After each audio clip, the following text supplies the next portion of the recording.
I'd like to call the meeting to order, please. Please join me in Pledge of Allegiance. I pledge allegiance to the flag of the United States of America and to the republic for which it stands, one nation, under God, indivisible, with liberty and justice for all. Thank you. Everyone, thank you for coming. Janess, if you'd be kind enough, could you come up, please?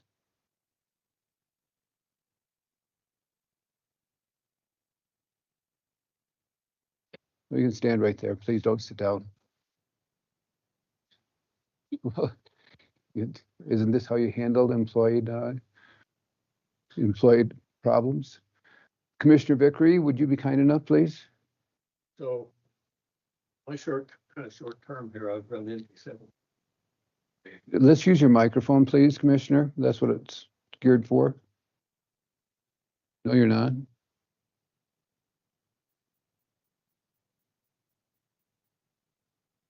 Okay.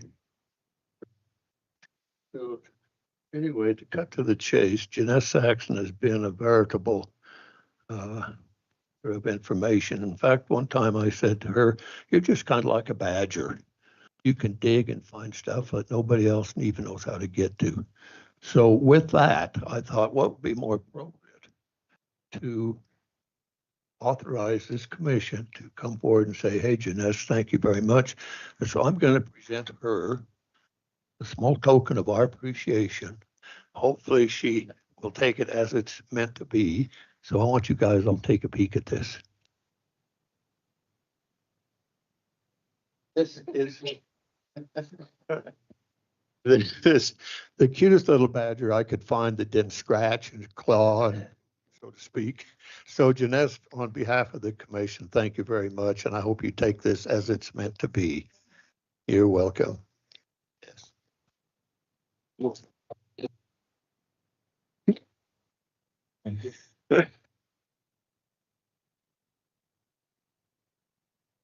Thank you, Janess. Okay. Moving forward, are we online with people? Are we off?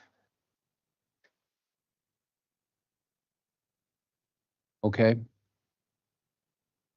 If you'd like to address that, we can continue moving forward. Thank you. Has everyone had a chance to review the agenda? And if so, take a motion, so. Make a motion to approve the agenda as presented. Have a motion. Is there a second? Second. All in favor? Aye. Any opposed? Agenda approved. Everyone's had a chance to go through the prior meeting minutes. Any questions, edits? Motion to approve the minutes as written. We have a motion to approve the minutes by Commissioner Bradley. Second. Yes. All in favor? Aye. Opposed? Motion passed. We have accounts payable. Accounts payable are in the amount of $1,213,389.32. We've had the payables go around. Any questions pertaining to those? Motion to accept the payables. So moved. Is there a second? Second. All in favor? Aye. Any opposed? Motion passed. I have payroll in the amount of $1,285,129.25. Take a motion on that. Make a motion to approve payroll. Motion for payroll. Is there a second? Second. Any questions? All in favor? Aye. Payroll liabilities in the amount of $662,095.34. Any questions? Make a motion to approve payroll liabilities. Have a motion. Is there a second? Second. All in favor? Aye. Any opposed? And then we have a budget transfer.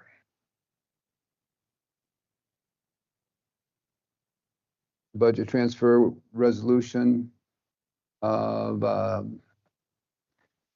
$902,545.21, I think is the latest that I received. Um, I'd make motion to approve resolution number 26-100-532B, authorizing transfer of funds in the amount of $902,545.21. Have a motion. Is there a second? Second. Any discussion? All in favor? Aye. Any opposed? Pardon? I'm not opposed. Okay. Up next is Billy Pape.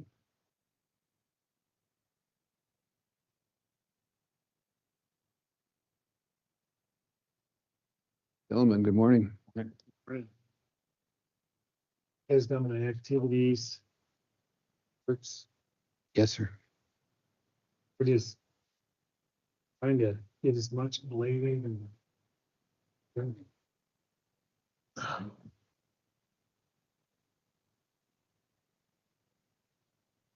blading and working on cattle guards. Just trying to knock out as much stuff as we can. We're doing some stuff, getting ready for rendezvous. Down, putting sand in the arenas. Guys got any questions? Say I was down that big sandy road yesterday, and I don't know if it's Fremont or Sweetwater County at the other end of it, but your roads are a lot better off than they are. Wow. Yeah, it's a little rough.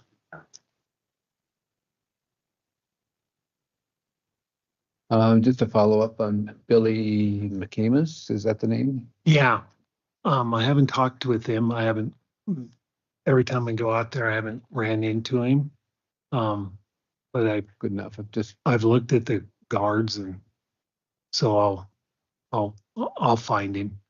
I'm sure you will. So Any further thought process on dropping a well out to? I haven't been able to talk to any well companies because they want me to. So I've filed for a permit through the state. And then once I get that, then I'll start getting prices. And if I'm wrong, correct me, please. I think that it would save the county quite a bit of money, won't it? Oh, yes. Okay. Yes. And if I didn't want to be chasing something that's frivolous. Yeah, no, because we've been spending, our well's finally working, the sub finally come up, so it's working, but it just started. And then, as soon as the sub water drops, we'll be done again. And if we can drill that, get a well, then we can also get the fire sprinklers and that hooked to that where we have coverage all year. What a concept. Yeah. So tell me this, I don't think the salt that you're mixing does as well as the stuff that's got the calcium in it. It doesn't. It'll keep Over the dust. time, will they break down more once that calcium comes up out of those roads, or? It'll keep the dust down. You know what I mean? It ain't gonna keep them as hard. It ain't gonna hold together, but it will keep the dust down. What I'm doing now is the magnet I have bought for I'm like just adding a little bit of that, adding about 1,000 gallons to the 6,000 gallon mix, and it's working way better. So I think we can, yeah. That magnesium and the calcium, is what makes the road, that black color and that. I mean, the nice thing about the salt is it doesn't get on your vehicles, but the road gets used again. Seems like it breaks up pretty Yeah, fast. yeah. So, but it keeps the dust down. So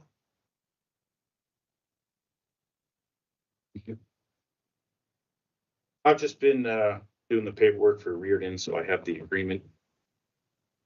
Wiley Construction for the chairman to sign. And I'm sure they'll be placing the order for that multi-plate pretty soon. They don't want the cost to go up, so get this agreement signed, get the culvert ordered, and then they're hoping to install it in November, but we'll see how the weather holds. And we have an agreement with Wiley Construction Any commissioners care to review it? Motion for it to be executed? Do we have to do this again? We passed it once. I'd make a motion to sign the agreement between Zebel County and Wiley Construction for the Riordan multi-plate. Second? Second. All in favor? Aye. Aye. Aye. And then the other thing is I got running the dates. Running the dates on the cattle guard project, it's just gonna be too tight of a window to get them done this fall with a 4-week window from the Forest Service. So talking to Billy, we thought it'd be best to bid it this fall with them constructing it next spring. And we can get a 6-week window from the Forest Service. So I got a question. I was down through Utah a few days ago in that cash forest up between Logan and Bear Lake. Mm-hmm. They've got cattle in there and they've got just painted cattle guards across the road. And it appears they must work. I mean, they fenced right up to them and the Forest Service has approved it, Uh-huh. obviously. Is that something that we could If look we're at asking willing them to to? train. If it's in an area that isn't used by cattle much and they'll approve it, why don't we just paint some stripes? And forget about it. We know that cattle guards are a nightmare as far as maintenance and everything goes. So if we're willing to try painted lines, I mean, we can certainly reach out to the Forest Service, see if they go for it. Be a huge cost savings up there where it's not. Oh, yeah. We could go to cattle guards everywhere. I think it'd be a deal. That would be awesome. I don't know if they work that great, but there was darn sure cattle along the road and the Forest Service has approved it. They were dividing I two can certainly allotments. reach out to them and do some research on it and see There- what the specs has are. to be some Because we have stuff. some time. I'll put off a little bit of research on that front and see if it's a viable option. I think it'd be worth looking at. Okay. Will do. Great idea. Yeah, and there's a little end of that permit up there is only used like every other, every third year. So it's not as though it's a high pressure situation. So perhaps what Commissioner Bradley's suggesting may in fact work really well. Yeah, we just may have to have a little maintenance to keep them fresh every spring or something after the snow plowing. But yeah, I'll look into that and I'll come Be a back to lot you next cheaper meeting. than digging and planting them. Yep. Yeah, if you can repaint them every year, Yeah. that's easy. Good job. Okay, I think that's all I have. I think Mike has a update on the fair. Sorry.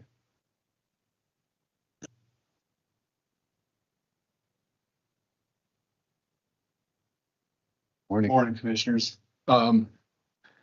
Just give you an update on the fairgrounds. We've got all the underground work, all the underground utilities are in. We just got the bolt and template package for the shade system columns on yesterday.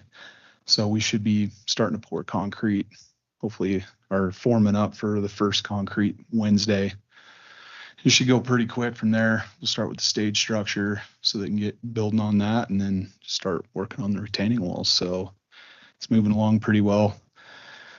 There's a few underground surprises in there when we got to digging, but worked through everything and getting all the utilities up to snuff and some extra conduits. So job's going smooth. Just thought give you an update on that front. So Thank you. Questions?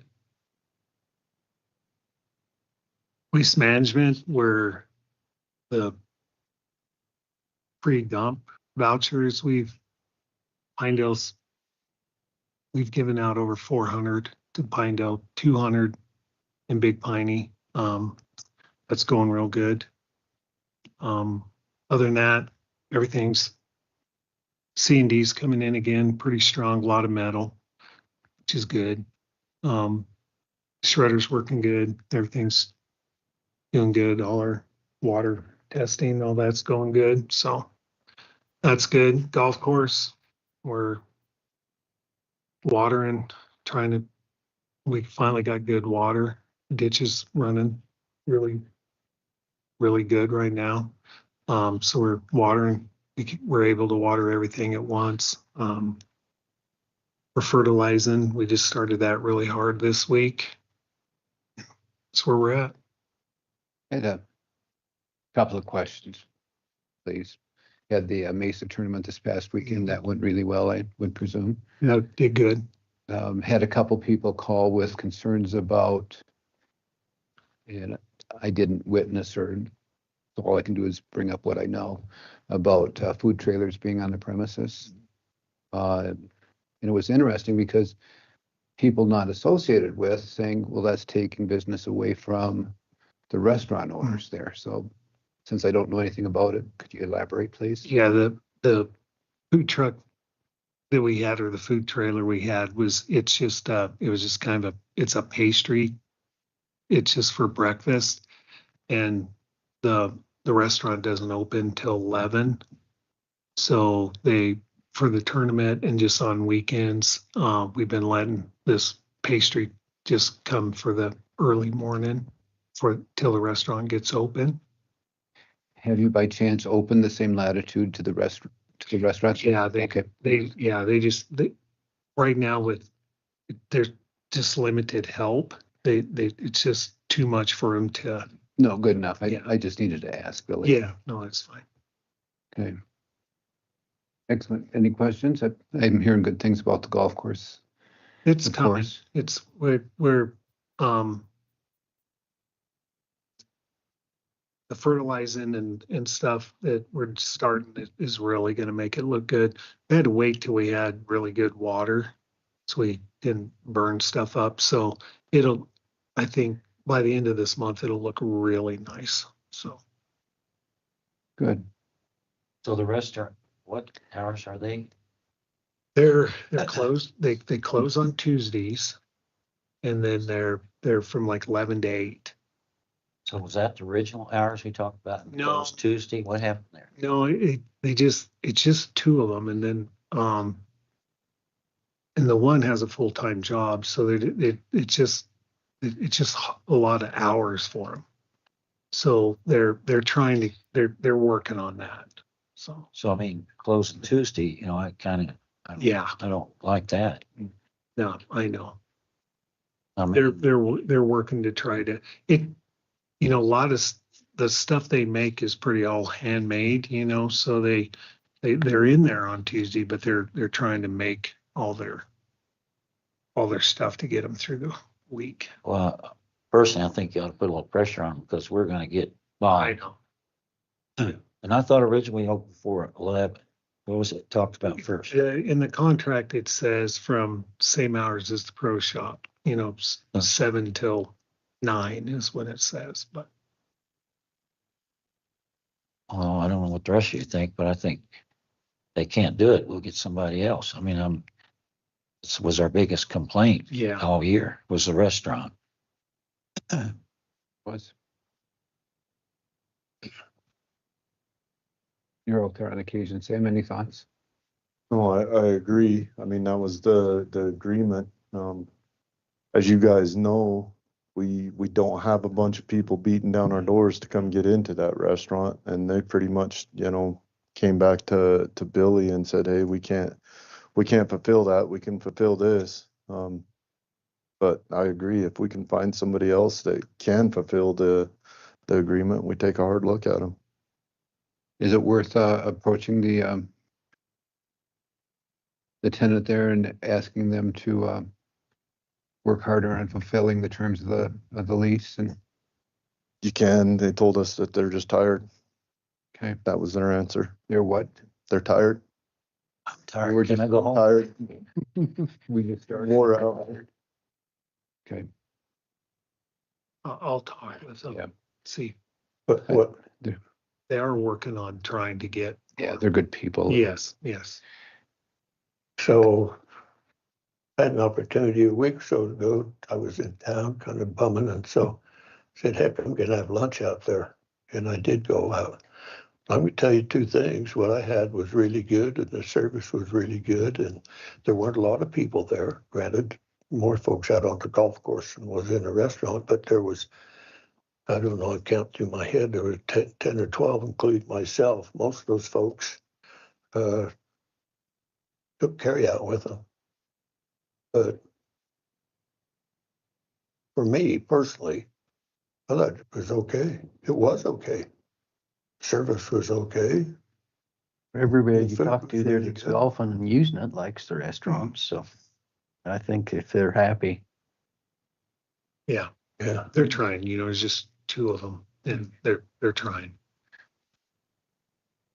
They're not having their grand opening until later this month, is it? Yeah, So they're, we'll see what happens at the grand opening and if they can step up to the plate. Billy will talk with them in the interim. Does that work okay? yeah, I just know we're gonna start getting No. calls. Okay, great. Thank you for that. Any further questions? That recycling, we've gone over. yeah, recycling's going good. Cardboard's our big thing there. That's what brings the money in. We're sending a truck about every 2 weeks with cardboard, so that recycling's going well. And we just did our survey this week for the annual report, so it's meeting up. Have the annual totals with landfill, Cannon, lifespan's looking like. Sale has to get started. That's all I have. Questions? Thank you, Billy. Thank you, Thank you. guys. Thank you.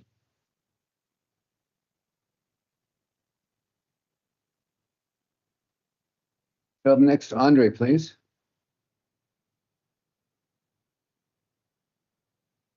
Is that him?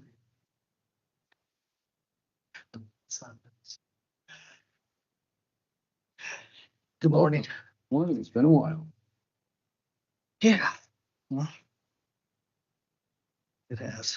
All right, just some of kind of the important stuff we've been getting done lately. Rendezvous point generator, the main board on the transfer switch went out, so we got that replaced. So, which was pretty important considering all the power we're having. That freezer. Food. Got that taken care of. Pinedale Library's done with the paint and the stain. I hope you guys have opportunity to go look at it. Looks It's nice. Since it's ever looked. Right. I think the best thing that ever happened is the old one stain that they were using got discontinued, so we had to use something different, and I think it's much better. Kendall fire hall boiler, that job's complete. We got that done right at the last second. It's totally done. It's running great.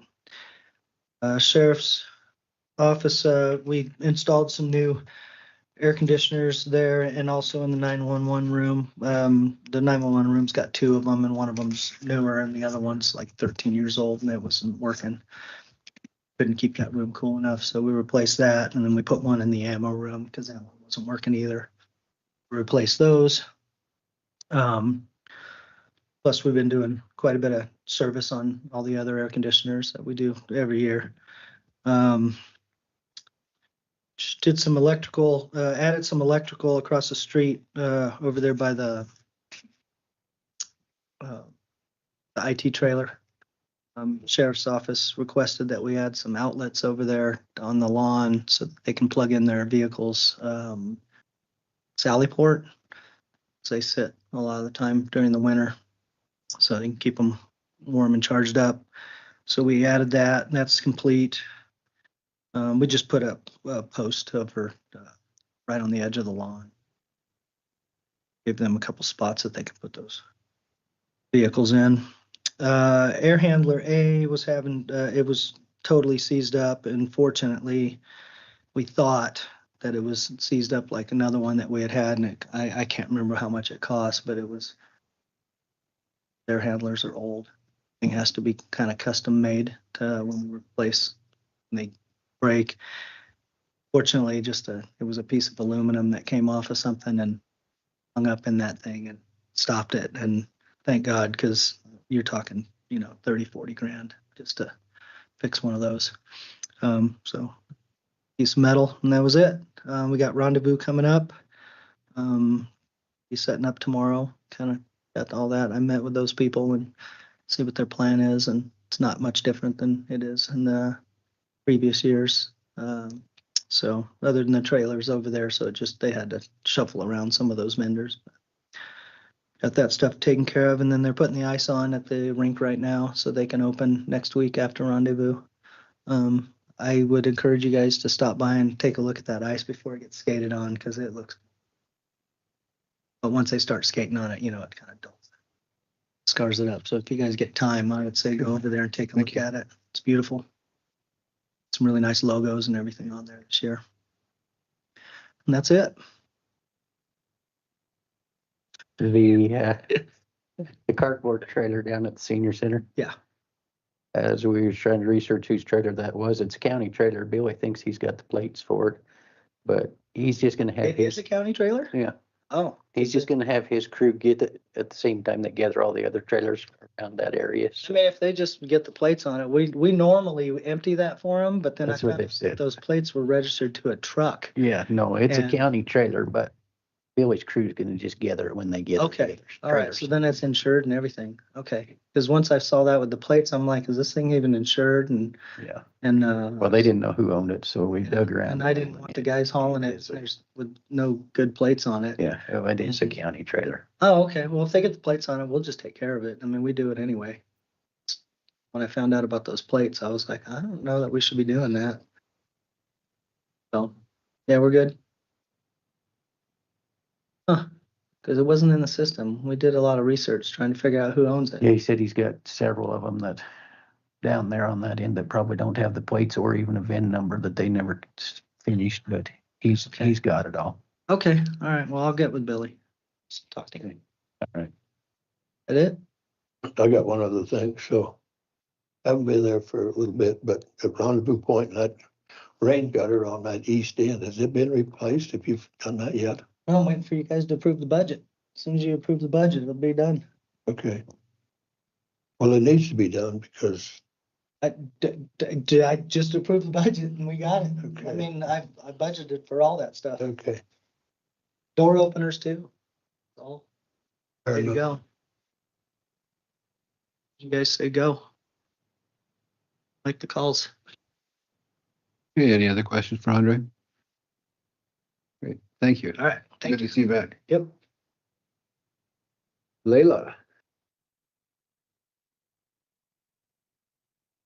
Good morning. I just have two fairly small NOVCs. One for Huntington Energy, one for Wapiti Operating. Total tax amount is $2,547. I'd make a motion to approve the NOVCs in the amount of $2,547. Motion, second. Second. Any discussion? All in favor? Opposed? Motion passed.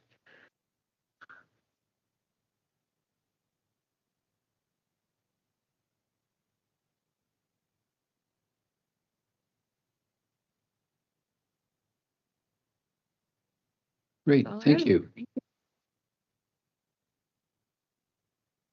Scott Cheney, please. Morning, Scott. Commissioners. Just here's a rough idea of what I had. Everybody else that's had something dedicated or in honor of them out there is just out on a boulder. So maybe if you guys like it, we could score a boulder from the county and I'd probably figure out the actual plate, make sure.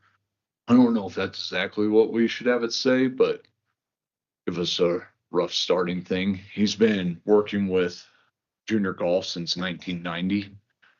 So 36 years now, I think, 7 that comes to, but every other, dedication stuff, they just have a placard on some sort of boulder out there. So I figured keep the same theme, be pretty small, but just something to show that we appreciate all the work he's done. It's good to me. Times to me. Yeah, I like it. Anyone have any issues with dedication going on the golf course? No, I've known Mike a long time and pardon me, very well deserved it would be. Okay. All in favor as presented? Aye. Aye. So Okay, we'll go to comments and further discussion. So it's there starting when and for the duration of the golf course? Is that what we're looking at, or is it a limited time period? I mean, I would say for the duration Uh-huh. till, I mean, that's normally, I think, what you do just to remember people by. Sure. Might get moved one day, but I'll probably be long gone by the time that would happen. I was just gonna get things in motion. Maybe if I can ask you guys to just meet with Billy, pick out a boulder that he can maybe set, and if I'd figure out the plaque for approval, and then set up a time with you guys when maybe this late summer, early fall, do some sort of presentation to him and thank you. I mean, it should take 5 minutes. I like that. That was my question. Where are we going from here with it?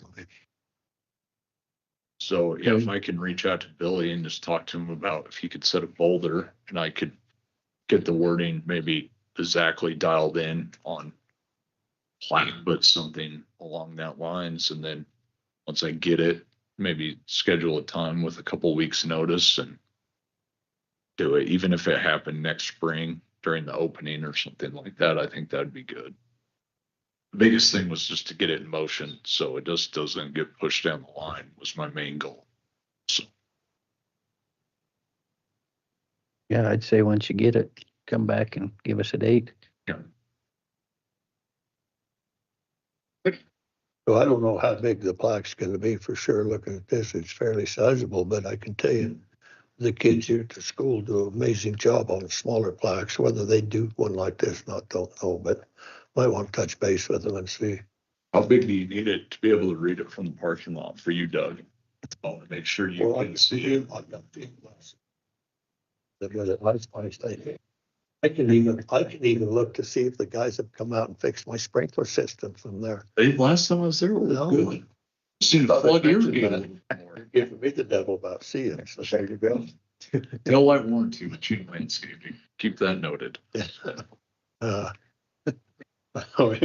Back to the reality, they do a really nice job up Yeah, here. no, we'll get with them. I don't want it to be too big, just something.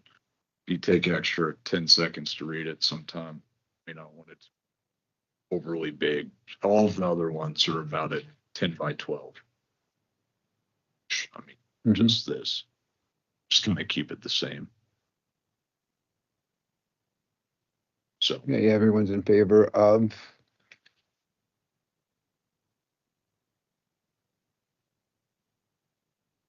we did. We had a motion, it was voted on. Lynn Then we made had the further, motion. and then we had discussion following the motion, and we're in a position now to vote.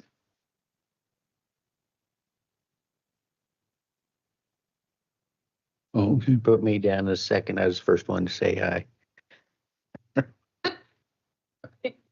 Motion second for the dedication, then we'll move forward with the logistics later this year. Yep. Great. sweet. All in favor? Aye. Aye. Opposed? Good enough. Want to make sure we had everything covered. Thank you, Scott. Thanks, commissioners.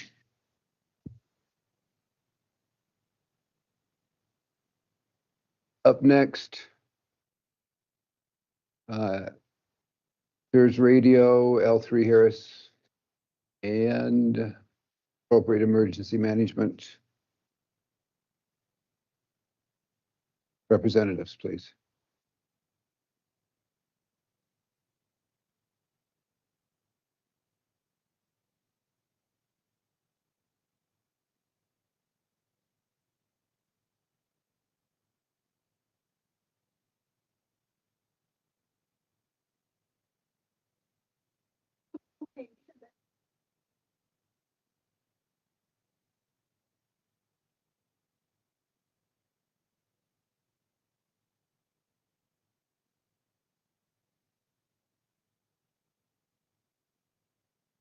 Good morning.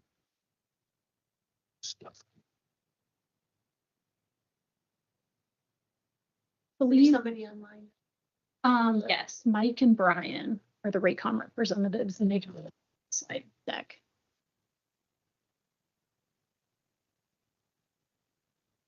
Right.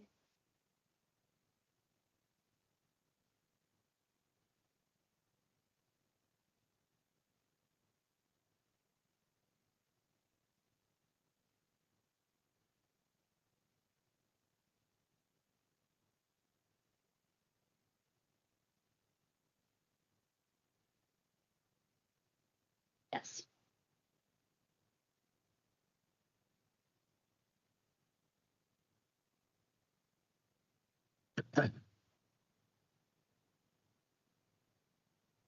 Brian and Mike, are you there?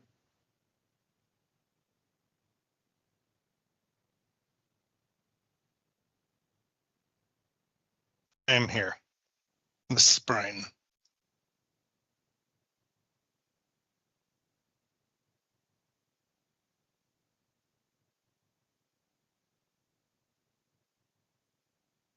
This is Mike. I'm here as well. Can you hear me? Yes. Can you see me now? Yes. Awesome. Okay. Do you want to share your screen, Mike? Yeah, if I can do that, that would be great. Awesome. It looks like you can see it. Are you folks ready for me to go ahead? Yes, please. Thank you, sir. Thank you. My name is Mike Miller. I'm the president here at Raycom Corporation. I'm located here in Marshalltown, Iowa today. And along with me is Brian Wilnecker. Brian is located in, I think, Orange County, California. Brian is an engineer for our company. And we're here to talk to you a little bit today about your public safety radio system. And so I'm going to take you through a few slides. You can interrupt me as you like. We can move faster or slower at your guidance. A little bit of the history about your two-way radio system in Sublette County. Your radio system is called SEERS, Sublette Interoperable Radio System. And so forgive me if you know that already. But you bought this radio system directly from L3 Harris Corporation back in March of 2018. It took a little while to get it installed for several reasons, COVID being one of them. And that system was accepted in June of 2021. And so your first responders use that radio system daily for public safety needs, and they've been doing so for over 5 years now. That system requires maintenance on it, and you have those numbers there. You have, I think, 3 different maintenance contracts right now for that radio system that total a little over $200,000 a year, or your cost to operate the radio system now. And I don't want to get too technical, but you tell me if I'm getting there, and I'll back up, or I can go as deep as you want to. But a little bit of overview on what a public safety radio system is and what it's made up of. And so I'll focus your eyes, if I could, on the left-hand side of this page where the black box says system categories. So a public safety radio system like yours is made up of, I'll call it 5 different chunks of equipment. And I'll go down the list for you. The first one, it says P25 core. That is the main rack of computers that controls your radio system.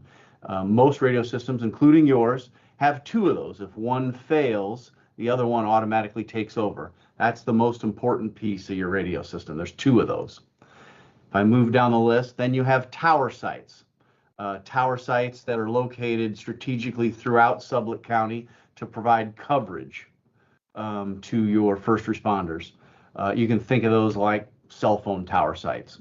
And then I'll jump from number 2 to number 5, subscriber radios. You can think of these as like portable radios that your officers carry, or mobile radios that might be mounted in their vehicles or fire trucks.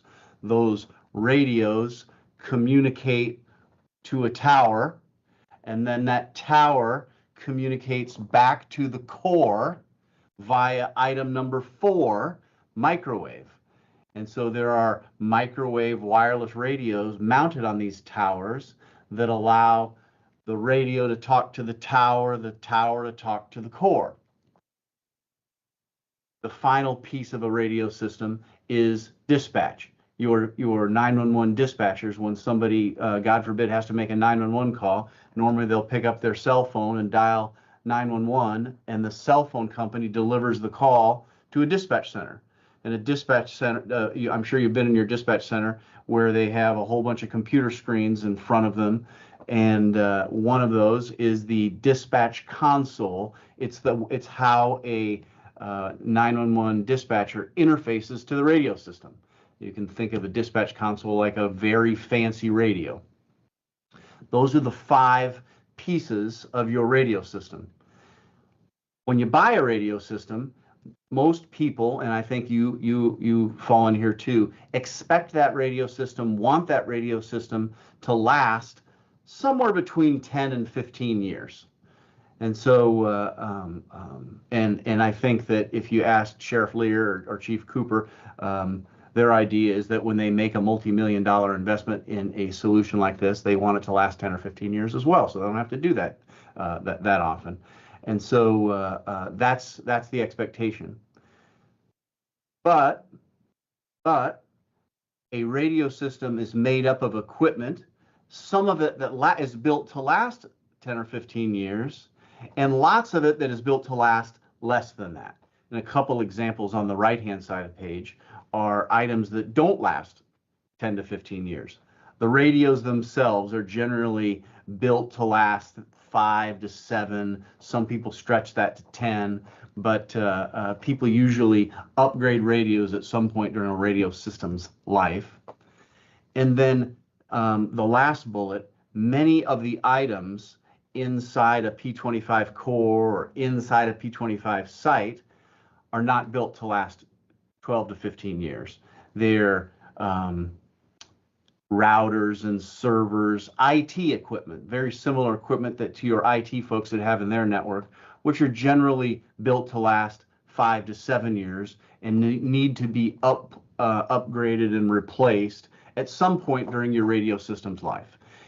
And really, that's what we're here to talk about today, is what needs to be replaced within that radio system now, and how we build a budget for the future so that you get that full 10 to 15 year life out of your radio system. I'll pause right there to make sure we've got alignment and clarity there. Okay. This is a very busy slide. I won't take you through all of the detail on the slide, but this is a block diagram of what your radio system in Sublette County looks like. The items that have like the purple or blue header on them, that's the P25 core. That's what I said was the most important piece of your radio system. And in fact, you do have 2 of those, one at Sublette County 911 and one up at Marbleton at the sheriff's office there. And so one is a primary, and one only operates if the first one fails for one reason or the other. And then I said you had tower sites that are strategically placed throughout the county. Those, you have 6 of those in Sublette County, and those are the boxes that have the purple the purple banner along the top. Kismet Peak, White Pine, Hogsback, Pinedale, Marbleton, and Lumen. Those are where your 6 tower sites are located throughout the county that the end users' radios then talk to.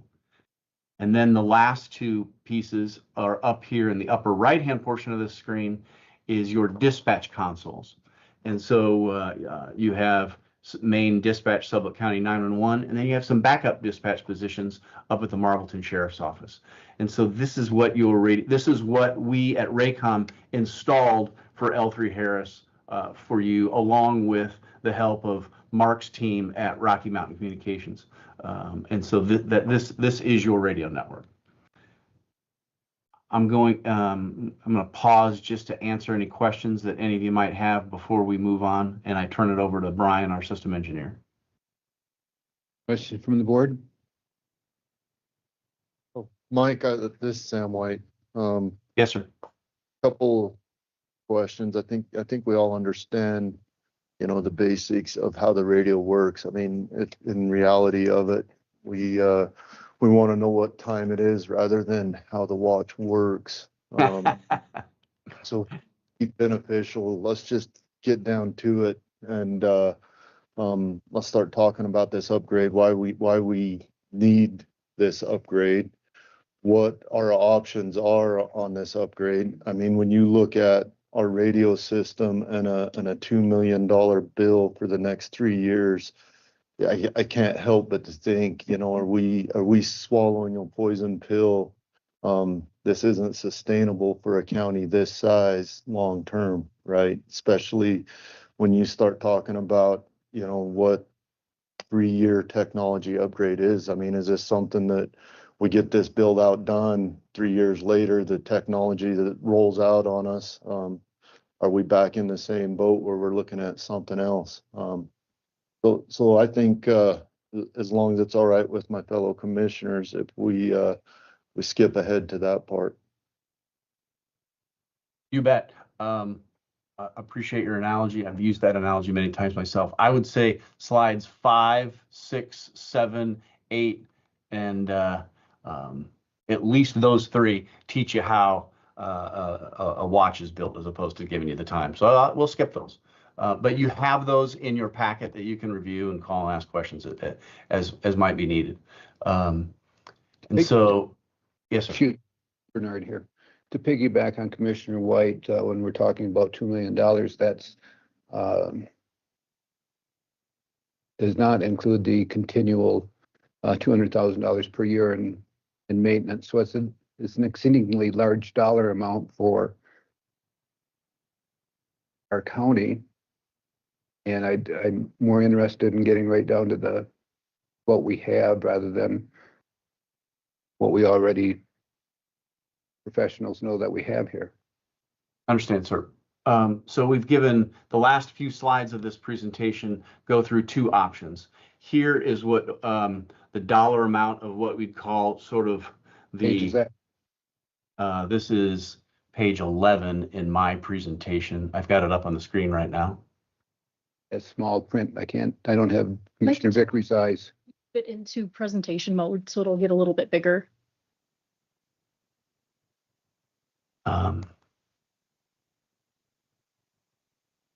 So we're looking at the RF site network upgrades.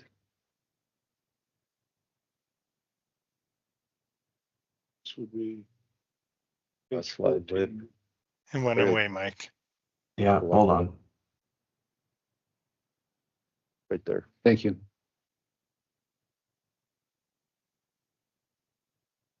Please continue.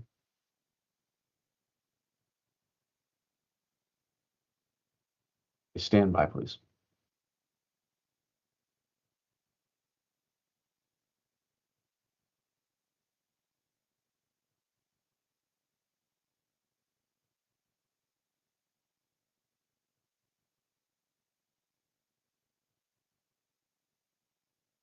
Okay, can you see the slide now?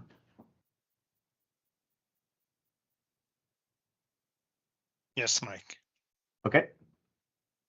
So what we've given you here are 2 options, sort of the option that we would recommend that ensures that your network is up to date, robust, reliable, resilient.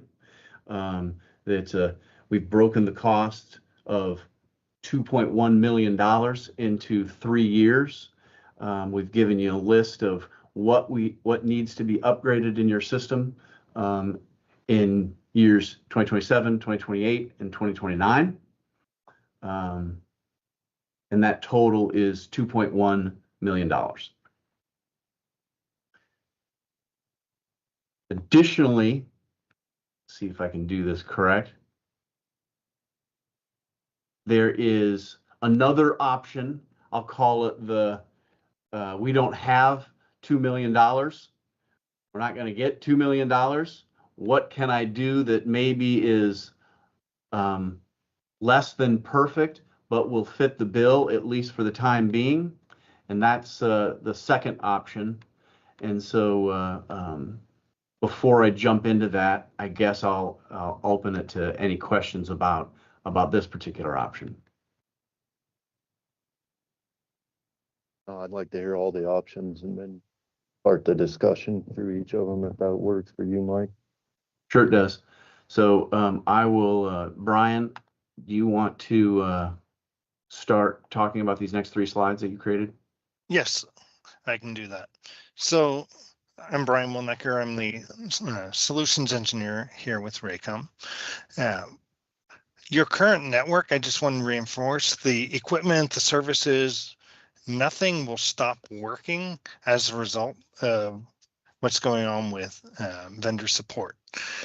What we're concerned about and what we're trying to help you address is that the network equipment is currently connected to the internet, and as the network equipment goes out of support by third-party vendors, you won't get security updates, which could lead you vulnerable to cyber attacks. Unfortunately, those things happen. So we're trying to address the concern to minimize any impact to your public safety communications. And that's what these cybersecurity concerns are. So as Mike said, there's a short-term reconfiguration that we can use to help address some of the budget, short-term budget issues as we approach long-term strategies. So if you go to the next slide, Mike. I know this is kind of an eye chart, but what this is really showing is you currently have a Cisco firewall connected to and a router connected directly to the internet to support your remote users out in the field. With an application called Beyond, this supports your communications to WyoLink, and it also supports our ability to use the NOC, Network Operations Center, to monitor the health of your network and give you remote support. It's important to have those external connections, but because of the age of the firewalls and routers, they've lost the ability to get software updates by the vendor. So we want you to continue to have those services. So what we recommend in short term is take this existing system and put it behind your corporate firewall, your IT firewall that connects to the internet, and open the ports to allow the Beyond ISSI, which is what allows your public safety to talk to WyoLink, and allow our remote network operations center to continue to monitor the health of your network and dispatch alarms when events do occur. This is a pretty simple solution. It helps address the external threat because your IT network is generally kept up to date in terms of patches and hardware network more readily than most customers have done with their radio systems in terms of the external interfaces. This is a very low cost approach by doing network reconfiguration.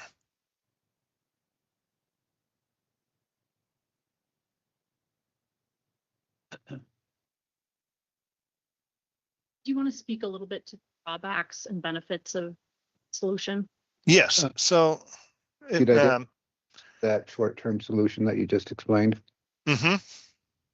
Yeah, you already have a firewall in place because your county network already connects to the internet for a variety of things. So we can leverage that supported firewall configuration to connect to the internet and gain additional supported security from external threats. We don't want your public safety communications to be disrupted by external actors. This happens. It's unfortunate that it happens, but it can happen, right? So we want to make an immediate move recommend an immediate move in the short term with a solution to put that behind the firewall. And the Yeah. cost associated with that, please? In terms of hardware, there's no additional hardware needed. So it would be any support that your IT group would need to help with this. And we would have to work with your IT to develop a scope of services, but it's minimal compared to the other solution. Great. Can you give me a ballpark of that, please? It's probably 3 to 5 network engineering days. Let's say $10,000, as a ballpark. If we can do it remotely, if we need to be on site, there would be a little bit more than that. But Is that per day or for the entire no, pack? that's the entirety of the reconfiguration effort. Thank you for that. Ballpark wise, just so we have a Correct. This is yeah. just So what it keeps your legacy equipment going, or it allows you to use it. A lot of these will no longer receive security updates. So if anybody gets inside that firewall, there's still internal threats if they're inside the firewall, but it does prevent people from outside from getting in. thank you. So Brian, walk me through the scenario if we was to go down this route where we bring it behind our firewall internally. How much time does that buy us on the equipment? And where I'm going with that is, as you know, the blow up of data centers coming and the draw on hardware and software. I mean, we got unprecedented stock changing on companies that are doing this right now, that it's almost painting a picture like the .com era happened. But is this something that we could get, 5-6 years, get past this time right now with the draw on all this equipment to where stuff might become more appetizing to upgrade in the future? So as long as the hardware keeps working, there's nothing on the radio system as it currently is that will stop working as a result of this. So could it last 5 or 6 years? Yes. If something does fail, there will obviously have to be a replacement, and there could be some other issues, other upgrades needed as a result of that. But things could continue to work. So I've got a question. We've got a backup system. These things don't fail because they're wore out. They fail because lack of support, or we have a backup system that probably doesn't have too many hours on it. Yeah, the backup system is live, and being a computer with mostly solid state drives, it doesn't wear out like mechanical components normally would, because it's hot standby. Normally what happens is they fail because electronics computers do fail over time, either hard drives or power supplies or other internal failures. Sometimes that's the biggest threat for failure. Other times it could be an external threat gets in and disrupts the hardware or breaks it. That's what we're trying to prevent, either stolen data or disruption, right? And that's why we want to move it behind the corporate firewall. So those would be the two types of failures. Okay, some of this stuff that's outdated, this system is basically 5 years old. Yep. But Yeah. bought it 8 years ago. So has it got 8-year-old equipment in it, or is it all 5-year-old equipment? It's 8-year-old equipment, 7 to 8-year-old, depending when it shipped and was built. Because it took time to install it and get it up and running and accepted.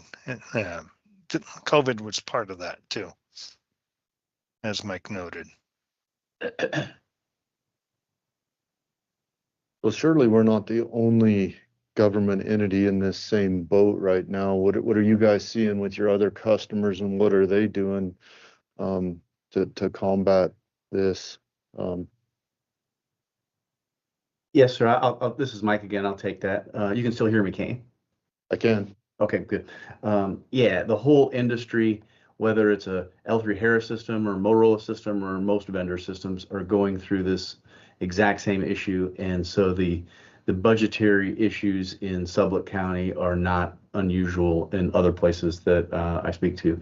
And so lots of places here in Iowa, where my home is, we have signed long-term maintenance agreements that provide for steady hardware refresh as these servers, routers, and switches reach their end of sale dates and then end of support dates, so that the system retains the right cybersecurity posture. And so instead of coming up with $2 million or over 3 years, that they come up with a lesser amount than that for 10. Well, so that it's expensive any way you look at it, but spreading out over a longer time horizon and making sure that you get your full life out of the system is what we're proposing to most customers across the country, I guess.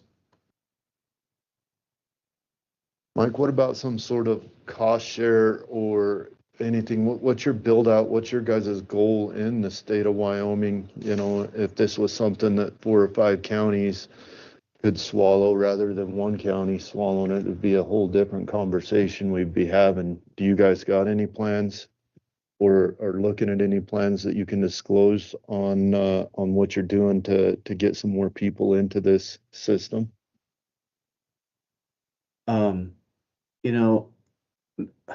Mark Warner, I don't mean to put you on the spot, but you're sort of the local sales force, as in addition to Megan. Maybe they would have the best answer to that. Appreciate you feeling that tackle. We are and have discussed with several other counties possibility infrastructure to expand into their counties. A couple of things that would need to be done for that to occur officially, and that would be to come up with process how we would add another user into the system and determine what cost they would bear for using the system. All of these systems, P25 systems at this point, are very expensive. And a lot of this is not driven by vendors like Harris or Motorola or Kenwood, but by requirements that were laid down by the federal government and some of the agencies involved in order to and forgive me for roaming a little bit, but you will bring a better understanding to this thing. They want everyone to be able to talk to each other, and the way it was and is somewhat right now, disparate radio systems can't talk to each other. So the federal goal and a lot of the industry was to get it where everyone could talk. Well, the problem was, or what that created was this expensive solution that you see, but it does allow everyone to intercommunicate. So the cost isn't unique here, it's everywhere, the problem. I think that Sublette's installation is super reliable. I don't think it's been down a second in the past 5 years it's been operational. And that's a big deal for most of the people that would potentially be users of the system. But we would need to come up with the physical process, the costs that you would want to recover, and be able to spread your costs out among all these potential users out there. Right now, we've talked to 3 different counties that have more than passing interest. They're actually very interested. So we need to, on the flip side of that, that means if you're going to do that, then the reliability and some of these exposures that we're discussing have to be taken care of. One of the things that we haven't covered yet is the fact that by putting the firewall, your county firewall in front of the system, we have protected you from the internet, but we have not protected you from something happening inside the network. A bad actor, some employee that has a chip on the shoulder is going to plug a USB in somewhere in the system, and that propagates through the system. That the solution that we've discussed so far does not address that. And that would be something that we would need to have a plan for if we're going to market the system to other counties to try to recover cost. One of the things that I think I heard, and correct me if I'm wrong, because it's frequent, the hardware has a shelf life of approximately 10 years. Depends on which part of the hardware we're talking about. Well, let's just take the problem, the part of the hardware that's creating the issue here, the $2 million thing, is hardware that was not built by Harris. It was built by people like Cisco and other network hardware manufacturers.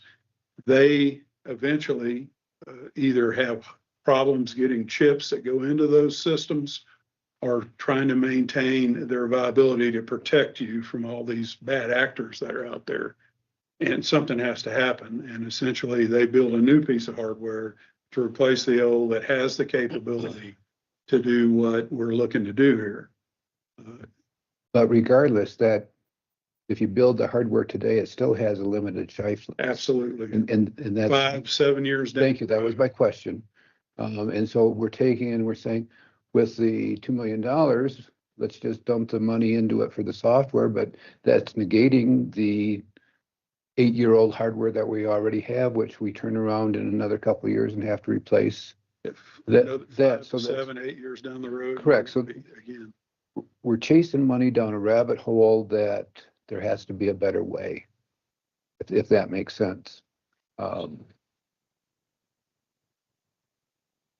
I don't see where we're going with the conversation to point us to a better way, other than us spending money. When we talked about incorporating the IT person or IT department here with the network design at $10,000 on a consultation, that appeared to be much more palatable than going through and revamping the entire system, correct? but it only addresses a partial solution to the issue. And that's your exposure to the outside world. Well, if we put it behind our firewall, then that also negates that. That Correct? protects you from the outside world. It doesn't protect you from anything inside of your network in the county. I don't think that, and I think that's another standalone topic, because it's always a what if scenario, and we're not going to be able to cover what if all the time. You know, at some point in time, it's not going to be covered, if that makes sense. Yes. Obviously, at some point, we're gonna have to upgrade and spend some money. It's obvious. How many users outside our county have the ability or do use this system? The Highway Patrol uses it, the Highway Department uses it. Who else uses it? You know, at some point, we're gonna have to start capturing money from them. If they want to use our system, they need to pay. I don't think that's unreasonable. If You've got all this at that point, we build the robust system, but they pay dearly to use it, or the state starts coughing up money for their system to expand. Well, correct. But at the same time, and I believe that you're 100% correct. But why go to that extent if we can be more focused on Sublette County and only say these are what our needs are? They're using our system for nothing at this point. Well, Why should they have that benefit? Well, make it so it's us only and be done with it. You know, we don't have to supply for the rest, do we? Sheriff Lear?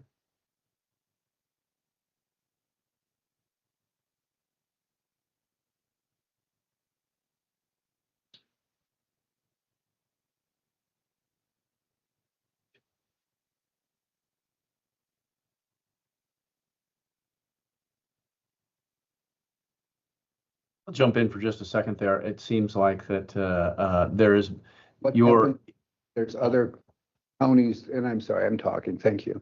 What happens when there's other counties that are not part of the system? How do they live without this?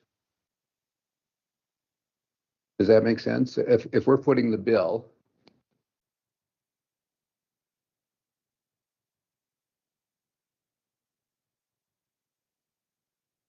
So, Mr. Chairman, would you sure. There are, based on what little I know, there have to be other counties that are not utilizing a system comparable to this. Would that be a true statement? file state system that we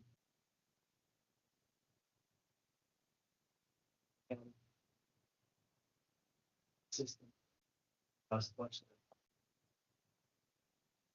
Great, thank you. So with that being said,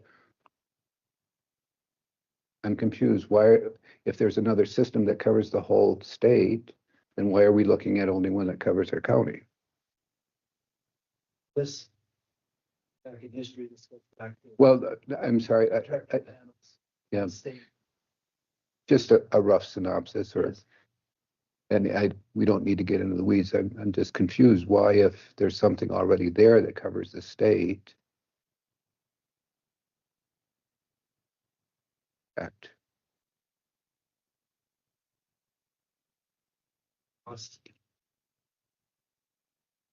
Sheriff, you're telling me information that I don't know or don't have knowledge of.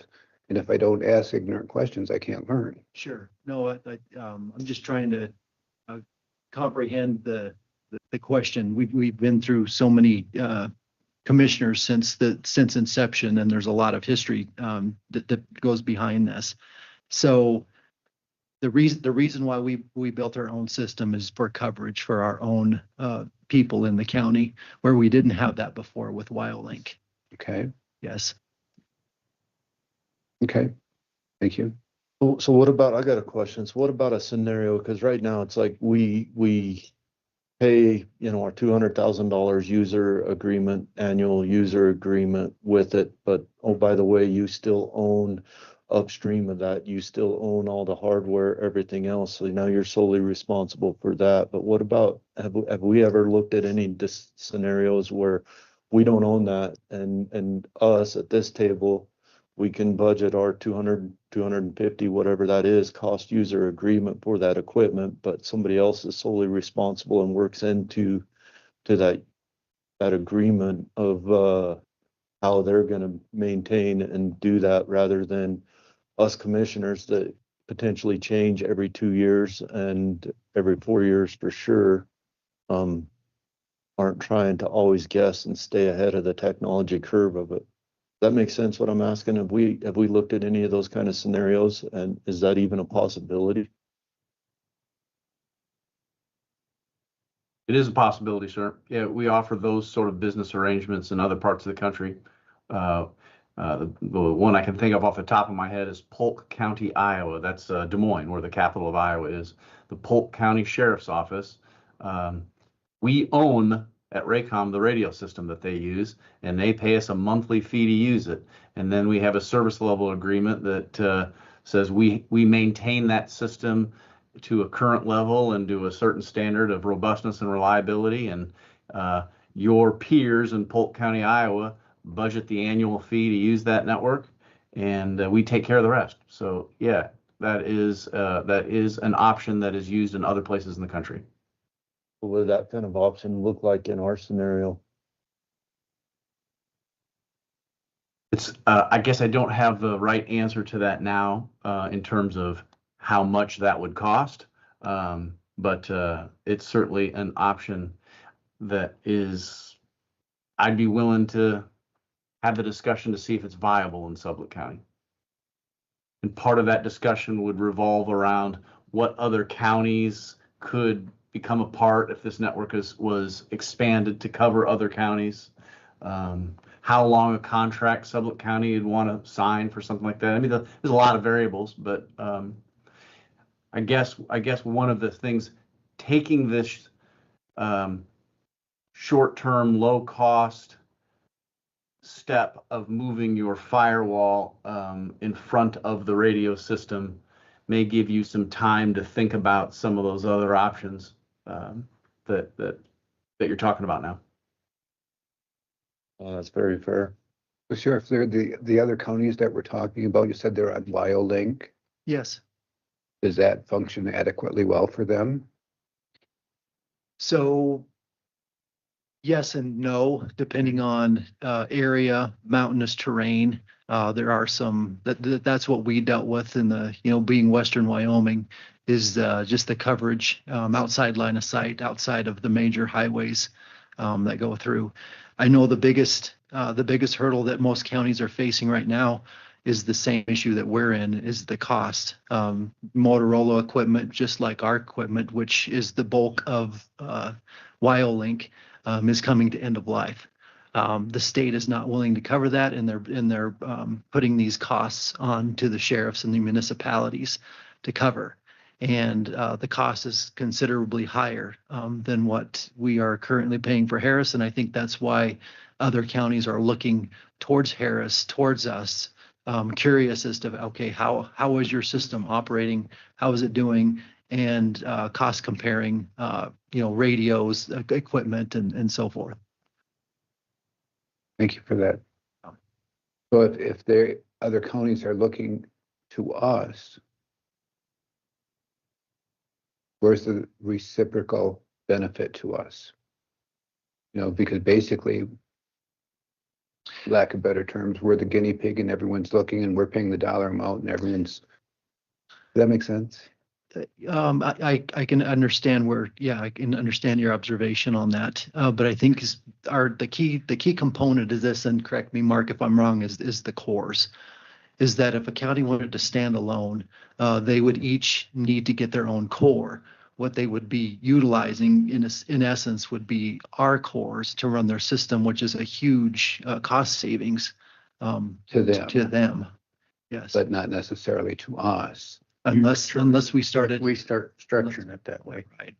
Correct. And I don't want to get too the cart before the horse, but until we can get this resolved, I don't think we're in any situation where we can even start to look at that right now. And so based on the conversation we're having, and I have no idea what I'm talking about, just to be honest. But if we went with the option of moving it behind our firewall with our IT, with the help of Cirrus and Harris, and put that into play that way, can we then work on coming up with a strategic all-inclusive plan for other counties to mitigate the cost and forego having a large initial investment to begin with, but still have adequate coverage? Does that make sense? I think that's something that we can explore. Yes, whether that's going to come, whether that's going to come to fruition or not is to be determined. It's hard to predict the future, Sure. But I do think it will give us time. I don't think it's going to give us very much time, as far as if equipment were to fail or if we were to have a cybersecurity attack.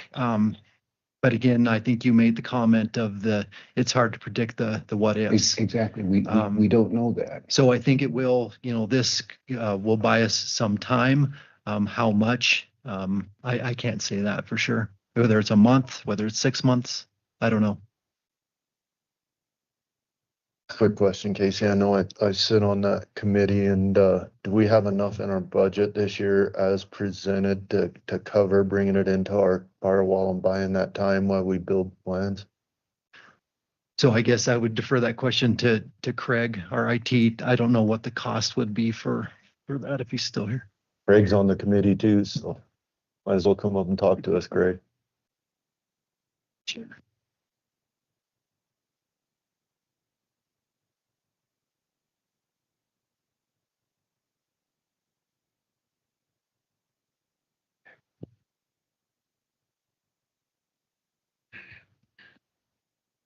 So short answer, yeah, we can definitely put L3 Harris behind our firewall. See a couple different solutions there. I mentioned the corporate firewall. Maybe I don't know enough about it yet, but I do know the topology either way works. Would be, my understanding is you guys have dedicated internet to both locations in Marbleton and Pinedale, 10 meg EIAs there. We could put firewalls in front of, right there in front of your firewall. Firewalls, I think for the IT department standpoint would be $10,000 tops. One of the questions I did have for you, and I don't know if you have a policy or procedure with this, would be, can we replace your Cisco ASA firewalls with ours directly? Eliminate that whole appliance. I'll defer that to Brian.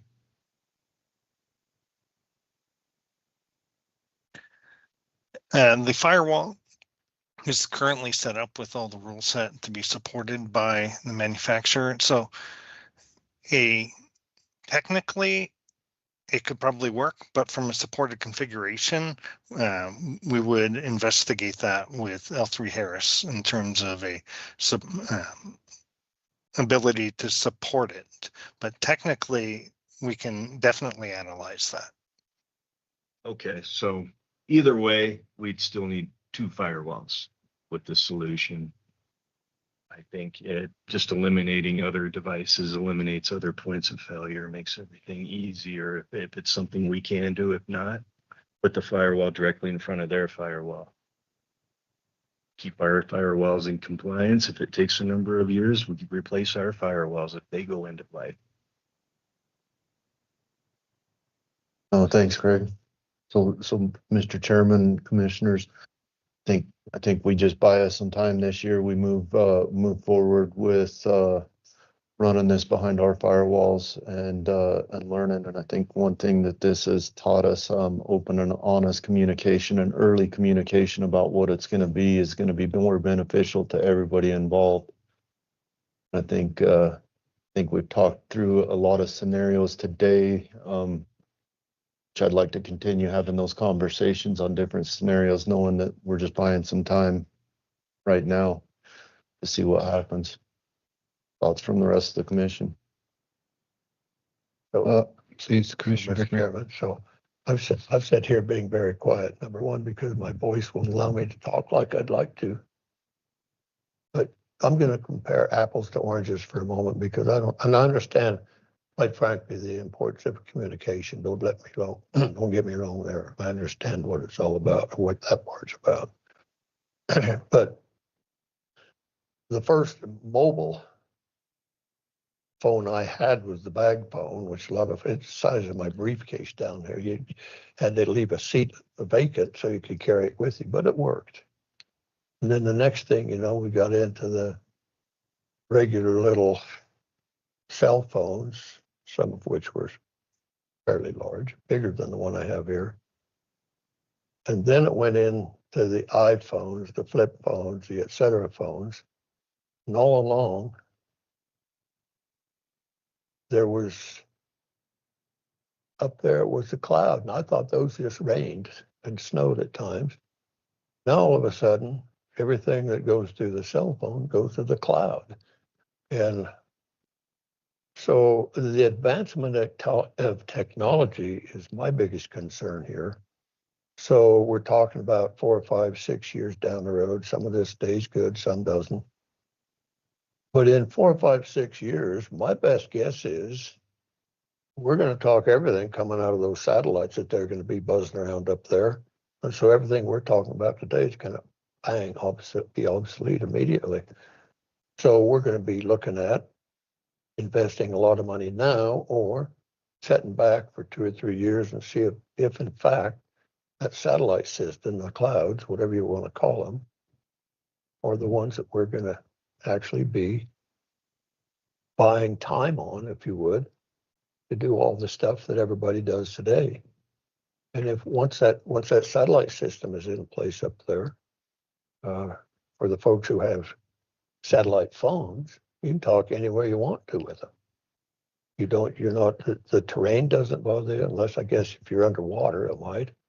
But other than that, so it appears to me, from my position sitting here, that we need to back up a minute and proceed with caution till there's another 2 or 3 years of advancement, if you would, which in my opinion, from what I understand, what I've heard, is going to negate a lot of what we're talking about with towers, et cetera, is out there. And then we're going to be looking at a major expense to convert all that over with. But in the meantime, until that occurs, I think that's my opinion. We need to step back a minute and go the cheap route rather than jump out and throw it all in one pot. My take on it. Thank you for sharing that. Sheriff Lear, does what we're talking about appear to be something that's workable for us for the near future? We need to expand what we're talking about, or putting it behind our firewall that, like we discussed, is that going to be something that is acceptable? What are your thoughts on this? Yeah, and I definitely don't want to speak for the Sears Council, but personally myself, I think this is a good step forward to get our system behind the firewall to help prevent that outside network from any cyber attacks. I do feel that we need to have follow-up conversations. The Sears committee, the commissioners, L3 Harris, IT, on how we work together to try to, go forward, even as soon as next year. So, Or sooner, depending on how things come together. But to say, well, you have to spend $2 million today, or it's not going to go floating down the river the right way, or this is a workaround that's acceptable to us, and it keeps us going in the direction we need to go. And then if you're able to talk with other counties and see if you can come up with a share program or syndication, however you want to refer to it, and then that's more palatable once we know what's going on rather than guessing today, I think. Well, not only the counties, but the state agencies. I mean, Well, sure. the highway patrol, the highway department. I mean, in my mind, the state needs to either make WildLink more functional for them or send money our way to make ours Correct. cheaper to operate. And what are your thoughts? Sure.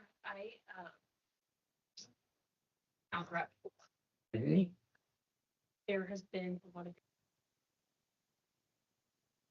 BioLink's lack of coverage to what they need on Sublette, very appealing from a technology standpoint to the counties and city agencies. Not yet really tried to finalize that until we know what direction Sublette County is going to go in terms of keeping their system current, and to Mark's point, being able to guarantee the security of the system. But I can tell you, based on the work that I've done in Wyoming, that there's a lot of interest in other agencies joining the network, and the system that Sublette County built is very robust, reliable, and provides very good coverage. So is the option that we're currently discussing, do you think that's viable, and then gives you the latitude to go out and entice other people to become part of it with us? So I guess one more question. I don't know what you guys' service or 200,000 covers a year, but if we don't upgrade anything, does that service contract price have to go up to cover failures, or we cover failures anyway? I mean, what's your service contract look like going forward if we upgrade nothing but our firewall? Rocky Mountain Communications. We have a technician here in the county. Right. Handles everything.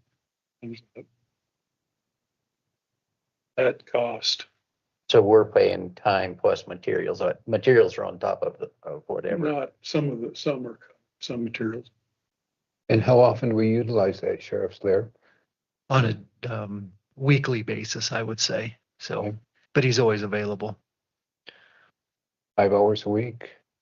Oh, no, he puts in a lot more time than Yeah, I that. don't So know. there's a lot of tertiary things that he does on his own Okay. for the system. But yeah, when we actually call him for an issue or a problem, I would say that's probably, average once a week. But he's always been really good and responded well and Thank fixed you. our issues. So. Thank you for that. Again, we don't know unless we ask questions, right? Mark, I can't remember. So I know the Sears contract with Harris was for 10 years. What, do you remember what our contract is with you? It's 5. Okay. All right. And we started that in 2023? Yes, July. Okay, Okay. that's great. So we don't need to talk about that because we have another year or 2 years on the table.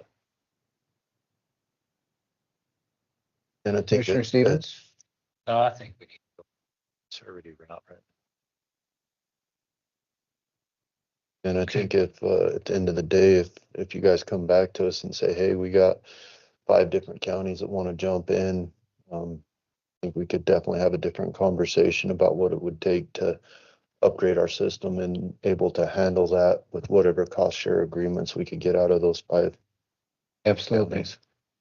Yeah. I think we'd be more palatable or be more appetizing to bite off on it then, knowing that we have some longevity in it and we're not just swallowing us poison depending pill on- ourselves. Yeah, depending on the players and what's included, it could be a much larger system, but it's at lower cost to each county because of the.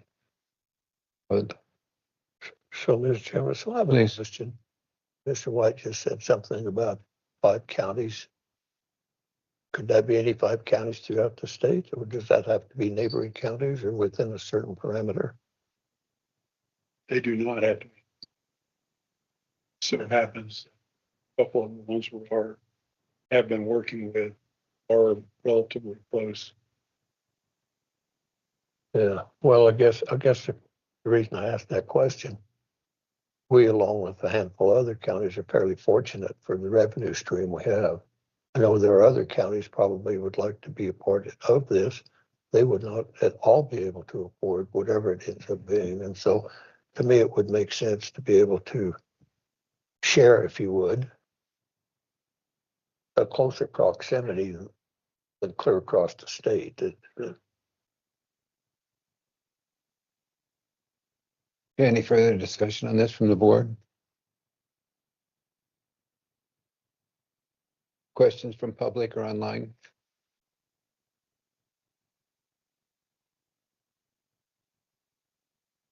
Okay, we don't need a motion to move forward on this, so let's communicate with everyone the best that we can. Whoever commissioners can help, we're glad to, but we need to have options and have a better grasp of what's occurring, if that makes sense. Because right now it's scattered from A to Z with nothing of any great direction. I think your idea is good. Your idea is good. So how do we incorporate everything? Right. Thank you. Thank you, Mr. guys. Chairman, thank you. Thanks for coming again. Thank you for having us.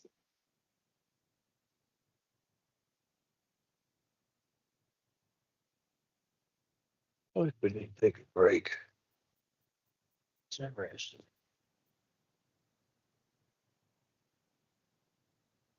10-minute break. We're 10 minutes out of schedule. How's that?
Yes.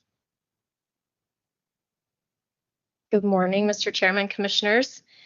We have board appointments for the Museum Board, Library Board, Planning and Zoning Commission, and Visitor Center Board.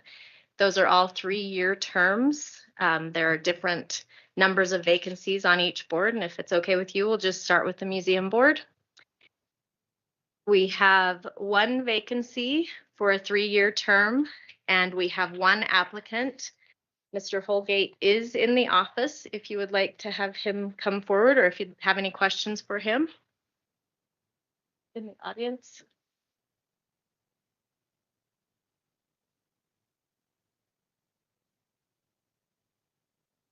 How are you, Dan? Good, how are you? Good.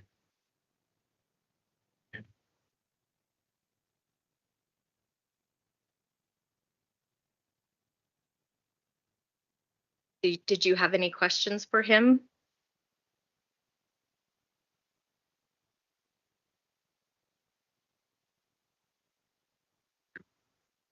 My honor.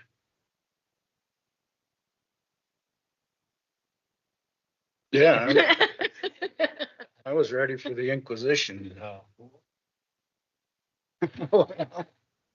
None really specifically. I just guess the statement is kind of. Yeah. Right. And I don't take it lightly. I really been a supporter of them different ways. So look forward to it. Can you work with Mr. Thompson? That's gonna be the challenge. I worked with him my whole life. He recommended you as an straight sake. Well, yeah. No, I know about everybody on the board, so I can afford. All right.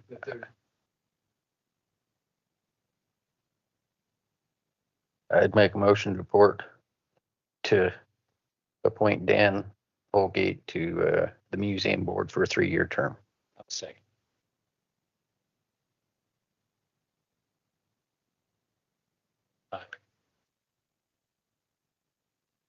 Thank you.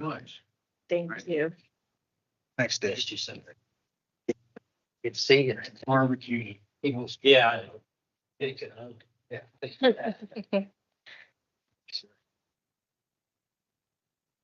Yes, next we have the library board. We have 1 vacancy. That individual is Adele Ligursky, and she has reapplied for that position. We have 2 applicants for it, and the other is Katie Cooper, who is in the audience, and I know Judy Boyce with the library is also in the audience. So if you have any questions for either of those, Adele is in Ireland, I believe, and that trip was planned before she knew this was happening. So.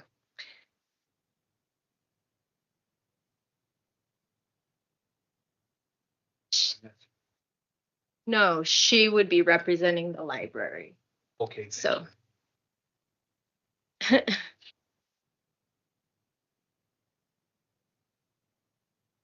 guess I'd have one question for the library. Typically, do your board members serve, you like them to serve 2 terms if they're willing? Is that what I'd gathered from some conversation? Yeah, if they're interested and willing. I'm here because Adele is in Ireland and Michelle's out of town. And Adele was concerned that she couldn't be here in person. And so I told her I would come and represent her, and been pleased with her. She's does her homework. She comes in prepared. She's been a good board member. All of that said, we also like Katie. I did say I'd be here on behalf of Adele. She didn't want you guys to think that she just didn't show up because she wasn't, that interested.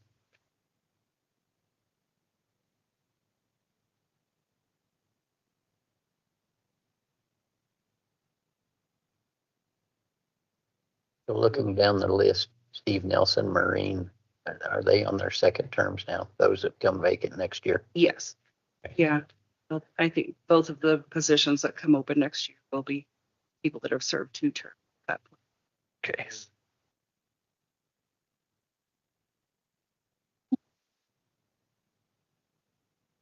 Well, they can't serve more than 2 in a row. And so where they've already been on the board and they already are up to speed and they're interested in continuing, we wanted to support her considering that she's done a good job and she's interested in.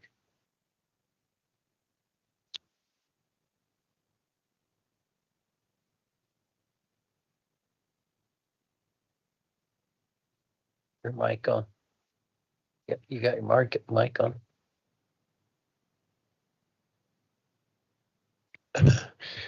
Thank you. Katie, would you be kind enough to come on up, please? Good morning. Good. Thanks for coming and putting your hat in the ring. It's appreciated. Tell us about yourself on this. I am a passionate reader, and so when I saw there was a board vacancy, I thought I can sit back and do nothing or participate in the system. So I put in my application because I think we have one of the best library systems in the state. And under Michelle, she has done amazing things with this library, and I want to continue to support her. Very nice. Michelle called and talked with me and had nothing but good things to say about you. And just so you're aware, and he said you're an up and rising star for the library. So thank you for your involvement. It's great. Any questions for? Great. That's all that we had for right now. Thank you so much. Okay. Commissioners, is there any motion that wants to be entertained at this point in time? Well, I'll throw one out there. But first, Katie, they have talked very highly of you and want you on this board, but I'd like to see Adele finish out a second term, so I'd like to appoint Adele Legursky to the board. Have a motion second. Are there any further discussions in this regard? Well, it's been our policy in the past, if somebody is on there and they reapply. Great. So it's nothing new or nothing against anybody. Okay, excellent. Have a motion. Second, all in favor? Aye. Any opposed? Motion passed, but thank you so very much. Next. Next is the Planning and Zoning Commission. You have 2 vacancies in that, but you have 3 applicants. Chris Lasinick is here, and he is a current board member and is reapplying. Chase Harbor did not reapply. So you have Chris Lasinick, Micah Tan, and Fran Robinson. And I know Chris and Micah are here. And then Holly, the chairman of the Planning and Zoning Commission, is here also if you have questions for her. Great.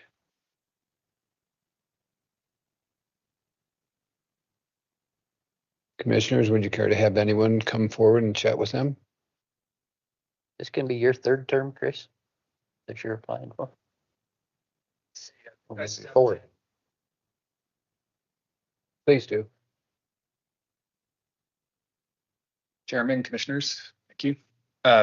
I stepped into a term in 2020 that was, I think, halfway fulfilled by someone who left town or something along those lines. I wasn't totally familiar, but so I think I stepped into a partial term there. So I think I maybe have done 2.5. Let's see, so 2023-year terms. So yeah, something along 2. Still enjoying it. I very much enjoy it. Yes. Well, you do a lot of work up there. Appreciate that.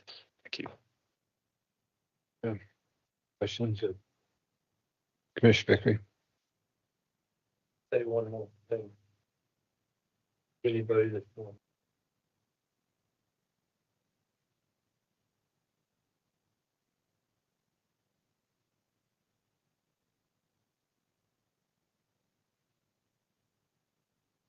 Okay. Chris. Thank you. Thanks. Micah, do you have just a minute, please? Thank you. Thanks for coming. Thank you for considering me. No, thanks for doing this. Truly appreciate it. Sure. Micah had served on the board. Gosh.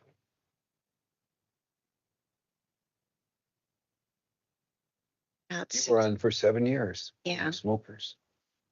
Then I need to ask, why did you vacate? I was moving to Buffalo. I had gotten a job with the VA. That's right. Yeah. And I'm still with the VA. I just missed Sublette County. So they let me move back. And you decided to put your toes back in the water and Well, it took me a minute, you know. It's a big responsibility. I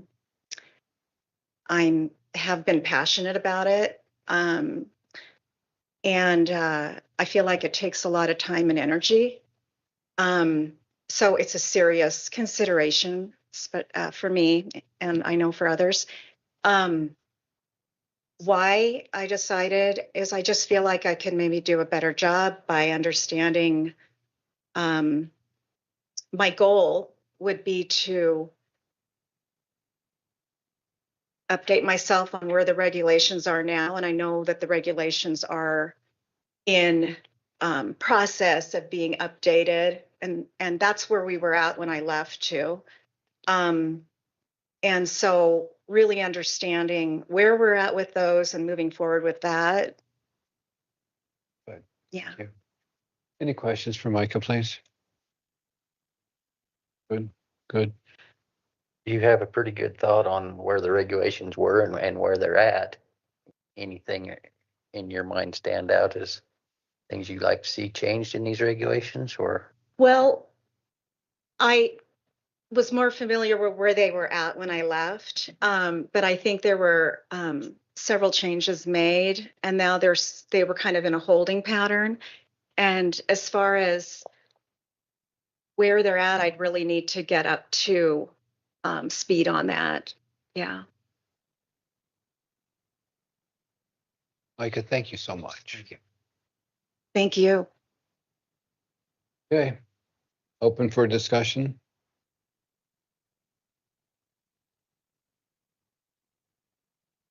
Okay, we can move forward with nominations and see where it takes us. Mr. Chairman, I would move that we appoint Chris Osenik and Micah Tan to the Planning and Zoning Board. Let's do it individually, please. That way, we're able to address each if we may. Do that also. Thank you. I would like to appoint Chris Osenik to the Planning and Zoning Board. Second. I have a motion second for Chris. Any further discussions? All in favor? Aye. Any opposed? Thank you so much. Congratulations. We have one more position that we need to address, please. And we have Fran Robinson and Micah Tan. One more thing, I did talk to Fran a little at the 4th of July barbecue. I thought she was going to be here today. I don't know what's gone on, but she is pretty gung ho to get on the board and help out where she can. So, you know, I'm one of those guys, good, bad, or indifferent, that I think experience weighs heavy in all these appointments. And I know Mike has been there and done that, so to speak, and so, you know, I'm fully in support of her. Motion. Is there a second? I'll second. I have a motion and second. Are there further discussions on this? All in favor? Aye. Aye. Aye. And opposed? Aye. Okay. Micah, thank you so very much. You are now a victim of the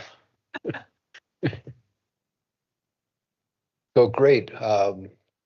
Those seats are filled. Those seats are filled and we're on to the Visitor Center Board of Hearings. Thank you. Okay, Mr. Chairman, this one will be easy. You have one applicant for one position on the Visitor Center Board. It is Mercedes Pepper. She is returning. You appointed her mid-term last time, so she has completed the remainder of the term you appointed her for, and she is applying again. I'm not sure if see her here. However, Crystal Potter with the Visitor Center Board is here if you would like to address her. And I wanted to let you know that Mercedes has completed her board training. So. Okay, great. Thank you.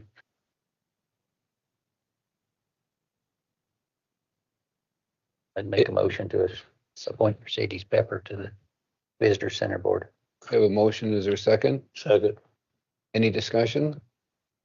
All in favor? Aye. Any opposed? Congratulations. Thank you, Mercedes. Next. Board appointments are complete. Great, good job. Thank you. Thank you. Everyone, thank you for taking the time of doing this. It's truly appreciated, and the county is always appreciative of those that step forward to assist us in our lives. So thank you.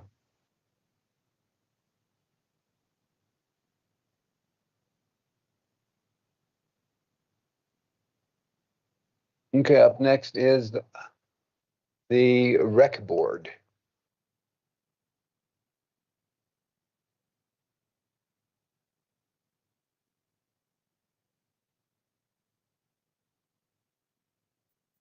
Well, good morning. Good morning. So we're here just to have a discussion about these pathways and where we're going. It seems like there's some confusion about what direction we're going or what we're doing was tabled, no, not tabled. Going to be doing any repairs? Are we going to hand them off to the town? I mean, it feels like we've been kicking this can and we're just wanting, the last thing we heard was that maybe you guys thought that we didn't put it in our budget, so, but we thought that it was under road and bridge. Billy's here also if he wants to join us or not. But just trying to figure out what direction we're going or what we're gonna do with this. I know we've discussed it multiple years now, whether we're gonna fix them up and hand them off to the town once they are to a E grade or I don't think that'd be perfect, but they have to be in better shape than they are, that the town will happily take them over and take ownership of them going forward. But at this point, where the repairs that Billy did last year, I mean, we knew that was a Band-Aid. That they're coming apart again as expected. Whether we're gonna keep Band-Aiding them and hold on to them, or we're gonna fix them up and forward. Thank you for that, Monty. Our conversation with you last fall was, this is what we're currently doing. And at that point in time, I think that we asked you to come forward with a plan that was acceptable to you and the rec board as far as how we wanted to address it this year. And my knowledge, I think I'm still waiting for that. I mean, believe Billy and Rio Verde have gone through them again recently, brought it forward, and then it got tabled a couple months ago. Yeah, I mean, we know what the problems are and what we need to do. I guess we just didn't know if, I mean, I've put together, what they need. Rio Verde is done all that. They've assessed the money part of it.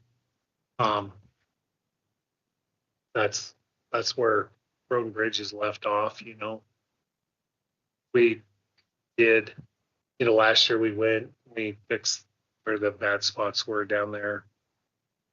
Little Creek Road. That's actually, but it is just, it's just Rotamill.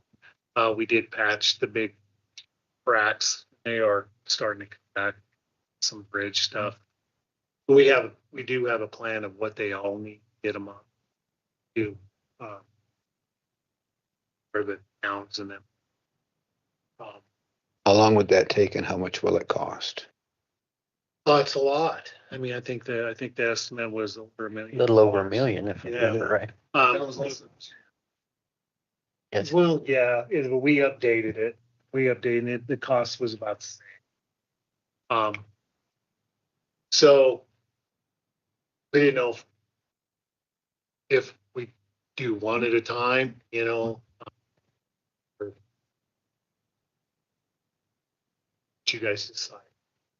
If we do it in pieces or parcels, once one path is done, we can assign it to you and we're done with it? Or is it all together?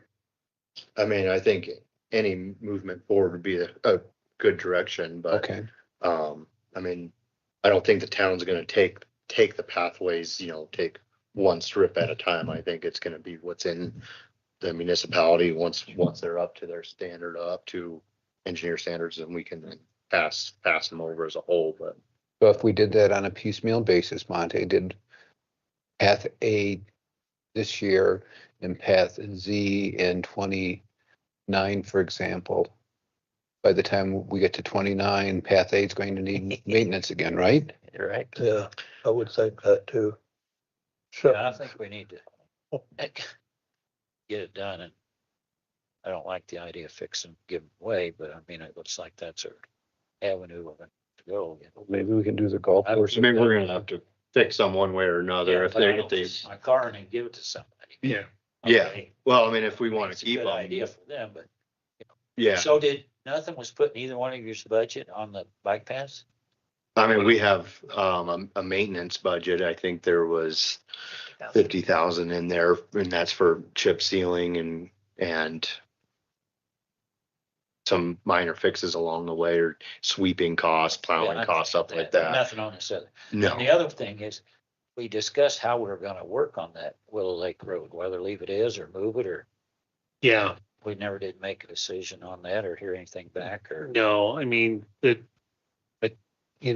town, I mean, there was talks about maybe moving it next to the road so that be away from the trees and stuff like that, but that's just kind of, Yeah, I've never seen that shield stuff work. Cotton, it's because they're pretty strong. yeah, and I've never used it, so I don't know. I don't know if it'll, and they say it works, but that's, wherever there's trees. I mean, and then, the county we have our own paths that, the ones along the roads, I maintain them as we do in that. But like Soda Lake, where the willows are now, they're coming up through it and that. So we, even the ones we keep, we're gonna have to do quite a bit of maintenance on them. There's spots we're gonna have to tear out and redo, and kind of the same thing. So it's just, what do you guys decide? I'd like to see a fresh report, River or whoever, to know exactly what it would be this year to get it over with. I mean, we did that. We got that. I can It's in give that. February, wasn't it? Yeah. And, we can, whatever we decide, I doubt Jessica, if can we- you by chance look that up quickly and can you, doubt if can we you look can, up what Rio Verde's get it dollar done amount this on that year bike anyway. path repair would be? Is it,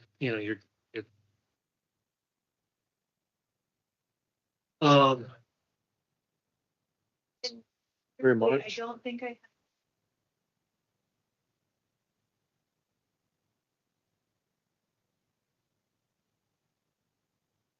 There was a spreadsheet I thought on it. Yeah. Is that something put in bid or what's going on? no, it was just estimated, just Rio Verde's estimated cost and everything, and I can get that for you, So but what's we the just other updated. companies in town right now? They do those? I mean, what's our options? I Was mean, it we could, RP or something? What is it? yeah, I mean, we could probably get, I can try to get it done this, whatever we decide to do, I don't think we could get them all done, you know what I mean? Cause I think temperatures will get too cold.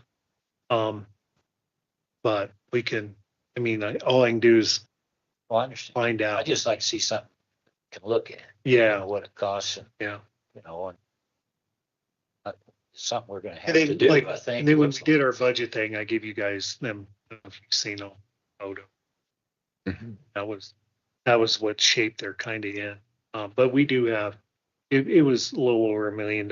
So if we were gonna just fix them all and get it and turn them, the ones that, the others, the good ones, just need maintenance, stuff like that. But that was to get them all where we could give Big Piney theirs and Marbleton, kind of.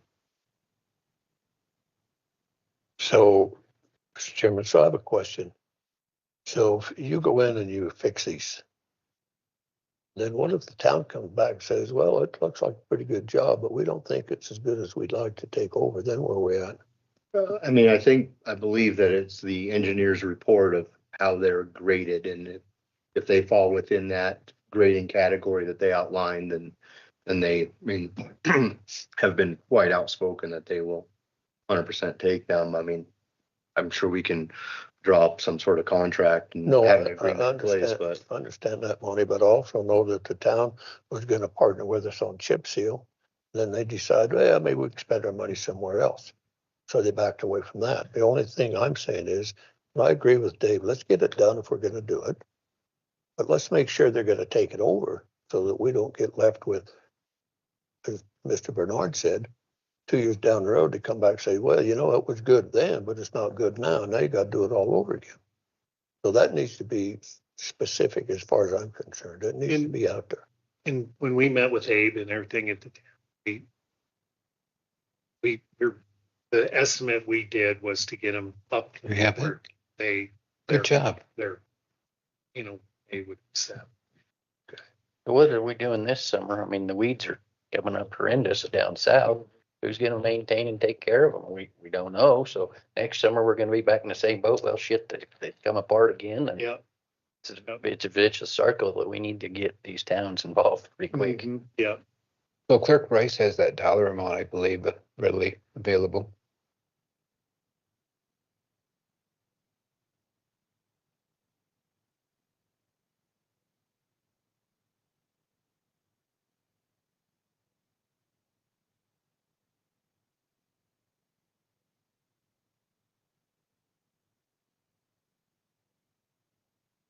So was that an estimate or a bid?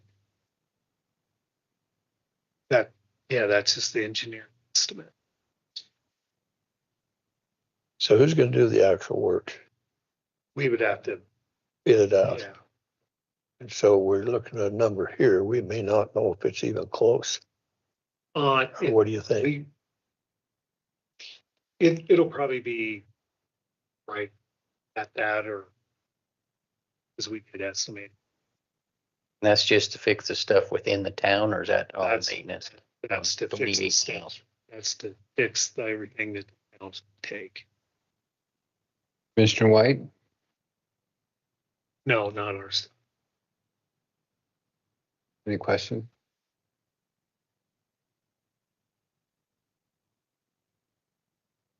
Okay, so not to be pessimistic or anything about it, but when those, if we decide to go forward with it, and those bids need to be opened right here at this table, like. Correct. Started. So are we okay in putting it out to bid and see what it is in conjunction with the town of Pinedale coming up with a commitment to take them over if we move forward?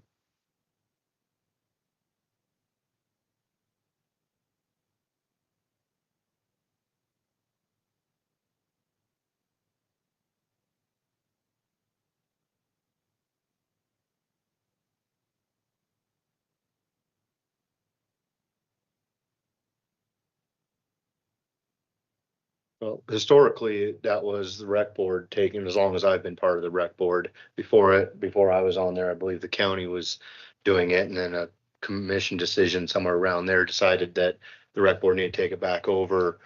So during my tenure, what we've done is we've allotted a chunk of change every year. We were chipping away at these. Basically, they're on a 7-year rotation, and we would do this pathway, and work our way through it. And with the money that we would spend on that, I mean, one couple mile section, we would spend, say, $50,000 on that. And this is when we got Billy looped in on some of the pathways down by Big Piney, and I think he got 3 of them done for around $20,000 because his buying power is slightly better than the rec boards. It just made a heck of a lot of sense to do it under his banner rather than us doing a one-off, paying mobilization fees, having R&D come up, do one section for us for 50,000 versus 3 sections for 20, especially when if he can time it where he's doing the main roadway right there. And if it's anything that's touching it or nearby. Saves a heck of a lot of money, and our role in the rec board of responsible spending of tax dollars, it seemed like that was the right way to go. So what has Big Piney and Marbleton agreed to take? Clear to the fairgrounds, or? Yeah. You just be left with the North Piney one, or do they want that too? No, they don't take. So I think we better get them back in here too. Make sure everybody's on the same page. and they were really good. Yeah, I think they will. I think they just need a refresher. Yeah. Let them know, maybe take care of some weeds or do some Yeah. things this summer. There's some things that need done. The cracks are good. I don't Yeah. especially go. But yeah. Yeah.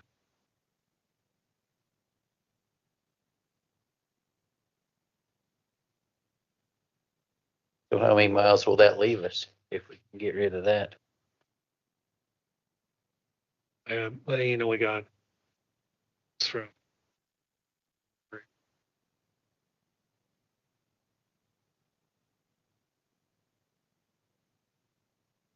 even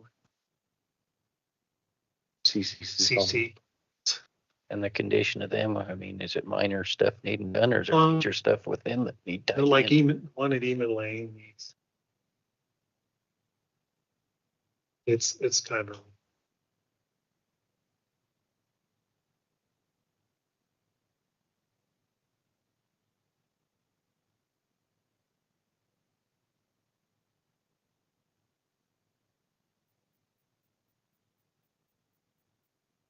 I don't, are they the same man? No. No. And then some of the, you know, like some just. I'm good. Some some stuff. Well, regardless, we're going to have to repair them anyway. If we own all of them or just a portion of them. I don't think so.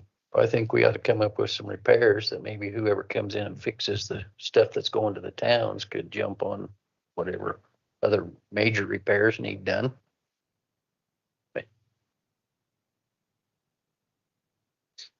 Ought to budget some for ourselves.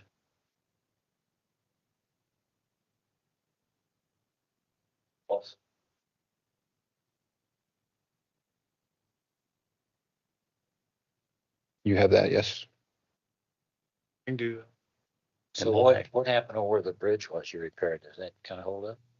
It's holding up. I mean, it's starting to fall apart because it, you know, the cracks just keep getting, you know, bigger and it keeps pulling.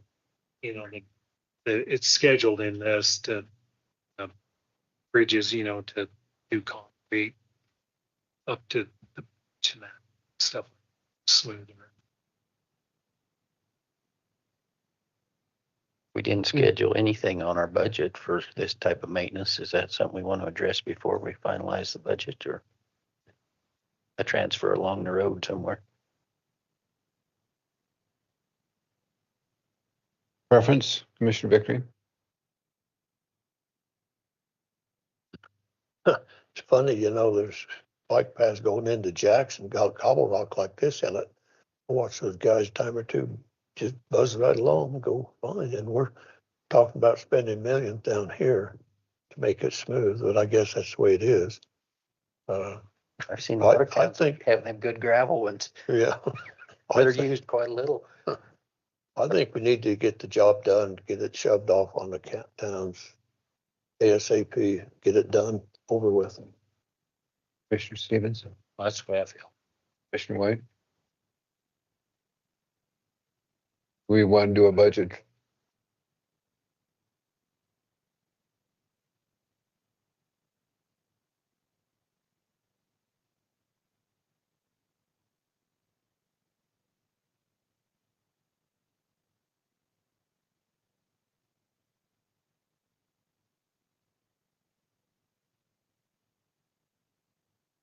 Transfer at that point in time. Yeah. We're not gonna know what that number is until we get the bids back. We can, yeah, but we can use the $1 million that was tentatively proposed back in I April. don't understand that, but. Yeah, Well, and if it does, then we don't have to. yeah. Them numbers, I think, in that, them were to just get the ones that were get rid of. And I think, I know. We'll be there. Okay, let's move forward that way, Monty. Does that work for you? Fantastic. Yeah. Always, Happier. always. Good. Okay. And you'll, Yeah, I'll get them. excellent. Thank you. Thank you. Thank Thank you. Clayton, you're up next, please.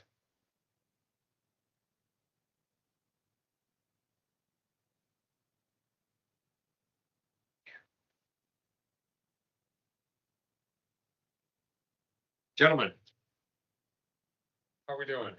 Good. I see you have a new face with you today. I do. So we have two interns this summer for part of the summer. This is Kelsey Cooper. She is an undergraduate student at the University of Wyoming, and she is joining our office about 1 day a week in her quest to decide if she wants to be a lawyer someday. So we're trying to give her a pretty good flavor of what that looks like. And part of that is the experience, defined whether it be misery or wonder, of sitting here today with you all. So we had to make sure that she saw what this is, the good with the bad. And then, of course, we. Well, we're presuming that you're talking about us as the good guys and the attorney's office as the bad. No, I was just talking about the general experience. Oh. Sometimes sitting in this room can be an interesting experience. I was told earlier today that there are people in this community that pay attention to this meeting just for entertainment purposes. So They must have a terrible life. that's what I said, but at the same time, sometimes things that are said here can be entertaining. Yes, sir. Anyway, so we have a few things. First and foremost, I believe we have a lease agreement with Rendezvous Point. This is an updated lease agreement. This has actually gone stale for a couple of years, but it has been brought to our attention that it had lapsed, so we're bringing it up to speed.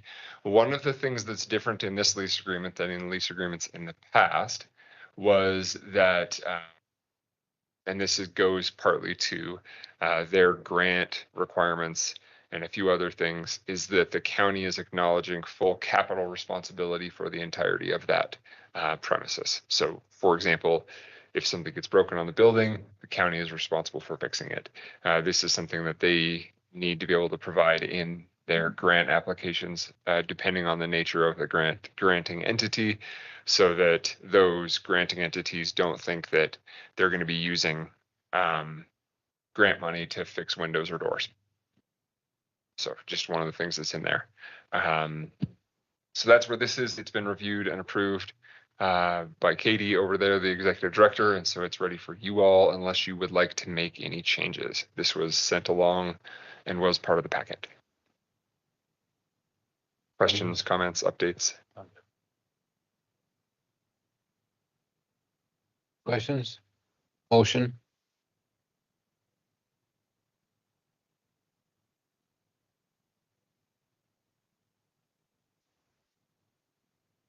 Motion, is there a second? I'll second.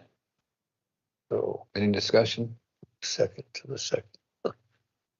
All in favor? Aye. And just so Sam feels better Any about it. opposed? Just so Sam feels better, you have to sign every page. Thank for who? You have to sign every page just to make Sam feel better. It's an inside joke. Oh, Sam used to complain about all the initials. I guess his still has carpal tunnel. Have you turned in your workman's comp claim? Okay. Okay, next up is lease agreement with Proactive. They have gotten back to me and they are good with this. And so they would like to move forward with signing this lease agreement. do you want this dated today's date or? Yes, please. Thank you. In regards to the lease, have you heard anything in regards to their future plans, if any? No, What was our time frame on that? 60 days from the signing of the lease. So 60 days from today? Correct. This lease doesn't apply anything that, there's no discussion of applying towards purchase price if they so desire. There is the clause that you all, when I sent this out to you, I will review this just briefly with you. I don't So, see it. Okay. It was in your packet a few weeks ago. Okay. So the option to purchase, I'll just go ahead and read it to you here. Proactive or a third party purchaser in conjunction with Proactive shall have the option to purchase the premises at a price of $800,000. And must notify county in writing to the Sublette County Attorney and Administrator of its intent to exercise this option no later than 60 days from the latest signature on this agreement. Failure to notify forfeits the option. Upon notification, county will prepare necessary documentation and will initiate the boundary line adjustment procedures in order to modify Lot 2 of Block 3 of the Failer addition to the town of Pinedale to include the northwest quarter of the lot, approximately 0.47 acres more or less. Parties agree the cost of lot modification, approximately $5,000, will be shared equally. Parties further agree that any rent payments made under this agreement up to and including the date of closing with the last month prorated shall apply to the overall purchase price. So any payments moving forward would be applied to that overall purchase price. Questions about that? This was a decision you all made last time to have it conveyed, and they have decided they want to proceed with the lease, and they will notify you of their option. Make a motion to approve the lease between Proactive and Sublette County.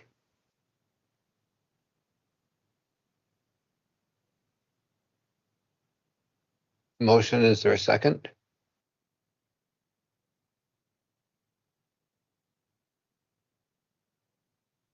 I'll second it. Further discussion? This lease starts June 1st, 26 and terminates May 30th, 27. That is correct. They have 60 days from execution of the lease or date of the lease. Execution of the lease, and we can modify it if you want to. Well, they've had 60 days already to determine what they're going to do. Okay, right? I can modify it if you Well, would no, like. it's a question. When they were here 2 months ago, we had the option of, well, in 60 days, let us know if you want to buy it or not. Is that correct, or? That is correct, that you instructed me to put the 60-day option in the agreement. Thank you. Do we care if it's 60 days from today or if it was 60 days from when they were here? I think, didn't we agree that either way, we was gonna give them 12 months lease, so if you Correct. want, just pull out any of that rent applies to purchase price and say it's strictly a lease. I will do whatever you guys tell me to. I'd rather pin them down to a date, then we know how we gotta move forward with the other building. Correct. So in conjunction with this, there's some other discussions I think needs to be had, but I'm not sure it wouldn't be better served to have it in an executive session.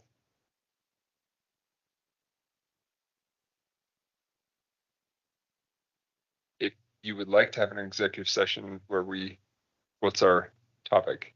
The topic would be land purchase or facility purchase, however you want. So that's not an executive session. Yeah, this would be, believe me. Okay, so would this be the type of discussion that if the general public knew that it could result in the increase of the land that the county is interested in? Absolutely do that. Okay. then that would be appropriate for an executive session if you would like to have a conversation about that. It wouldn't take very long. I just throw it out there. That is your option. You guys are in charge of the meeting. Okay, motion move into executive session. Is there a second? Second. What's the nomenclature? 16445 a Romanet. I can't remember which one it is. Whatever one is for the purposes of land purchase. 1 through 9. It's in there. It's not one that we usually do, so that's why I was. Motion second, all in favor? Aye. We'll be going into executive session to go over land purchase.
Motion that's on the table currently, do we need to clean it up before we do our executive session stuff, or? Well, yeah, that'd probably be best. Okay. So, let's let that motion die and Ready start over with it in a minute. to withdraw the motion made by. Ready to executive session. Okay. Second, Out of executive session, I'd make a motion to allow the county attorney to pursue information on a property. I'll second that. motion second, further discussion. All in favor? Aye. Opposed? Aye. Great. On to the next. Going back to the lease. The lease is tied to,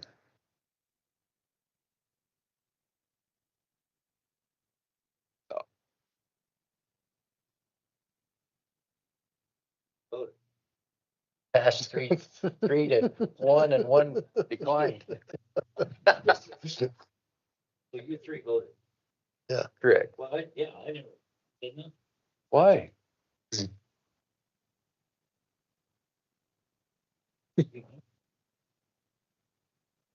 Okay, 3-1 with one abstaining. Yep. Appeared.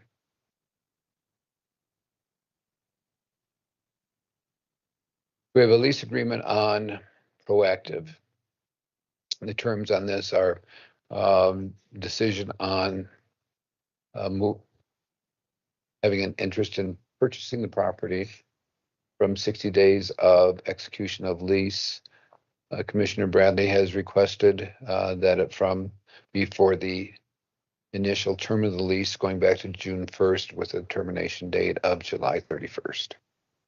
As far as the date of, does If that's what you guys want, that's what we can do. that work? Yeah, I'm fine with that. So just let me back up. So, and just, I'll let you know the date that I sent this to them in case you want to make that be your date. Okay, I sent this to them on June 1st. Hold on a second. Nope, I sent the actual lease on June 4th. So June 4th was the day I sent them the lease draft.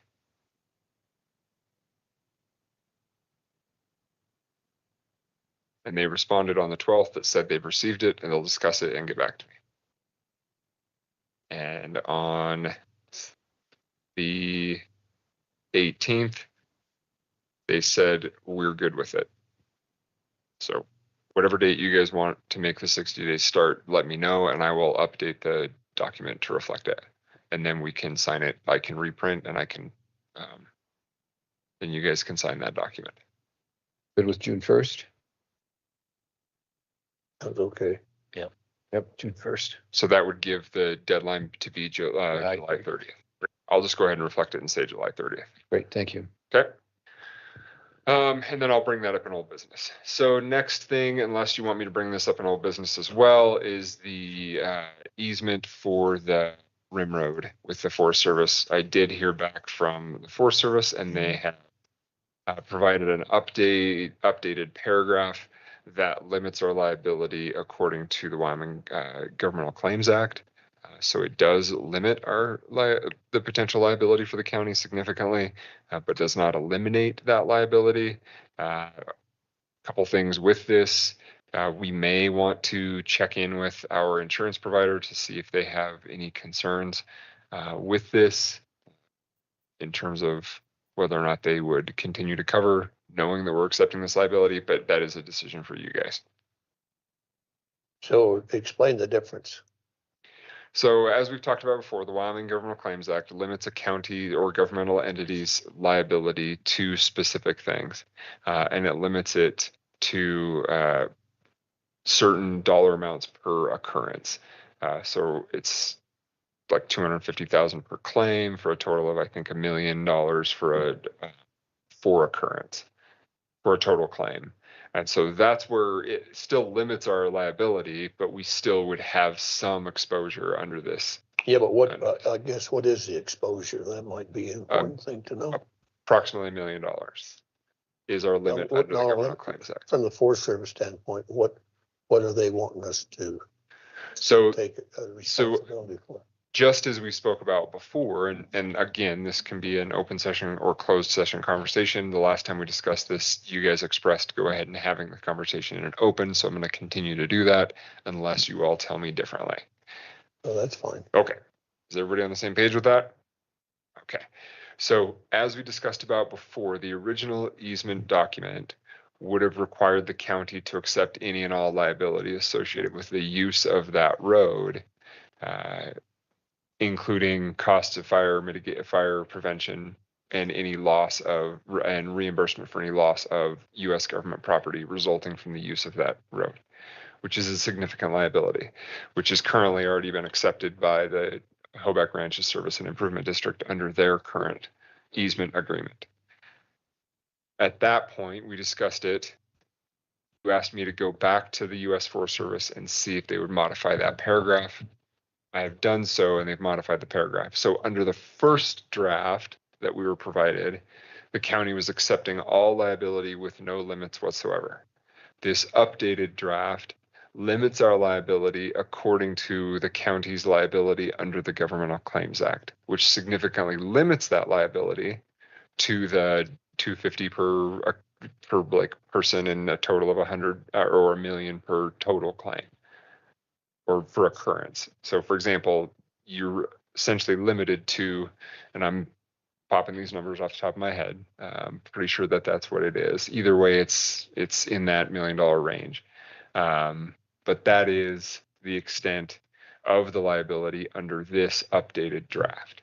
So it still limits us significantly, but there does remain some exposure to the county from this. I think we understood it the first time around was if somebody created, again, the fire thing, somebody from, I think I used the term Florida. I think you said New York, but either way, Well, either way, New York's really bad right now. And so we'd have absolutely no control over something like that, but yet we're supposed to pick up the burden of proof on whatever occurs. That's just not right. And so what I said was, and I still believe that, if they're going to get to pushing too hard, give them back some of these roads that we have spent, the county invested in millions of dollars for their use. Some from the folks that come through Sublette County.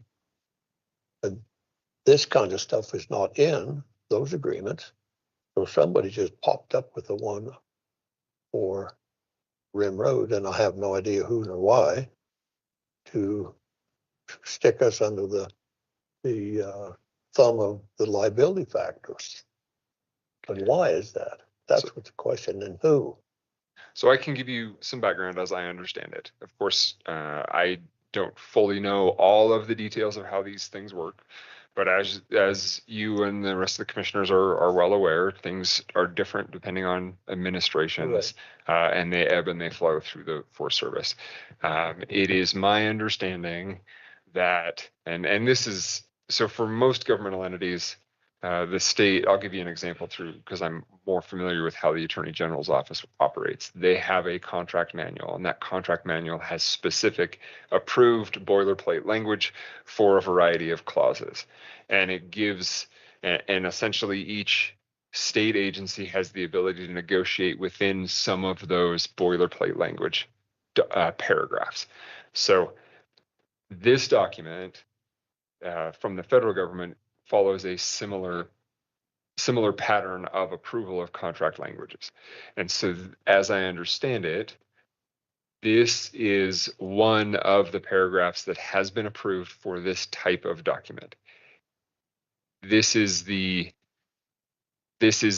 final coming from the Forest Service, as I understand it. They have already gone to a level of, they've already gone to a length to make this change that exists in front of us right now. They will not be, as I understand it, making any other changes to this. So I will say it in one other way. Take it or leave it. This is it. And if you would like me to send back and say, No, I'm thank you, fine, but no, I'm thank fine you, we with that. can. I just, you know, I just don't understand why all these years getting by without that kind of stuff. Now, all of a sudden on this one, it shows up. It is my understanding that this language was approved. I cannot remember the exact date, but I believe it was over a decade ago. And it has not been in those previous iterations of the easements. It just hasn't. But this was the language that Hoback Ranch has accepted and approved in when they accepted this liability when the Hoback Ranch's Service and Improvement District, that separate special district with its own mill levy, with its own ability to have insurance and so on and so forth. When they accepted this liability in 2018, or when they signed that easement that currently exists, they accepted this language, the previous language, the original language that was presented to the county. So it's just one of these things that over time governments make changes, and that has been the change, I believe, at least since before 2018. I can't remember the exact date, but this is just the new documents, and you all are accepting and you're asking for a new easement across Forest Service land, and this is the current iteration of the requirements if anyone is to get an easement across Forest Service land. So they've already done us a solid, so to speak, by updating the language to limit our liability to that of the Wyoming Governmental Claims Act, which is a significant protection. Yeah, It doesn't completely protect us, but it does significantly protect us. So it's much better than it was before. And certainly I can send it back and say, no, thank you. But in terms of negotiation or modifying these terms, it is my understanding that that will not happen. Well, and I say this tongue in cheek, but I happen to know somebody that works in the President Donald J. Trump's office, and he could change that. By all means. But I'm not gonna go to that route. No, I'm fine with that. We got rid of most of the bugs out of it, it would appear. And that was just because we asked for it. Mhm. And And it appears in the conversations that I've had, it appears that the Forest Service took it very seriously. I think that they appreciate the partnership that they have with Sublette County. I'm not speaking for them, but this is just my observation, because there was significant interest in making sure that that the county was happy with the terms. And from my perspective, this has significantly limited our liability, and I am comfortable advising you that this is much less on the liability, and you guys make the decision from there. yeah, well, I'm okay with it. I just seems like they were trying to hold our feet to the fire and they had all the matches at one point. And now I think we had the match. Like, so there. I feel a whole lot better about it.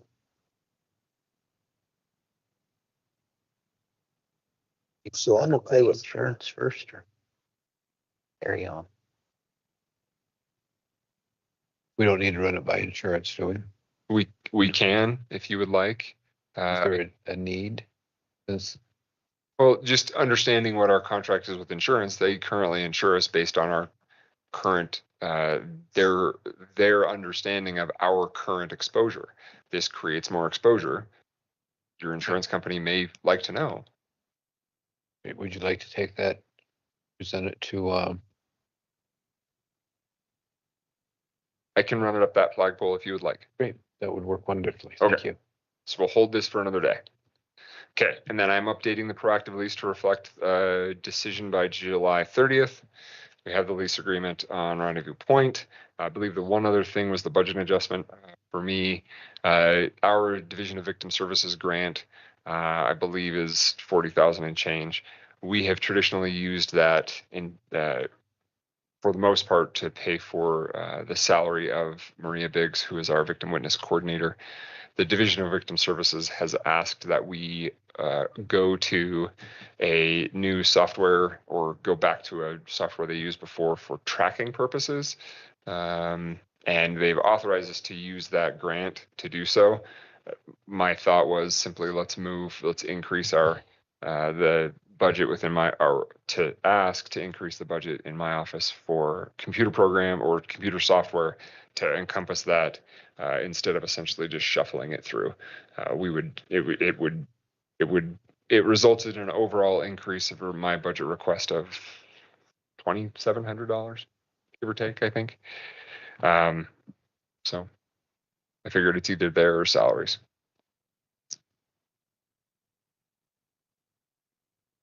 And I sent that to you after we had our discussion, so that's why I believe that's why. Okay. Great. Thank you. Okay. Unless you all need anything or have any other questions for me, I have nothing further. Good shape. Thank you so much. Thank you. It is, please. I have a request. So how much is left in the maintenance department budget? What's he got left with this today? Oh, I won't know until they post checks and then this budget transfer. Well, I'm curious, most stuff, when we've had requests, they've got enough extra money to do stuff, and that silly gutter thing over there is starting to bug. That gutter thing's gonna be $100,000 gutter. Oh, fix. no. There was another guy who looked at it, so. I mean, I'm not talking about the doors. Gutter, they could put one up today. So I was just curious what's left in there and why he's procrastinating. Yeah, I'll tell you what I'd do. I'd buy the gutter material if they'll put it up. It's a safety feature. Because because that just needs to happen. It's been on the discussion table for a long while.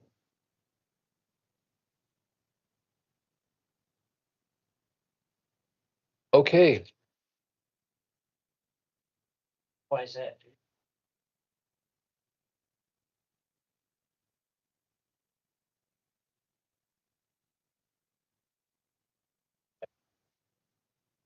Look at it. I'd probably go look. It's not a big deal. So I've talked to him about it. we took somebody over there too.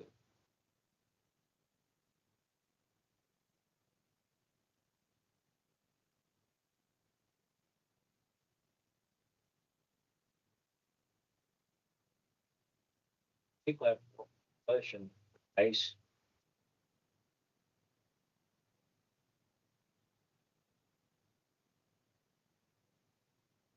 So regardless, are we ready for lunch? Great.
Yes.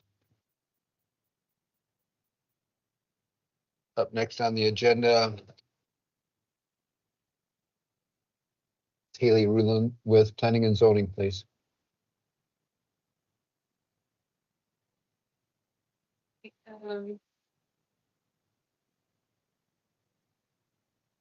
Good afternoon, commissioners. First on the agenda for planning and zoning is this feels loud, is the Union Tower, and the union has requested to table their application. It is for a conditional use and a wireless facility adjustment.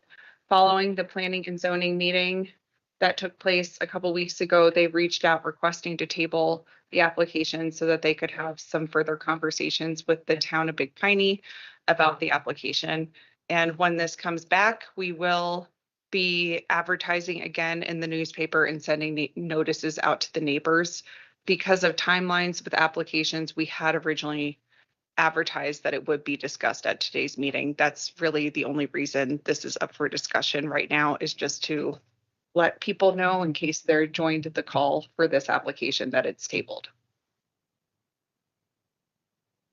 If there is no change to the application, it can be presented back to you for final decision. And however, if there are substantial changes to the application, it may be required that they resubmit or at least go back to planning and zoning. I think it just depends on what they end up coming back with. And they are aware about their options. Next on the agenda, we have an application for a change in zone district request and a conditional use permit for a RV park near the Daniel intersection. And can I share my screen? Oh, thank you.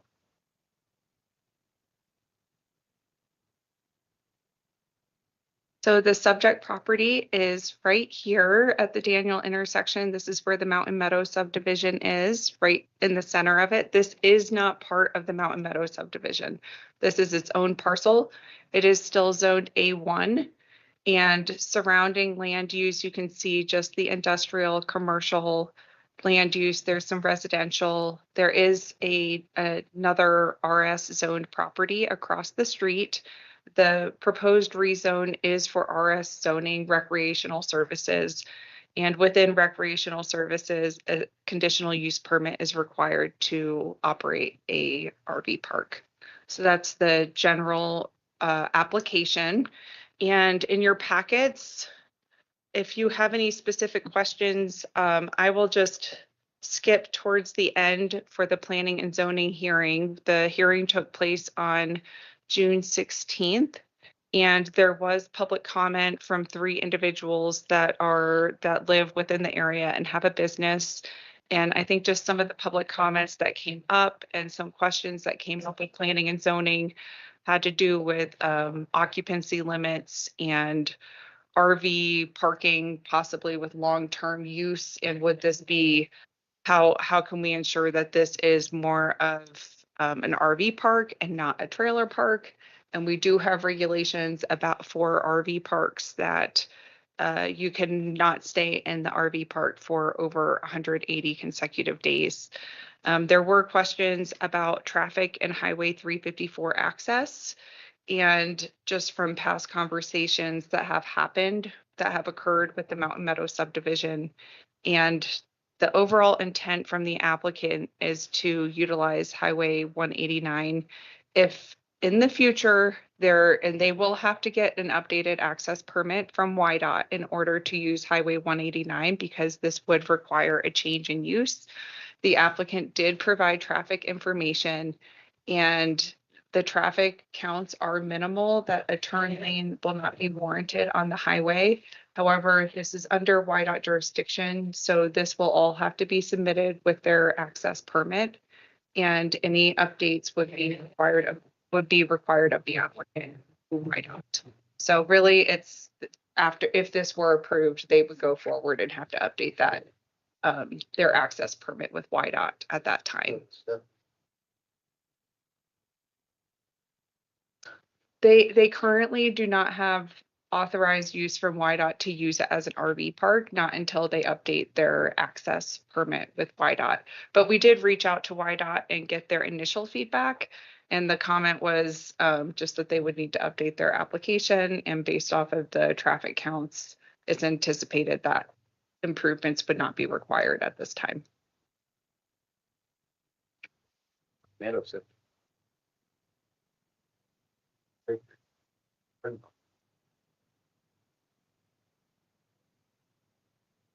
This would trigger. So that is another thing that came up that is not, and I feel like this isn't quite the same thing, but I did request that they provide a maintenance agreement with Mountain Meadow subdivision for the road. I am not sure what all is going to be in that agreement, but the access permit from YDOT right now is for these light industrial lots, assuming that they will be light industrial. So if they were to end up being something that generates heavier traffic than what was in the original permit, they might be the one to trigger a turn lane. Whatever that development is that triggers the turn lane, theoretically, they would be the ones that have to do that. But again, that's more, I think, coordination with YDOT. And right now, they're all assumed to be that light industrial. And, you know, this C1, this commercial one zoning lot, depending on what they put in there, that could be something that generates more traffic than light industrial. That could warrant improvements. Action.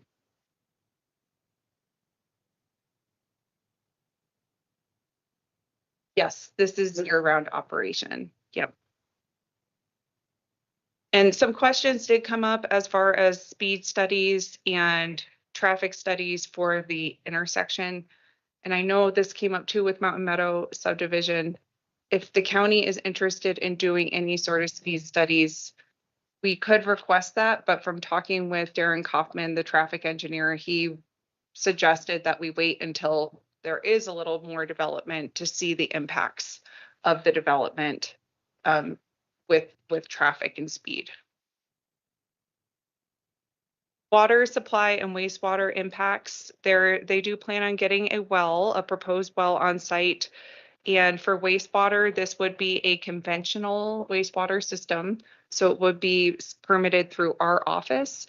Anything that is under 2,000 gallons a day for a property would be through our office, versus if it's over 2,000 gallons a day for septic, it would require an additional permit through the DEQ and not our office.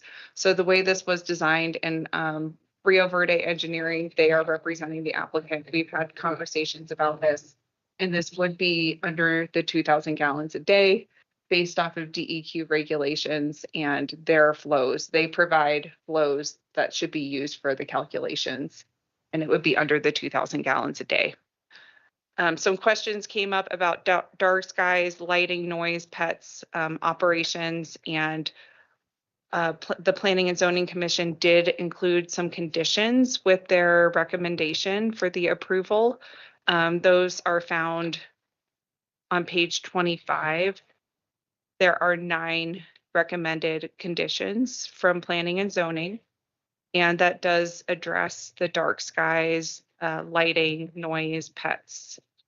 Another thing that came up was the need for an RV park, whether or not this was, you know, a good location for this. And generally for the Planning and Zoning, the commission, the response was, you know, there may be another RV park across the street, but it's not really the Planning and Zoning Commission, you know, when it comes to business plans. And if someone chooses to have an RV park, that's really up to the private property owner if they feel like there's a need for that.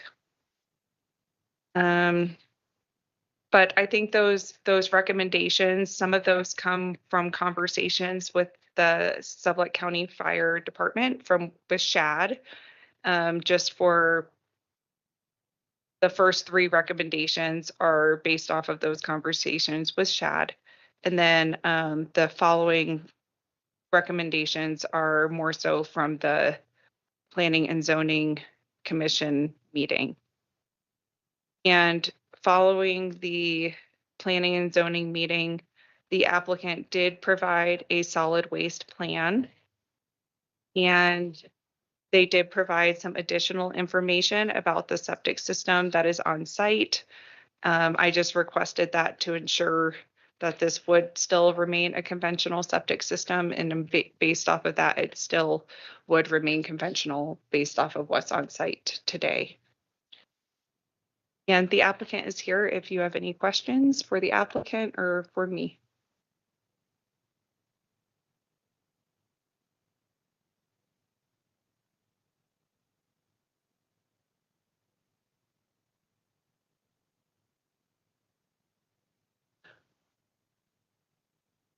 The board, the consensus was to recommend approval, and there were 3 commissioners present during this motion, and it was 2 in favor and 1 not in favor for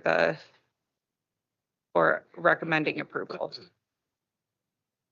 And again, there are 2 applications that are being considered today. The first is the change in zone district, and then the second is the conditional use permit to allow the RV park.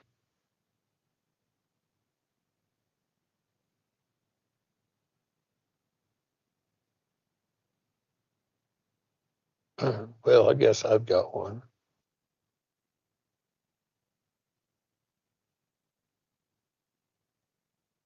So it says, part of this reduced value of the affected property is not anticipated.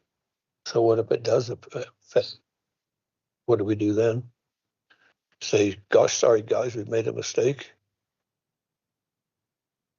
One thing that came up in the Planning and Zoning Commission meeting is the location of this. This property is surrounded by light industrial use and by the Mountain Meadow subdivision.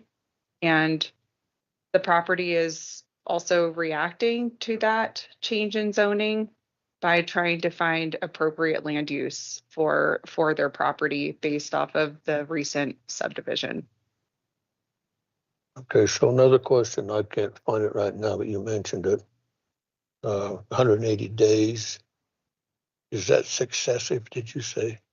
It's consecutive 180 days, so you cannot be there for beyond 180 consecutive days. Okay, so the next question I have, if I move in there, I'm going to use the 180 days, and I vacate for a week and then come back and start it all over again. Theoretically, you can. I would assume so. We are not the county planning and zoning. We are not going out and checking this. There are other RV parks in the county, and I would hope that they are complying, but we are not going out and confirming this. Yeah, I realize that, but all I care about is knowing the last time we went through one of these deals, my perspective,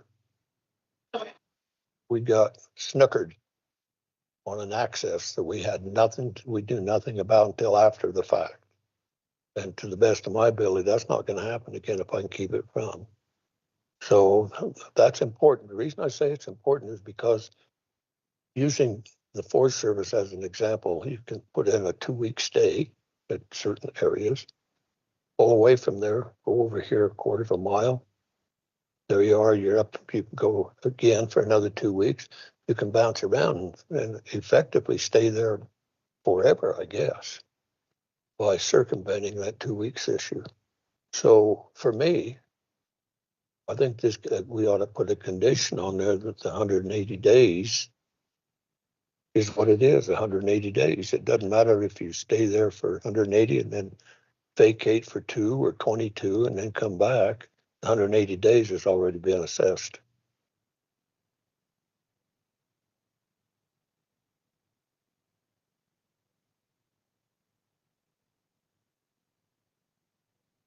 In that regulation.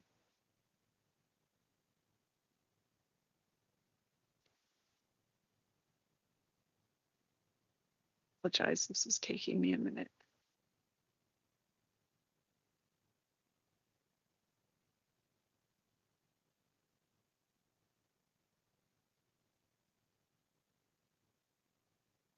Okay, the regulation I'm hoping this is verbatim, but this is in the table in the staff report. Campgrounds are to be used on a short-term basis only, 180 days or fewer at the campground space per individual.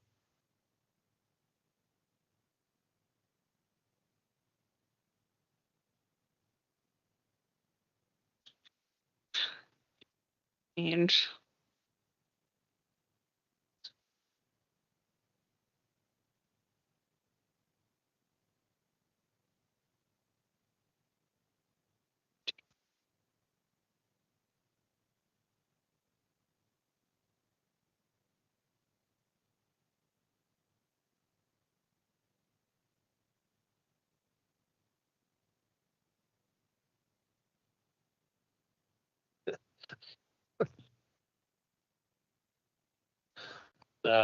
we don't know how much that Mountain Meadows is gonna create on traffic. Already had complaints up there on the other highway where they're coming out. I know 2 lots have been sold. They're gonna put storage sheds in there. That's gonna create more traffic. I mean, I just don't know how much that corner can handle. I mean, that's my thing. So, and it's in a dangerous place. People supposed to go 50 in front of the den and they go 75. So you can't predict what is gonna happen, but that's my concern. So,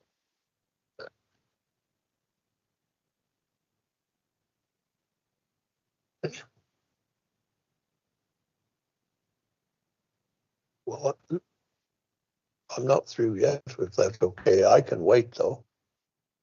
I'm sorry. No, I was contemplating.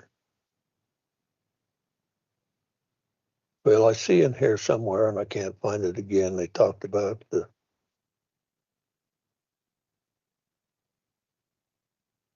2-person or trailer. And using it for a hunting preserve or hunting a spot for hunters, and I understand that. But I can tell you, in past years, I've been involved in going on hunting camps. 2 people at those things, somebody's gonna call up and say, "Hey, Joe, we got this place near Daniel Junction. Why don't you guys come up, stay with us overnight or for 2 weeks or 10 or whatever it is. We'll go hunting on the upper the Horse Creek country at a perfect spot." And that would be. But then you look at the 2 people per trailer, trying to figure out what those numbers are gonna be, and all of a sudden they explode, in my opinion, or could. And so those numbers just aren't realistic. And then I can't find it in here someplace. They used numbers that were generated from some places back east, for heaven's sake. And I know we're going in a different direction, but Page 15 is where your water numbers are. There's a page number on there. it just which page number was it? Page 15 is where you're 15. getting your 2 people.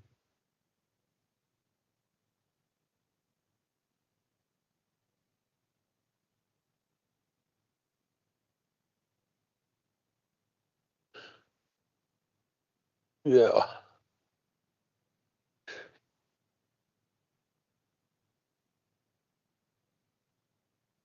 So here's what we're saying is 2 persons per unit, 1 manager, 2 persons times 12 unit plus 1 manager, 25 persons, 13 total connection. No public water supply permit required. Now, I see some of these outfits come by. Matter of fact, I see a lot of them. $750,000, $1 million, $1.5 million, and they're pulling a little convenient car behind them. And there's a lot more than 2 people get out of most of them. So I don't know why those numbers even would equate to anything of any value.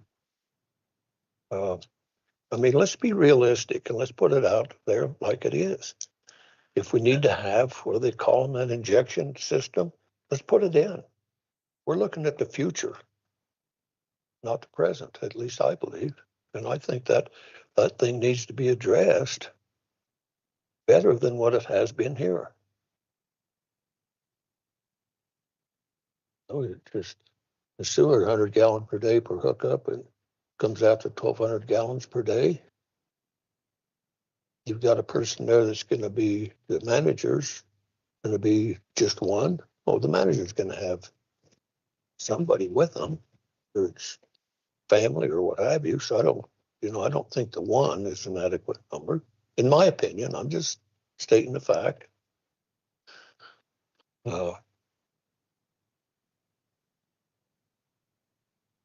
Commissioner Vickery, the applicant is here and Mike Jackson is here from Rio Verde. If you would like for him That's to fine. You address. can sit right up here and we'll ask the I question. feel like too, there are some of these calculations that are based off of guidance from the regulations.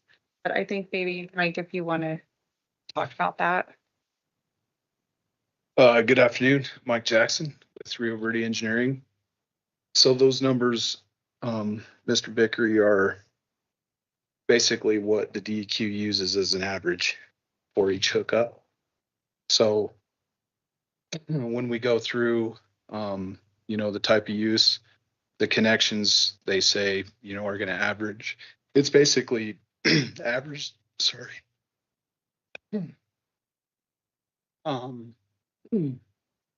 Basically, they're averages that are calculated for the entirety of the RV park. It doesn't really have to do with occupancy. So you'd have a trailer with 5 or 6 people. You'd have one with one. Maybe they're not all full, and it's a daily rate. So that's basically, so the hookups are for, that's what the DEQ uses to determine. Sorry. A number of hookups. And as far as the sewer goes, I mean, it falls under the DEQ regulations. So anything under 2,000 gallons a day, whether it's a 5-room house or something like this, I mean, we normally just take these straight to the county planning and zoning. So, if you don't go over those limits, then the DEQ doesn't require you to go through the public water supply or the UIC. UIC is for sewer treatment, and public water is for the number of hookups or persons served. Okay, fair enough, Mike. I appreciate that. So the DEQ makes these determinations. But we're in Sublette County. The DEQ comes out of Cheyenne as a rule. Most of them do. And so do they come by and inspect every so often to make sure that the sewage is doing what it's supposed to do and the water is doing what it's supposed to do? Is the applicant on their own?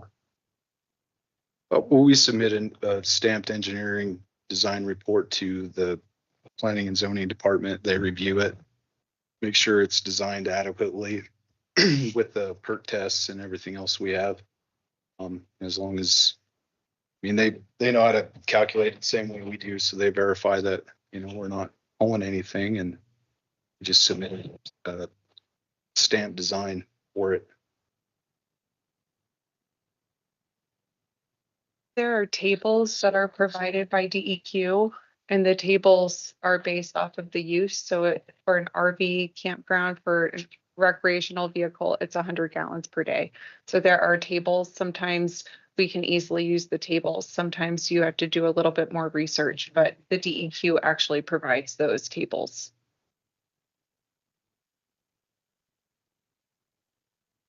So question number 5, or whichever question it is.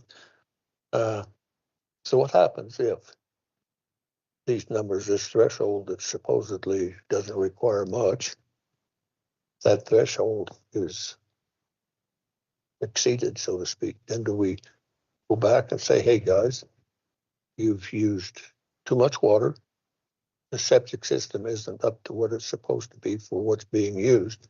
Then do you go in and retrofit everything, or how does that work? Well, I mean, based on the DEQ numbers, I would say that they're conservative for daily peak flows. And I mean, I wouldn't want somebody to design a system for me, a septic system that was designed to fail. So I would say that it's conservative. We need to do the perk tests. There was perk test data done as far as that Mountain Meadow with no issues there. But we do site specific perk tests for the septic system, and then you base your size based on that perk rate. So just as the DEQ requires it. Okay, So we don't want to fail. No, and I appreciate that and understand that, but the concern here again, especially on the septic, is there's a major irrigation ditch right below it. Taylor Creek is right below that, and then you go to the Green River. And I certainly wouldn't want to see affluent if you would going into any of those. I don't think you would either. So if we go back and step up a minute to what the DEQ requires, depending on the two more, I want to say, more stringent parts, the water being one, the sewer the other. What kind of a differential is there in cost value? In other words, we're looking at the future. We don't know. This thing may be a big hit. So all of a sudden, you're going to have it. Maybe they've designed it for year-round. Is that not correct? Yeah. So you've got it on a year-round basis. Let's say it's full completely. So wouldn't it be, I'll use it, better to design the system a little bit bigger than what you actually anticipate, so that if that does occur, it's already in place? To me, it makes more sense to do that. Is this also going to require a fire suppression in conjunction with the one that's at Mountain Meadow? Or do they get to tie into that one also? That one's available for public use. So both facilities? Yes. Okay.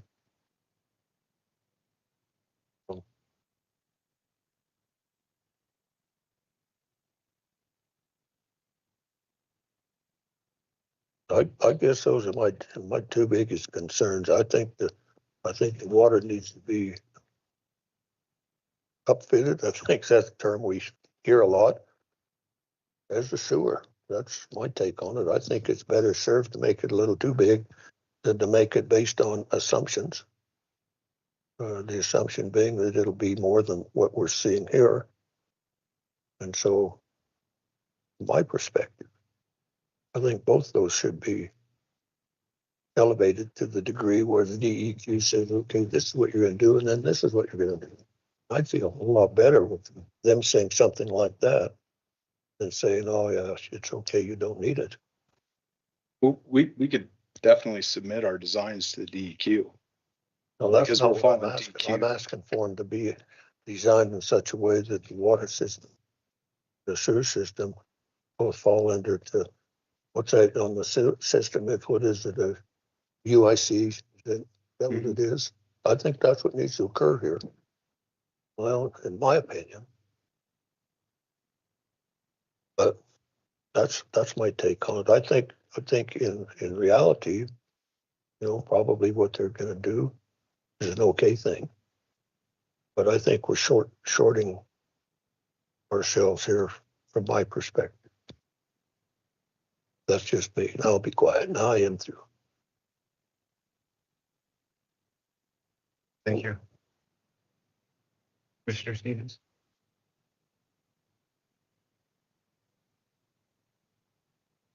Comments?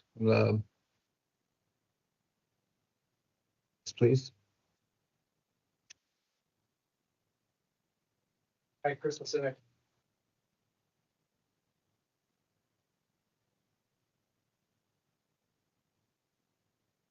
You better borrow one of these. Okay. Hi, Crystal Cynic. I'll just to point out a couple of things that you may or may not remember about past similar applications. And I'm not advocating any particular position here. I'm just offering some insights to maybe help. One that came to mind when the Planning and Zoning Commission reviewed this was the Elkhorn. You might remember several years ago. There was an RV park put in there. One of the biggest concerns we heard from the public at that point was about the length of stays and being kind of something where people would end up living there and commuting to Jackson for work and things like that. And one of the responses to that, as happens with conditions, where you say, okay, what conditions can we put on this to alleviate those risks, was that in that particular case, if memory serves, it was that I think we'd put a 90-day limit that anyone could stay throughout a calendar year. Like that was what was done there. So if there are concerns, I'm just saying there's some precedent for that. The regulations as written are useless, essentially. I mean, this is one of the things that really needs to be fixed because there is no teeth in any of that. No, you could never argue that someone couldn't just move a spot, go across the road to the other RV park, come back one day, or I mean, there's nothing you could do really, unless you put a condition in, if that's a concern. I'm not saying it is a concern or that's what you should do. I'm just saying that that's something that was done in the past if that is a concern. I, like Commissioner Vickery, I was concerned about the water aspects. One of those concerns, which is not the burden of the applicant, is that we also, of course, have phase 2 of the Mountain Meadows subdivision, which as originally envisioned was going to be some multifamily residences and some other things. I don't know. I don't think any of us sitting here today know what phase 2 actually looks like.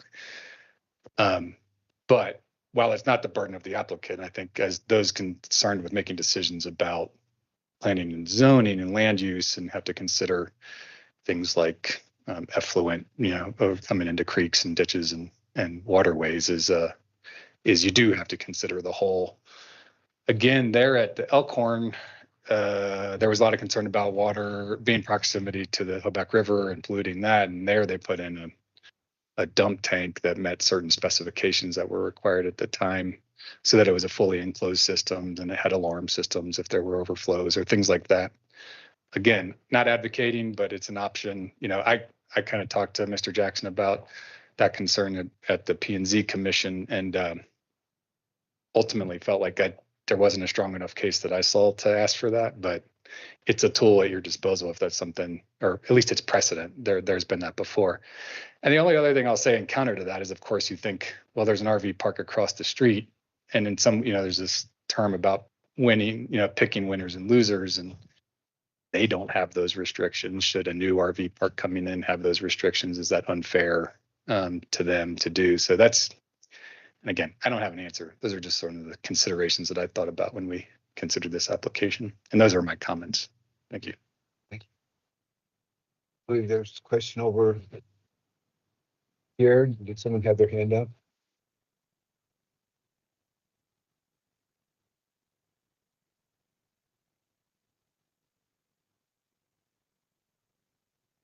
And to follow up with that,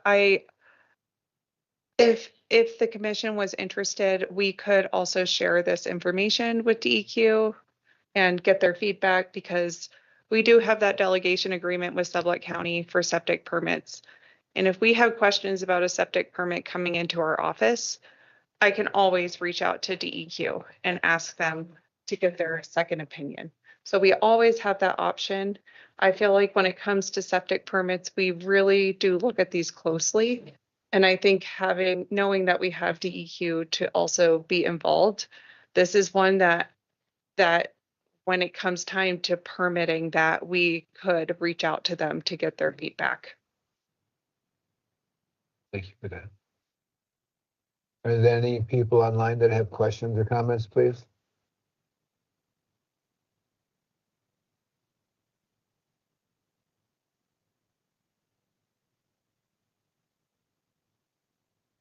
Mr. White, nothing? I got a question. On the conditions, that came out of planning and zoning, the 9 conditions. 5, all exterior lighting shall be dark skies friendly. What are we using as reference of what is dark skies friendly?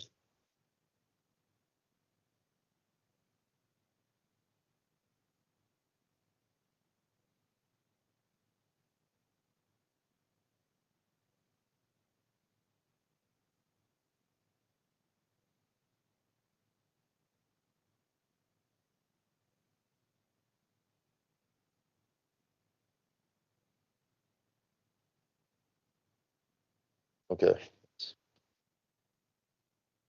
So we're just using the general, not referencing anybody else's rules or definitions of dark scenery, just more shielding the direct lighting down.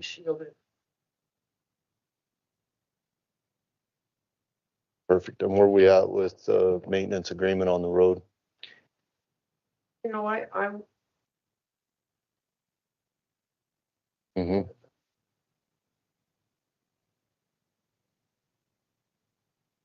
so it's complicated. But you know, we'll share whatever is if it's plowing expense. Their road ends right there. I don't know what phase 2 is gonna. They're gonna chip seal it. If they do, then we'll participate in it. Our entrance and exit will, as far as I could foresee, always be on 189 as the speed of vehicles coming from the stop sign south or going to the stop sign is a much lower than ever using 350. I don't envision that we would ever or get onto 191. That's very dangerous. Yeah. And what's your thoughts on the rest of the 9 conditions? You know, dogs and pets and people making noise. Reasonable. I would never park that has trash everywhere, dogs barking, people, loud music. I just don't envision it. Or, trashy in any way. I think it's an opportunity to have a very nice park. Is I support it. And I did want to speak to the 180 days. Only a few of the sites. I don't envision 12 sites in them. I would be very surprised if it was always.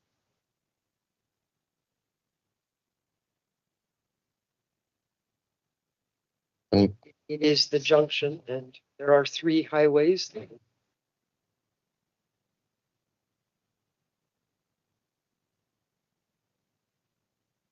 Extremely successful, I doubt.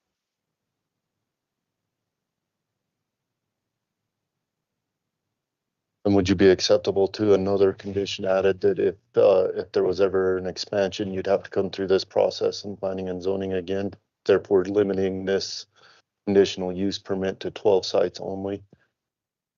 I don't think you could ever expand. Well, say in the future you acquired some property adjacent to it or something. Is there any plan of expanding into that? Perfect. The brick building, I think, is appropriate for light industrial. Part of on the ROM property, Mhm.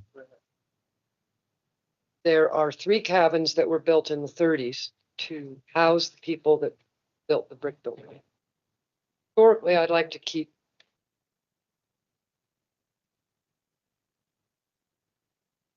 I can't say that all 3 cabins could be preserved. But I know one could. And I think historically it would be cute. 1 cabin serve, I don't know what it would be yet, maybe the long. The brick building, I would never have people there. The only thing I have envisioned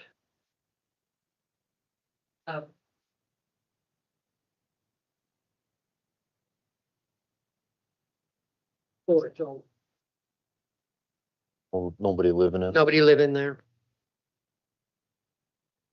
And I don't think Tom and I are envision this as a trailer park ever for people who are driving through and probably can't afford to stay the night in Jackson. No, they're on their way to Yellowstone.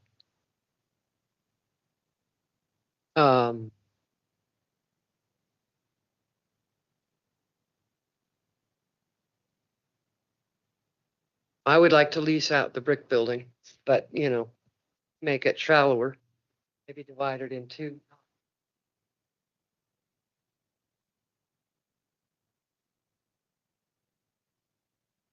Since everything else around it is industrial.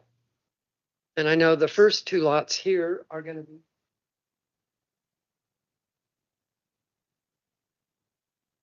that.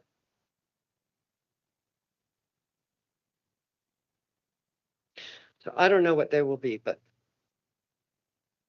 if you have a better land use, like, I can't think of anything.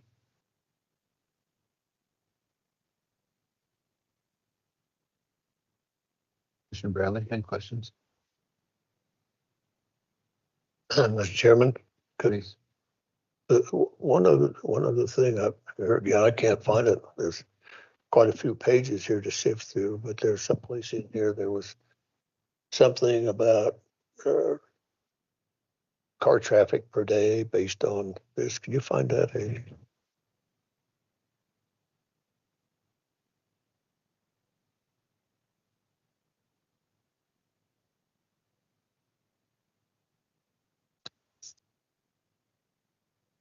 First disappeared.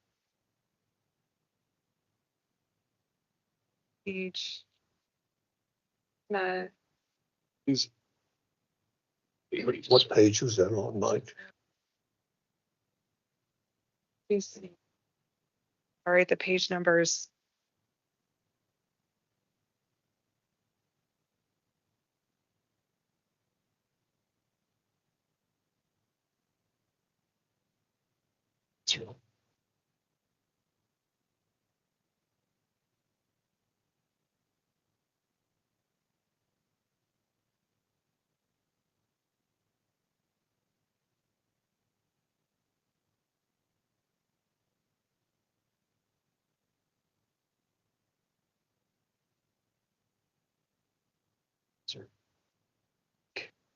This is daily. Transportation, says the transportation analysis summary is on page 15. This is under Jorgensen here, if that helps any. Wait, that's the application.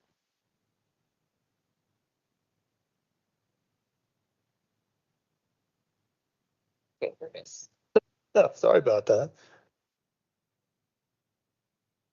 Be right. Yeah, we'll get back into. Next time I'll tab the pages. Yeah, okay.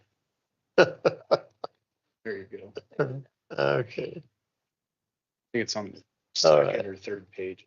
Yeah.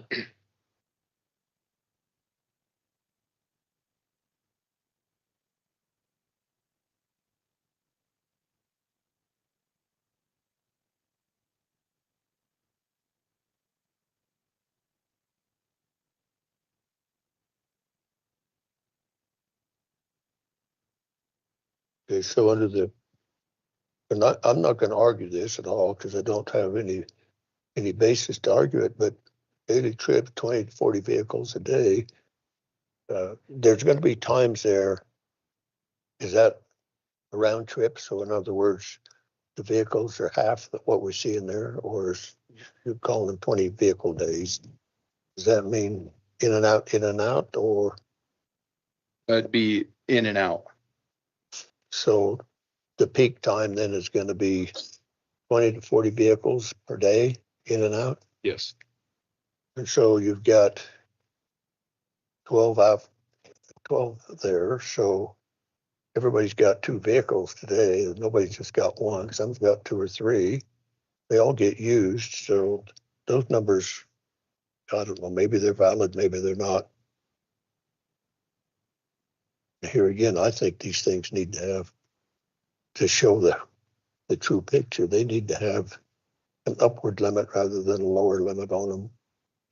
I'm not gonna argue that point. It just seems to me like daily trips, if you take that times 180 days, that's quite a few in and outs. And then one other thing, and I said a while ago, I'd be quiet. Well, I keep thinking some of this stuff I just can't keep quiet about. So most of those, here again, the big units like you see over here, there's, I'll call it for whatever reason, the septic system, the onboard ones, where you've got to have a dump station somewhere. Did I see a dump station involved in here?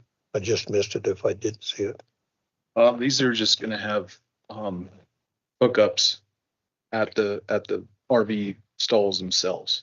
Okay, so that would serve as a dump station. Yes. Yeah, people will just pull in, hook up to that while they're in use. There's no plan for having Says there'll be no public. no dump public station. use for additional. It's only. Yeah. So there's really no need to have every stall will have its own dump station. Right, no, understand that, but the question that I'd have was, some of those things come in, the ones that I've seen and talked to only 2 or 3 individuals, but those things have a holding tank that's 50, 60, 70 gallons. So if they come in full, and I know it won't happen all at once, but that looks to me like that's also gonna put a little bit of a strain, if you would, on the septic system at any one given time. And so if a guy comes in there, he's got his RV, says, okay, we're going to be here now. We're going up. We're going to stay in our RV up on the hill for 2 days. Going to fill it up. Then we're going to come back, stay for 2 days. So over time, that's going to have, in my opinion, or could have a significant impact on, there again, I think, an undersized septic system. That's my biggest concern. I think the septic system just needs to be oversized, so to speak. Right now, I think in reality, the program certainly has merit. But I just think, you look at a bathhouse. What does a bathhouse involve? Well, a bathhouse involves people taking a bath, obviously. And so if I'm got my RV parked there and I've got 5 or 6 friends that's come up, we're going to go on a hunting trip for a week. We're going to drive back and forth, let's say from Horse Mountain down there. We're probably all going to take a bath. Or we should. We don't. And that's going to occur over and over and over. There, and that's all has to have an impact on the sewer system. So, in my opinion, I think it just needs, I don't think it's adequately designed, regardless of what the DEQ says, to handle all of what I could envision could be the upper limits. And I think that needs to be one of the conditions. Now, probably I'm not going to get my way with that one, but I'm going to ask for that to be a condition that septic system be reconfigured to accept the 2,000 gallon limit. Now I will be quiet. I guess I have one more question now that I've heard about this septic enough. I know I've had seen failures in the past. They come in with treatment in their tanks, dump it into your septic holding tank, and it kills every bacteria in there. And then pretty quick, you're right out into the leach field with everything that's in your tank. What do you put in to stop that from happening? How do they design these to prevent that? I need to do some research on that. I know there's additives, but probably something that we'll need to research more as far as what options there are. They also make, this has been done all over the country as far as RV parks. Yeah, I'm sure there's something.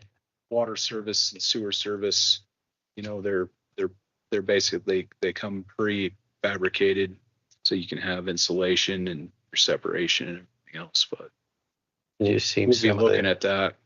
We put together the chemical you dump in those RV tanks while you're traveling to keep them from. Yeah, I know what you're saying. It wipes out your septic when you dump it in there. Yep. So I certainly support any DEQ regulation that'll come with this.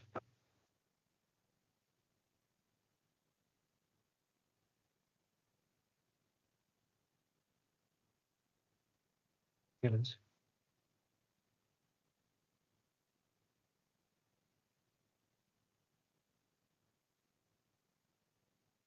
Yes, Commissioner Vickery?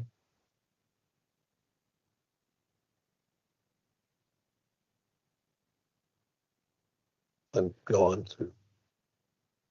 Okay. No other question, comments? We'll close public comment.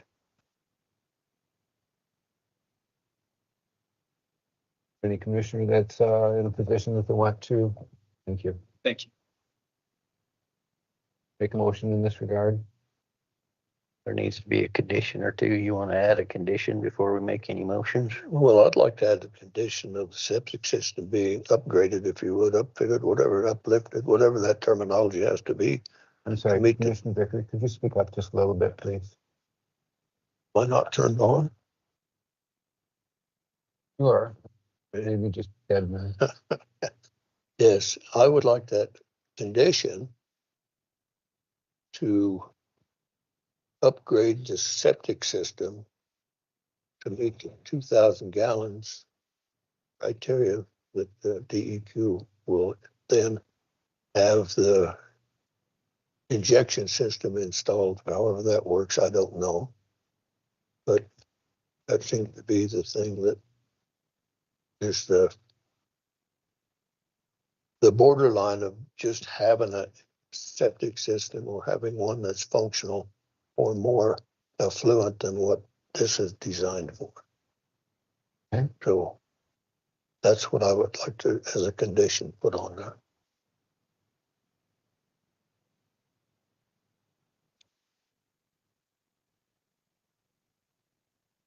Go ahead. I got to think here for a minute.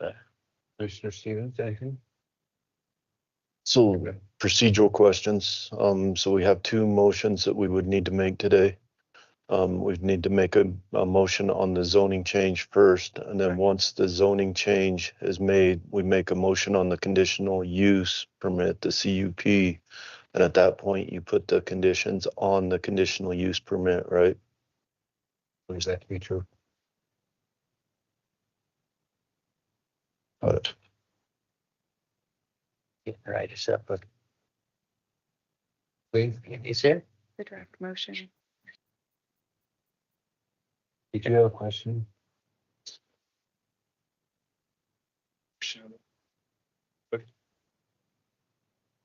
So the flows that the design flows that we use based on the DEQ are like 1,300 gallons a day.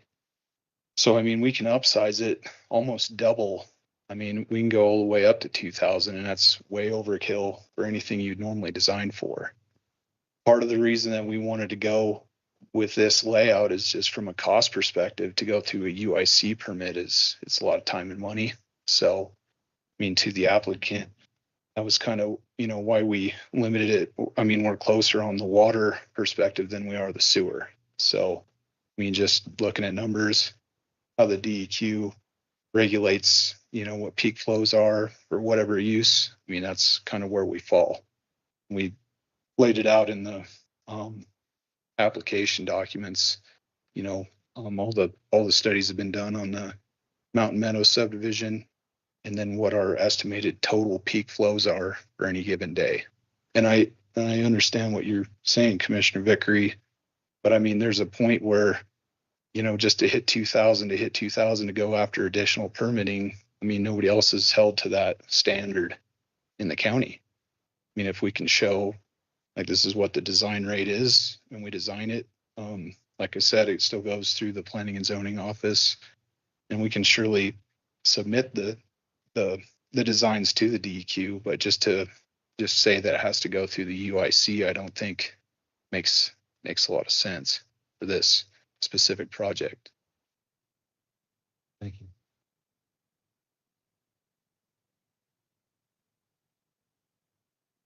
Haley, anything from your perspective on that?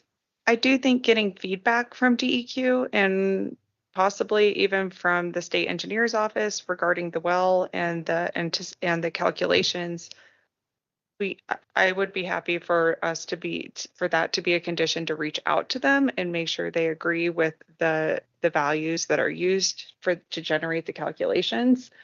But I do think the purpose of having this, the regulations are set to 2,000 gallons a day. And if all the regulations are followed below that 2,000 gallons a day, we should just be able to issue that permit. And I do think it's the DEQ, they may even ask if they do submit a permit to DEQ, they might say, why are you coming to us? This should be issued through your county. So there could possibly be some coordination questions also with the DEQ if it is submitted to them without really meeting that criteria. So with that being said, would you be comfortable, Commissioner Vickery, with the condition of planning and zoning reaching out to DEQ, obtaining an opinion in that regard? If that meets the was proposed to us, would that be acceptable? Well, there's some things that I'm not very good about. Some things that I am good about. One thing I'm good about is reading what's going to come down the pipe. And no, I'm not going to weaken on my, you guys go and vote it down. I'll accept that. That's not a big deal. It was an innocent question. It was no, but it's getting to the point because I know what the answer is going to be. So I'm going to go ahead and insist. That's not a good word. I'm not going to back off of my condition request to upgrade the septic system. And, I understand it could cost more, but you know what? I'm here to make a decision that I think is best for the community around there, and I think this is the best. I've had folks call me very concerned about some of the things that this could be. Whether it will or not, I don't know. What we're looking at here, we don't know if there's going to be a downturn in property value. If you live right next to something that's not compatible with where you live, yes, there's going to be a downturn. That's just the way it works. But in this case, the septic needs to be addressed, I feel. I'm just one. I've made my appeal, if you would. Oh, that's good. Thank you. So, could we have Mike explain the difference in the two septics?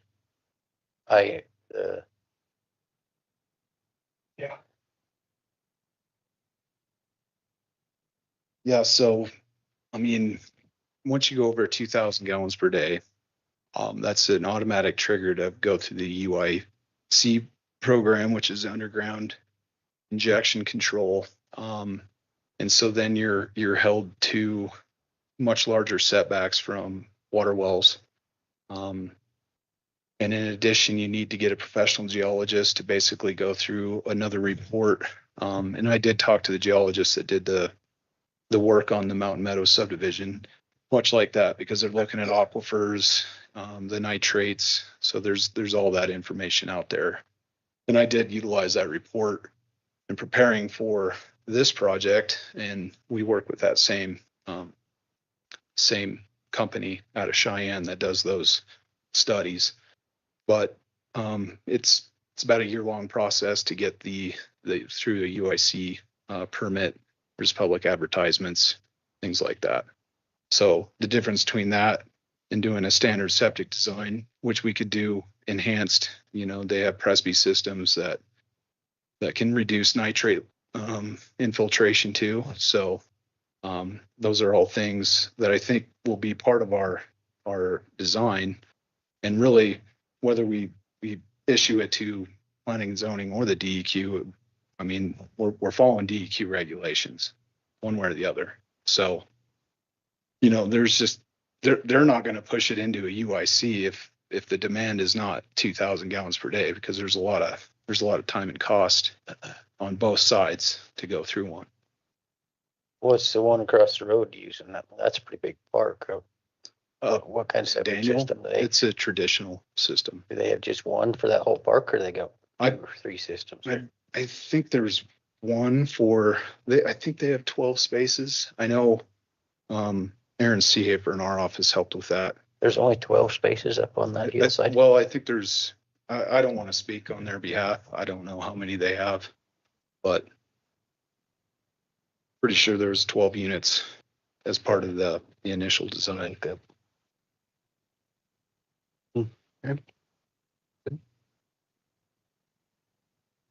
I think up first is the change of zoning, the property. So, Mr. Chairman, having reviewed and considered the 10 findings in Chapter 8, Section 2, Subpart D of our regulations, I move that we approve the zoning change from A1 to RS as presented by our Planning and Zoning Office. I have a motion by Commissioner White. Is there a second? I'll second that. I have a second by Commissioner Stevens. Is there any further discussion in this regard? All in favor? That's already attached to the conditional use, right? Aye. Thank you. Any opposed? Thank you for that.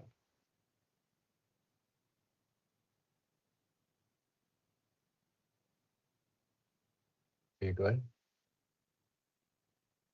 Want to interrupt the conversation, but So I just want No, to point no. of clarification real quick. So the way Haley presented this was that this zoning change is attached to the master plan as presented to her, and just make sure we're all on the same page that it's this master plan, not a wholesale zoning change that they could do anything else under RS1 that they want. This zoning change is attached to the master plan that they presented to our office. RV park only. Yes. we need to modify that. Or are we good? Well, I think it was presented that way, and if we prove the way it was presented, I think we're covered, but that would be a question for our lawyer. I knew I caught him off guard. County attorney, Would recommend my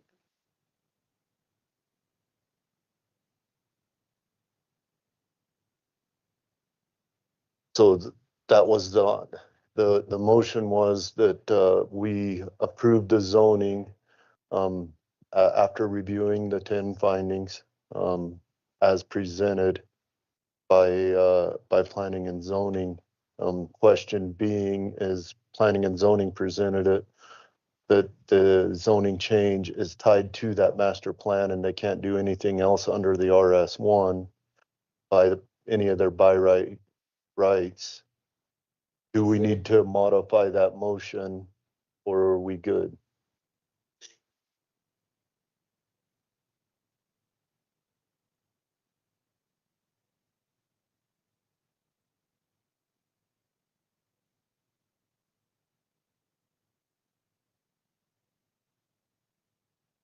Mr. Chairman, I'm moved that we modify that motion for the zoning change, that it is attached. What did you say, Clayton? Conditioned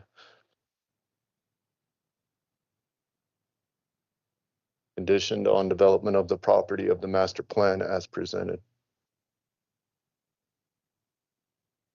we have an amendment. Is there a second to this? I'll second it. The motion second. Any further discussion? All in favor? Aye. Any opposed? Next, we'll go to the application for conditional use permit. What page is that? What page is that? I have that thing in my Page 98 of 201. 98. That's the one.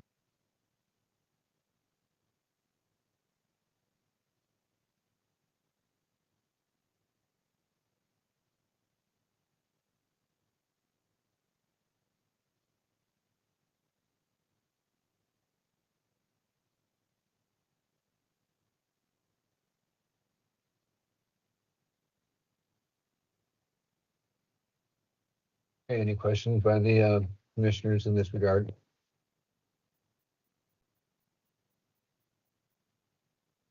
Being none, we'll open for a motion if there is any. Well, Mr. Chairman, if it pleases the commission, I'd request that we discuss each of the conditions and vote on them separately before we make a motion on approving the conditional use permit that we would attach to it. Okay. Commissioner Vickery? Are you good with that? I'm good with that. Stevens? Very good. Mr. Chairman, I move that the first condition be if a future communal fire pit is anticipated, the applicant will provide planning and zoning office and Sublette County Unified Fire with design plan for review and approval prior to construction. Should have one. That's the Page 26. I'd second that.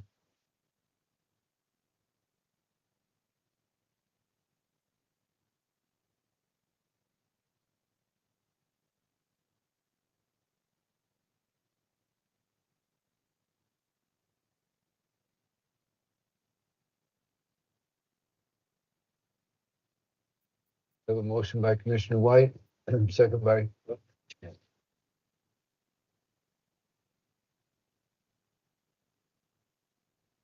Commissioner Bradley. Any discussion on this? All in favor? Aye. Any opposed? Thank you. Commissioner White?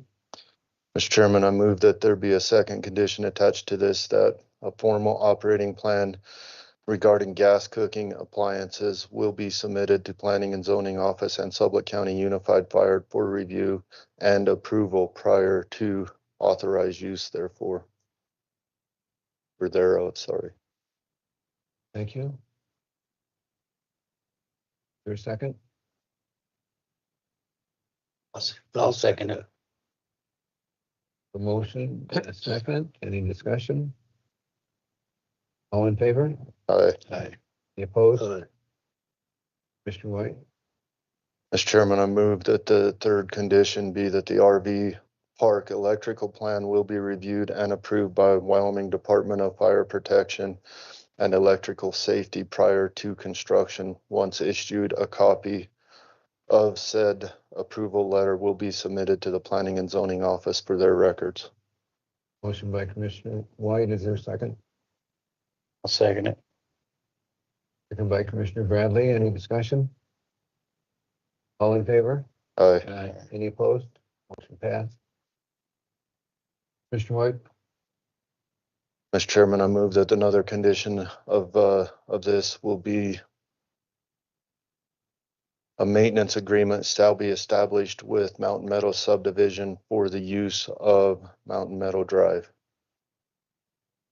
Motion by Commissioner White, is there a second? Second. Can we discuss that one a second? Yeah.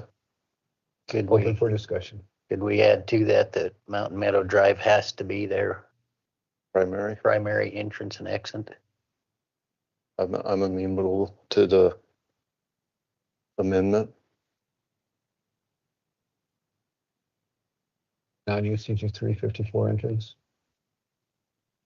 Please, would you?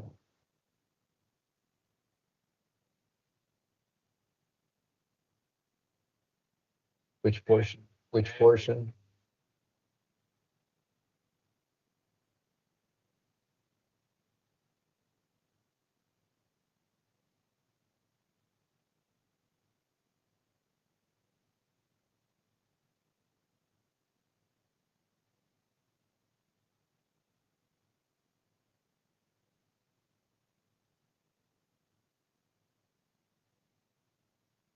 Clayton question, if it's put in there as their primary, does that put the same burden on our planning and zoning office if that's just the primary that they have in their master plan? But knowing that they don't have control over anybody and everybody that's gonna be coming in there.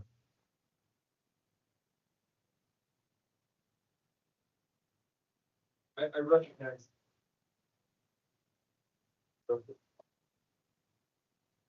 No, I get, yeah, I get enforcement and controlling people that you don't have control over. But if that's primary in the master plan. Um,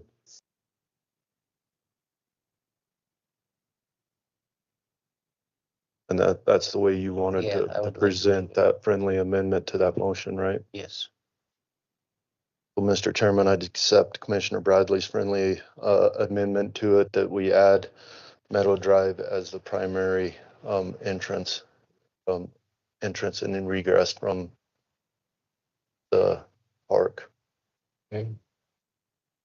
Thank you. Further discussion? What happens if there's a non-agreement between Mountain Meadows and the current app? The motion states that there has to be an agreement. So if there's a non-agreement, no one voids the conditional use permit. That's understood. Okay.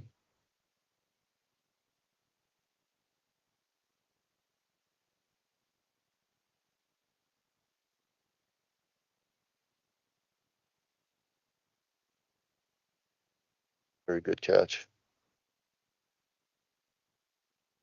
So, on that friendly amendment, Mountain Meadow from Highway 189 to the park be the primary entrance and regress.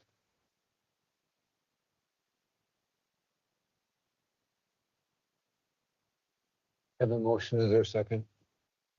Second it. Any discussion? All in favor? Aye. Aye. Any opposed? Commissioner White? Mr. Chairman, I move that the next condition added to this would be that all exterior lighting shall be dark skies friendly. Motion by Commissioner White. Is there a second? Second. Have a second by Commissioner Stevens. All in favor? Aye. Any opposed? Commissioner White? Mr. Chairman, I move that another condition will be that guests will be required to keep their pets on a leash. I'll second that. Did we skip number 6 on that? The 6 was crossed out. I figure that's the one we'll talk about here at the last. Very good. Thank you. Have a motion and a second. Commissioner Bradley, correct? Any discussion? All in favor? Aye. Aye. Any opposed? Motion passed. Mr. Chairman, I move that another condition added will be that quiet hours will be from 10 PM to 7 AM. I'll second that. A motion and second. Motion by Commissioner White, second by Commissioner Bradley. All in favor? Aye. Aye. Any opposed? Motion passed. Mr. Chairman, I move that another condition added to it will be that the septic hookups will not be used for non-overnight guests for future dumping of waste. For example, there won't be a dumping station there. I'll second that. I have a motion by Commissioner White, second by Commissioner Bradley. All in favor? Aye. Any opposed? No. No, I'm not opposed. I'll just let you know that. I was listening. Okay, good. Yeah. Yes, Mr. Chairman, I move that there be another condition put on this that any change modifications to the 12 sites has to come back through planning and zoning for review outside of the plan that they've submitted. So do we want to add landscaping into this? Make sure they get the landscaping done on it, each of the 12 sites, or just leave that? They've got some trees and things that are drawn in there. I think it adds to it. If they run tight on money at the end of it, it may never get done. Who's going to approve the landscaping? Oh, will? Yeah, I could say, I'm just throwing this out. So it's Scriven, but we don't have a way to enforce it, do we? Did that, we was required that at Ponder End, most of them died, so they put them out when they hump back through there. Yeah. So I mean, how are we gonna enforce anything? It's down to it. Good thought, but we're not there yet.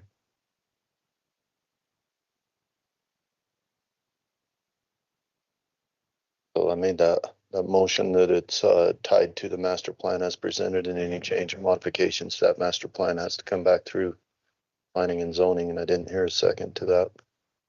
For a second to that? No, not yet. Changes as in size of the space, or what are you talking I'm modifications? talking any modifications more than 12 spaces. Oh, If okay. they've come any modifications Okay, to yeah, I'll, what the master plan is. okay, I will second that. Have a motion by Commissioner White, second by Commissioner Bradley, all in favor? Any opposed? Mr. Chairman, I open it up to the rest of the board for a motion on septic. Thank you, Commissioner White. Commissioner Vickery? Well, I still would make a motion that the septic be. Would you speak up, please? I'm sorry. I thought this thing was on. Is it on? There you go. I'm still gonna make the motion that the septic be upgraded to where it fits the UIC requirements.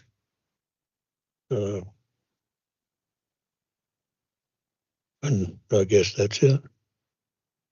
That's all I need is a second. A motion by Commissioner Vickery, is there a second? I'll second to bring it up for discussion. We have a motion and a second. Open for discussion. So, how much, what cost we talked about difference in that? You said there was cost. What do you think it'd be? Yes.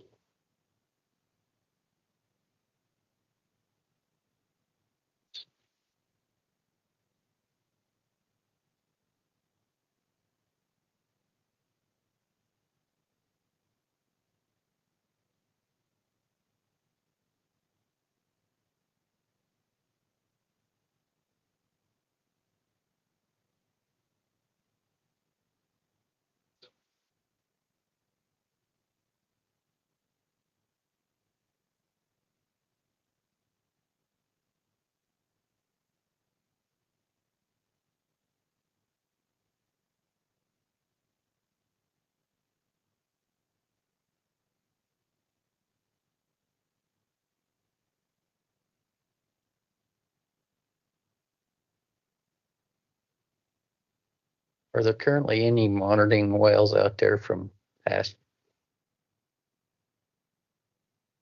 Nothing right around that old highway building or anything? My position is to, with all due respect, support the planning and zoning administrator advice in regards to this current septic and accept it as is. Being held to DEQ standards. Pardon? Being held to DEQ Correct. standards.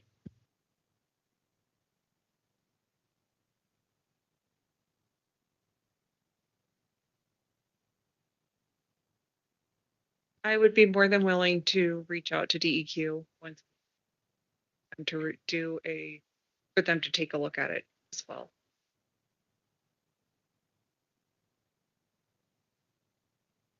With the size you've got proposed now, you meet all setbacks with current wells that are existing. Okay, we have a current motion on the table. And a second, are there any further discussions in this? Okay. All in favor? Aye.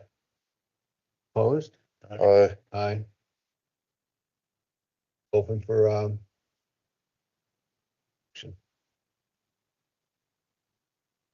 Mr. Chairman, I would move that,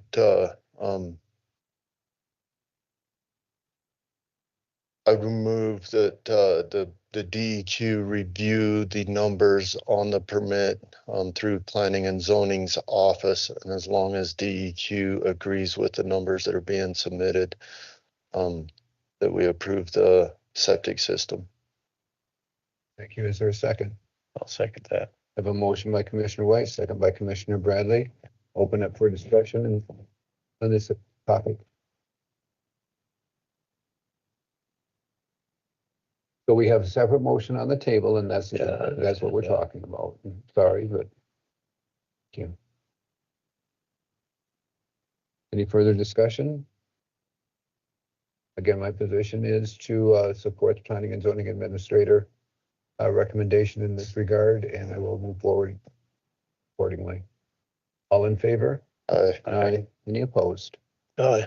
Aye. Motion passed.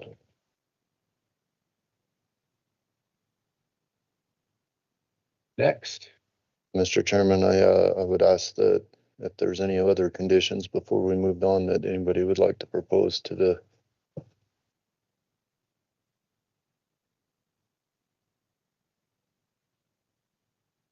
please continue, Commissioner White. Mr. Chairman. You got the 3 findings. A conditional use permit in front of you. Here, I've got it here. I got it.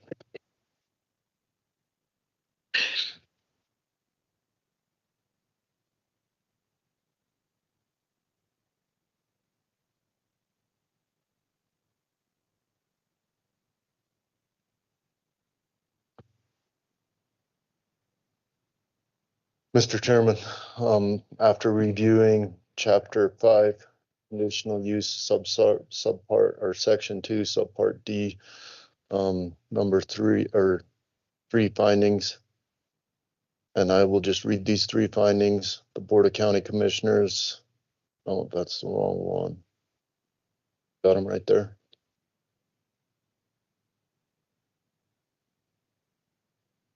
Yep. Still chapter 5, section 2, part 4.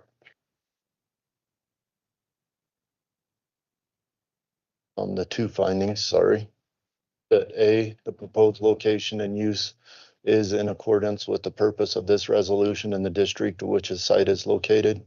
And B, that the proposed location of the use and the conditions under which it will be operated or maintained will not be detrimental to public health, safety, welfare, materially injurious to properties or improvements in the vicinity. I move that we approve the conditional use permit with 11 conditions that we just voted on to attach as presented.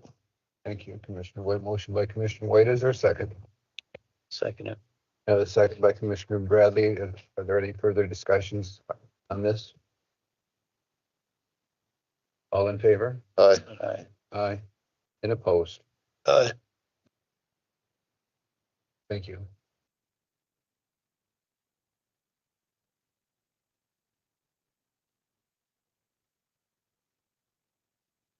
Thank you, Haley. Thank you.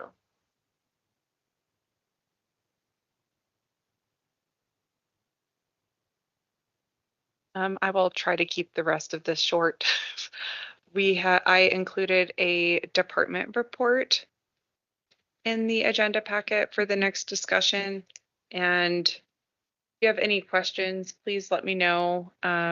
Scott Davis, he started on June 3rd. It's been really nice having him in the office. He's been a great asset for us and just been able to jump in and help with customers and help with website updates and applications.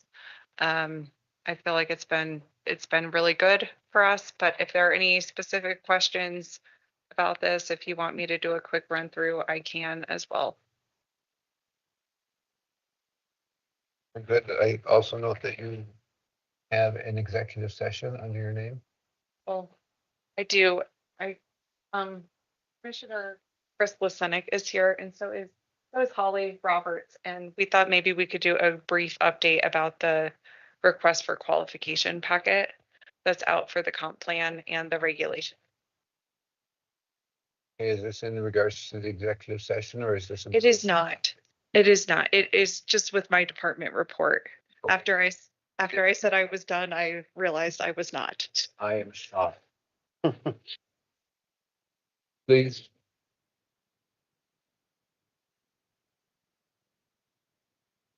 Tim, is that coffee still hot? Turn it on. No, that's okay. I'll take forever to heat up and we'll be gone. Well, we just wanted to provide a brief update about the request for qualifications.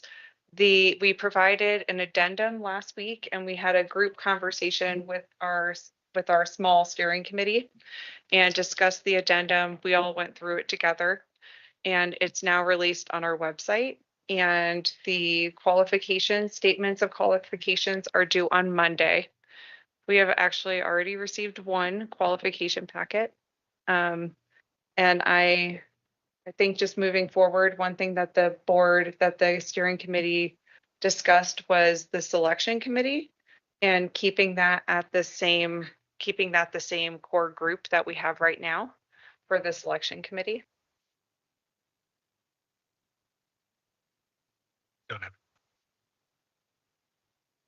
I would just like to say, I really appreciate Haley, really great whole process. And I think I just like to say, I really appreciate all the work that she's done and getting us together and keeping us point. And I think the process is going really well. Done a great job. I hope we get some good statements of qualification for this. We did share this with 20 firms, a minimum of 20 firms. We posted it on the American Planners Association website, the Wyoming Planners Association website, and we put it in the newspaper for 2 consecutive weeks. So we tried to go above and beyond for getting the word out about this. Done a great job. Nice work. Any questions? I've been able to sit through and watch, and I've received the reams of paperwork from Haley regarding this. And it's just amazing the amount of work that she put into it. And yeah, it's truly a benefit and pleasure that doing it. So thank you. Reams is You're pretty here. factual. Okay. Thank you. Thank you. Holly, thank you. Executive And there session. is an executive session proposed on the agenda. Great. Take a motion to move to executive session 16 dash. Are you talking to me? Great, thank you. Executive section 16-4-405A. Subset 3. I'll second that. A motion second, all in favor? Aye. Please excuse us while we're in executive session.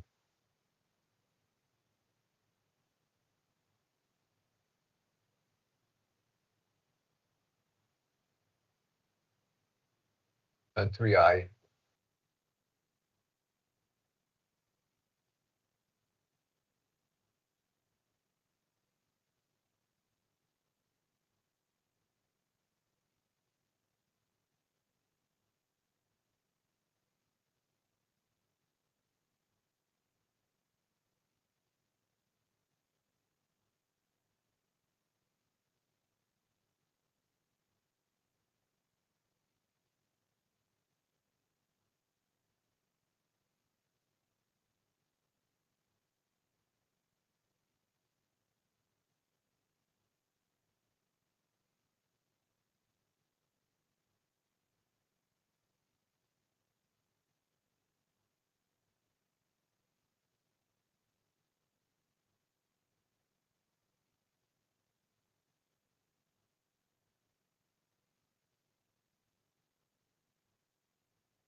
Okay, we're back in regular session after executive session where no action was taken.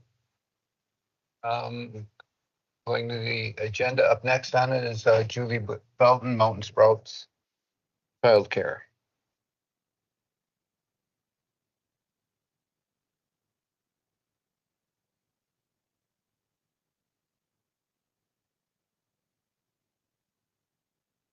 Good afternoon. Hello. Thank you for seeing us again. I'm Julie Belton, Director at Mountain Sprouts. I'm Cassidy Mitchelson. I'm the secretary.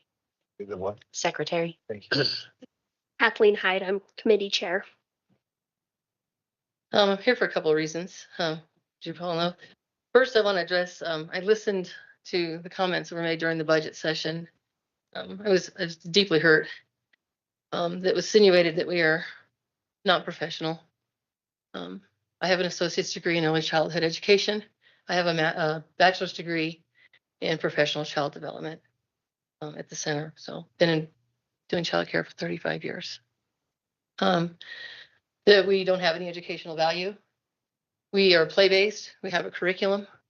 We're working very closely with the Pinedale Early Childhood Community Liaison, which is getting the kids ready for kindergarten. I've been told that our kids are the most prepared when they get there in comparison with the other schools. Just a daycare. We serve 20 families right now. Not all of them can afford all the luxuries in Pinedale. We don't charge anything extra for our extracurricular activities. So when we go skiing, everybody that wants to go skiing, go skiing. It's not who can afford it and who can't. Some of the things we've done, we pick up kids from homes whose parents don't drive. One mom is incarcerated and going through rehab. For 4 months, we picked up those children and hauled them to our center and took care of them, fed them, got them back. We kept kids overnight while a family member was dying in Jackson. We take foster kids on the drop of a hat. Sometimes those families are able to come and retrieve those foster children quickly before Department of Family Services ever gets any sort of payments in line. So that's done free of charge. I don't pursue that.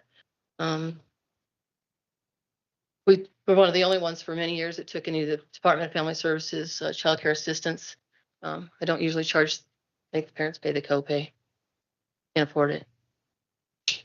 One little thing we did kind of during COVID as much is we took the curriculum that I had that we couldn't use. I had essential children, but I didn't have non-essential children. So those non-essential children, we loaded up the kids that we had in our preschool bus with all our little decorations on the side, and we drove from Boulder all the way out to Daniel and delivered the curriculum that we weren't able to give to them because they were non-essential children, so that they can continue their studies at home.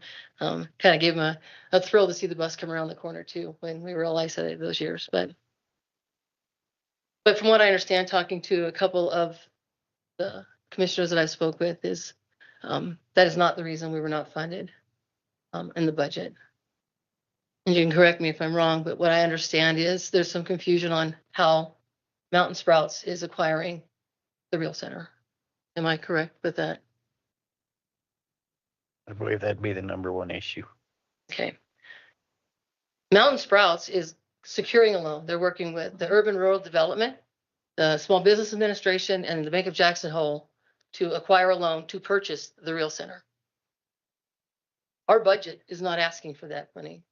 That purchase is going to be over $400,000. We did not ask that. There is a line item in here for a business loan.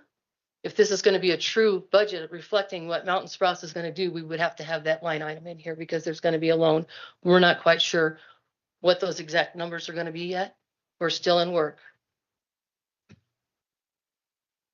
But Mountain Sprouts is securing that loan. Pay for that. It'll be the building, the contents of the building, a bus, and some storage units.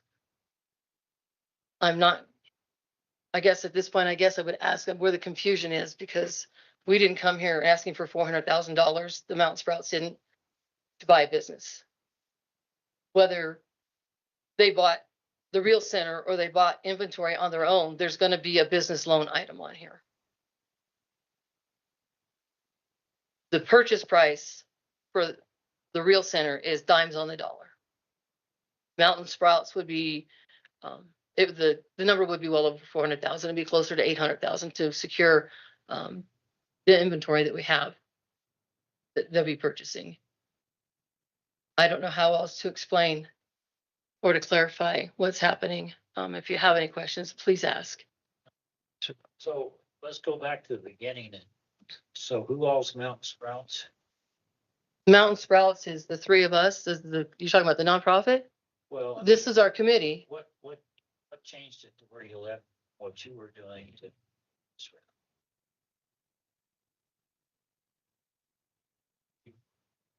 You carried kids 35 years and all of a sudden you went, yes, here, what changed? I was closing the daycare down when I retire. Okay, I don't. The daycare would close down when I'm done. I'm going to be done here in a few short years.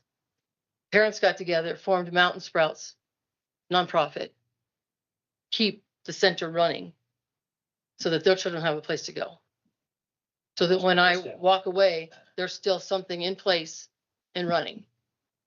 So I think I told you all the fiasco that happened with the IRS and how we're a year behind. We didn't know we were a nonprofit until this year when we were actually in place last year. Mountain Sprouts has been fundraising and building up their account, getting ready to take over. And then I am going to be the director because I have the experience. And we have teachers coming in. We have 3 teachers coming in now. We want to try and pay them a living wage so that we can keep those teachers. I think I missed out some of this information. I didn't go ahead. Cover all this. I did. Teachers and stuff. I talked about our staff. We had staff. I don't know. Right now we're serving 20 families and we have 4 staff. I have a assistant director that I just hired who's got 22 years of experience. And then I have another teacher with only 3 years of experience coming in. But just so you understand, where I'm coming from, you know, we get 8,000 people in this county or whatever, and we got to answer it. We don't have information. It puts us in a bad position because they can run through that door. Okay, so if I ask you stuff, I'm just trying to find. Oh, absolutely. Absolutely. I know there was another comment that every daycare will be coming through. I'm the last one in line. There aren't any others. So I'm the last one in line for that one. So, but we were just respectfully asking for some help to get our budget items done. So that the biggest part is so that we can pay our staff a living wage. There's no fluff on our budget. I'm not asking. The back room could definitely use some upgrades. There's nothing in the budget for Mountain Sprouts to upgrade that building in the back. Everything else is just straightforward. There is no fluff. It's wages. Even the curriculum's only $1,500. We're gonna, with the teachers and the experience they have, we're gonna build our curriculum off of that and try to save a dime there. I don't know how else to explain what we're doing. I don't want to be the only one to ask questions, but so another one, it's like, how'd you come up with 100,000? Okay, I mean, you compare it to the other places we don't take to it. I came up with our budget shortfall, which is 104,000. 60,000 of it would be that business loan that is currently not in place right now. We are applying for grants. We just haven't secured any yet, but we are actively applying for grants to bring this down. But because we didn't know we were a nonprofit, we were behind the 8 ball on that one. So we have about 5 grants out there. We have no idea. One of them we did not get. The others we're still waiting to find out. So this is a startup budget.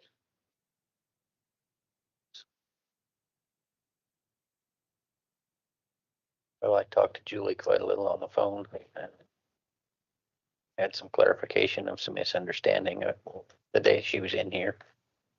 And since then, 2 of her clientele have reached out to me, and I would tend to say that, in my opinion, we've probably made a mistake of leaving them out if we're going to support the others.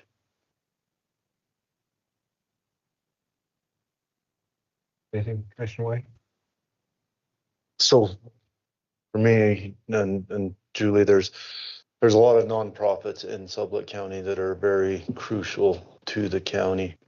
With what's going on with our budget, this year. I mean, yeah, we were up 9% from last year, but still down or somewhere around 30% from the year before. And it's looking like this next year is going to be potentially even worse. I know we've had our county attorney has guided us on some of the nonprofits, whether we have statutory authority to even do that. So for me, I'm a proponent of stepping back from all of them. Not singling you guys out. I know you guys run a very good facility, but stepping back from all of them, taking care of what we're statutorily required to take care of, and then see what happens in the future. So I'm not anti one organization. I'm not anti any organization. I think as a county commissioner, we need to really look at what the future of the county is and funding what we're statutorily required to. So I'm still a big proponent of none of them. Right. I do remember we talked about, the low income welfare, checking those boxes. And that's one big part of who we are, is supporting families where they're at. There's a lot of times that we write off bills, or we find funding somewhere else to help pay those bills. Sure. For those parents. Whether they're there, I think I got to talk to a couple of you, but not others, but parents that work in Jackson, that get caught up behind an accident and don't show up until 8 o'clock. We don't charge them by the minute for being late. We feed those kids supper, cuddle with them, hang out with them until mom and dad get there safely. So, but I know we talked about some of the low income and meeting those as far as the government regulations, and we checked those boxes. You agreed with that when we talked. We're there for the families and the parents, whatever they need. Like I said, even just taking in those foster kids, if they're there short time, if they're there for more than a week, Department of Family Services is pretty good about getting us a contract, and so we can get paid. But if they're kids that get picked up on a Thursday, a lot of times families are able to retrieve them, and then we don't see them on Monday, but we cared for them on Thursday and Friday. We don't get subsidized for that. So we try to meet the families for there.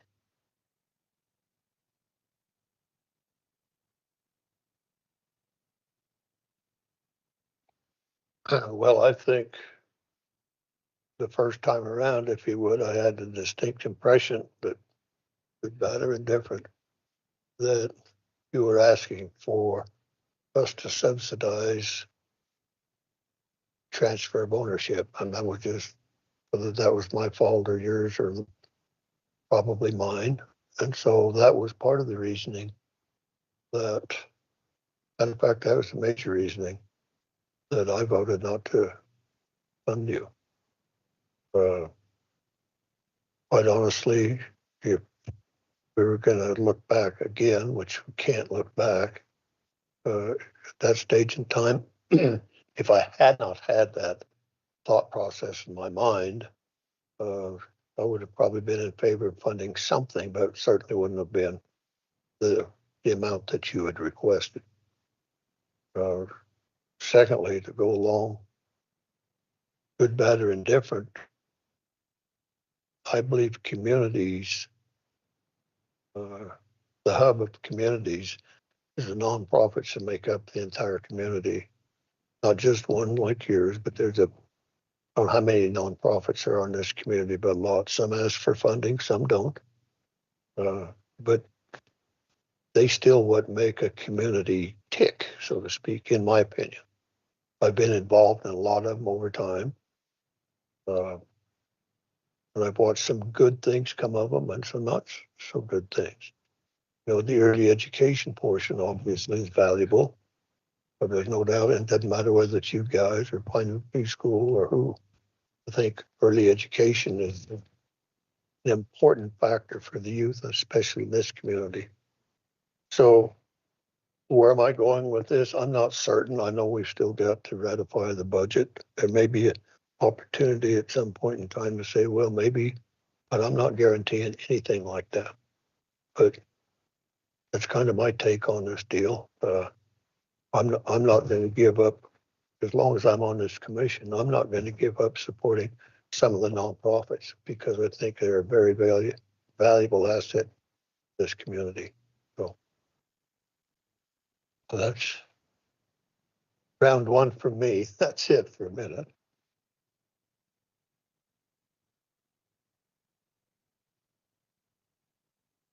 I value individuals and businesses and organizations that are proponents for children. Just have, I think, lesson with a teacher in elementary every year. Education and social interaction. Children growing. 2% there. What I based my thoughts on, Julie, was, and it did not change, is I'm selling my business to this nonprofit or whoever it is. And it's aiming, or I'm not sure what the circumstances are, but I view it as augmenting the bottom line to the new purchaser. I'm sorry, that's my opinion. Well, I can't give it to them. I can't give them my building, you know. No, that's not what I'm saying. What I was looking at was a profit and loss statement that in order, in the course of the transference of the ownership, the county is now picking up $100,000 worth of expenses during the sale of a business. I based it. Was never questioning the quality of the services, the quality of the education, educators, or your qualifications at all. None of that. If the reference was insulting you, I apologize because that wasn't the case.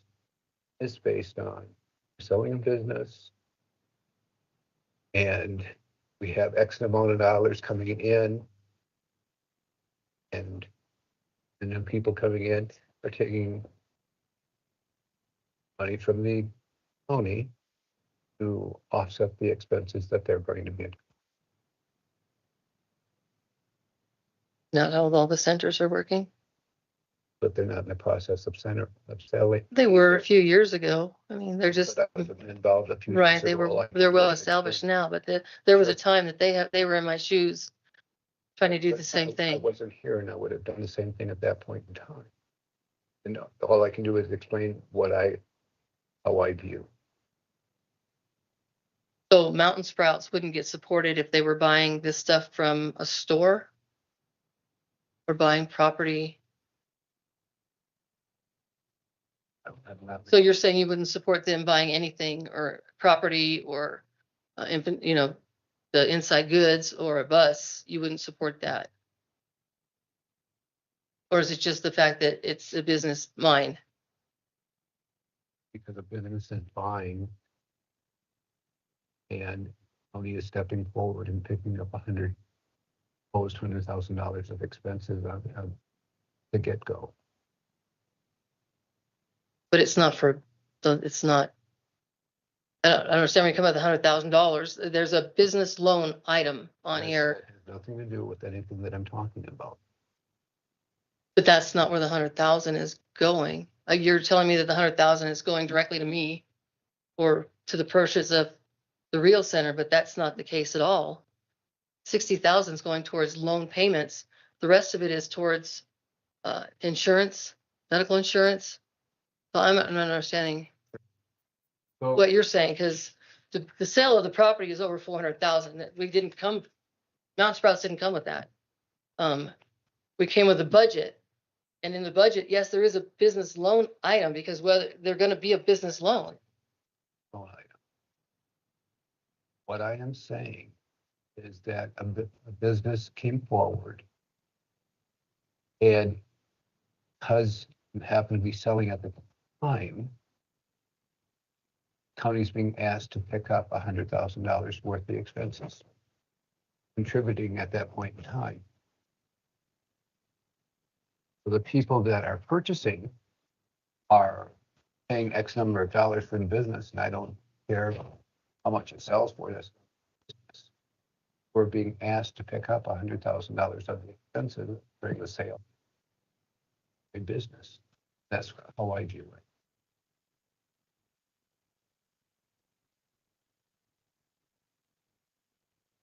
I'm not sure. What, I guess it's not, I guess I'm not gonna know. What are the other childcare is asking for? Aren't you, they got funded and It has nothing to do with anyone else. Would it, I guess, come across more clear if it was worded as more of a transition or an acquisition from the Real Center to Mountain Sprouts? What's occurring, transition or purchase? Well, it's the same to me. We're selling a business, and I don't care, for $100. And we're selling them over here to this new business. New business is now coming forward to the county and saying, our projected profit and loss is showing that we need $100,000 to the new purchaser. My viewpoint, we're offsetting the expenses and making it more palatable for the new purchaser. If I look at that. So it has nothing to do with any loans, has nothing to do with anything other than a business transaction is occurring. Business is being sold. The new business is saying, oh, please pick up $100,000 of the expenses that we have based on our projected profit and loss. Okay. So previously, the Real Center was a for-profit. We're transitioning to a nonprofit to be able to come to you guys, apply grants, all of that, so that we can compete with the other centers in town. So would it be better for us to solely, I guess, present Mountain Sprouts childcare without any of the Real Center past? Because that is minimal. I mean, all we have is fundraisers currently as a nonprofit. Sure. So we just put in the Real Center numbers because that's all we have to go off of. Of course. So I don't know. If we were to pursue this further, like to be able to, because we want to come to you guys. Sure. And it's a great question, but how I view it, and it's a philosophical view, is there is no difference between a for-profit business and a nonprofit business when it comes to the profit loss extension for a monetary gain at the end of the year. Business is business. There are benefits of having a nonprofit when it comes to certain monies available for grants or being able to go out and promote and or have a positive impact on tax returns. So that's the difference between profit and nonprofit. Bottom line, when we get to the tax return, what do we pay tax on? Okay. And so that's a different topic. Mm-hmm. And what I'm saying is when it comes to the creation of a profit and loss statement, everyone wants their business to be profitable, yes? Mm-hmm. So when that business transfers from one entity to another, nonprofit or not, and then we turn around in conjunction at the same time as and say, oh, please, county, would you be kind enough to contribute $100,000 to it? What is occurring is the county is then immediately funding the transference of the sale of that business. That's my perspective. So if they don't understand, I guess it's still just, if the loan was already in place, we would still have the line item as the business loans. It has nothing to do with the loan. It has everything to do with the loan. You're saying that the business that you're funding the purchase. Well, it doesn't matter if there's a loan for 600,000 or a million or no loan. It is the projected bottom line of an ongoing entity in regards to money coming in and money going out on an income and expense itemization. Right. So part of what we're asking for, so that we could keep our tuition affordable to parents, Right. is to pay the staff a living wage and offer some medical benefits. If I do that with today's economy, my insurance has tripled over the last couple of years. In today's economy, I would source my parents completely out. They would not be able to afford childcare. So I guess that's part of what we're asking for, the difference from the county, so that I can keep, Mountain Sprouts can keep the tuition affordable to the parents and yet still keep my staff paid with some medical insurance. But not all of that money is going towards a purchase of a new business. A portion of that is going to increasing wages, and that's why there's such a deficit.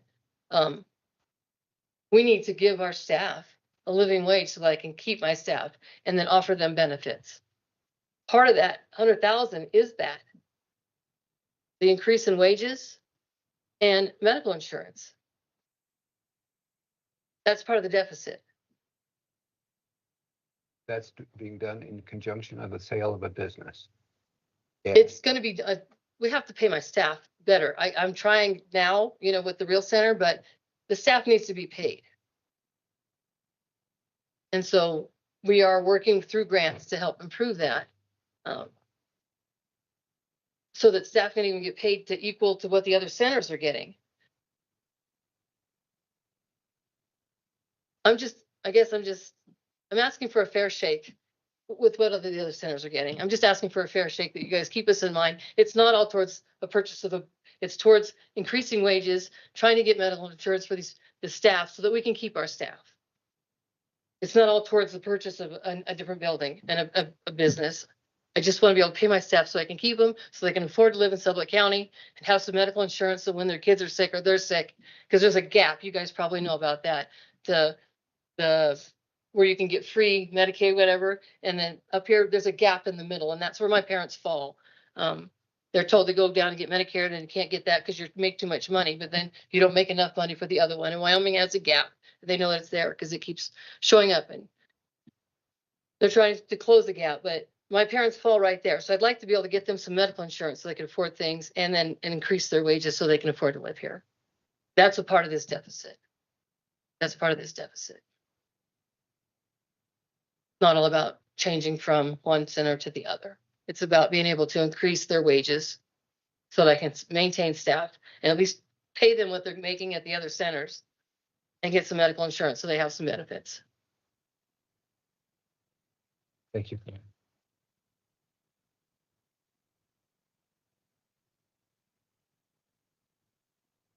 Any other questions? I don't. I guess I would just have one.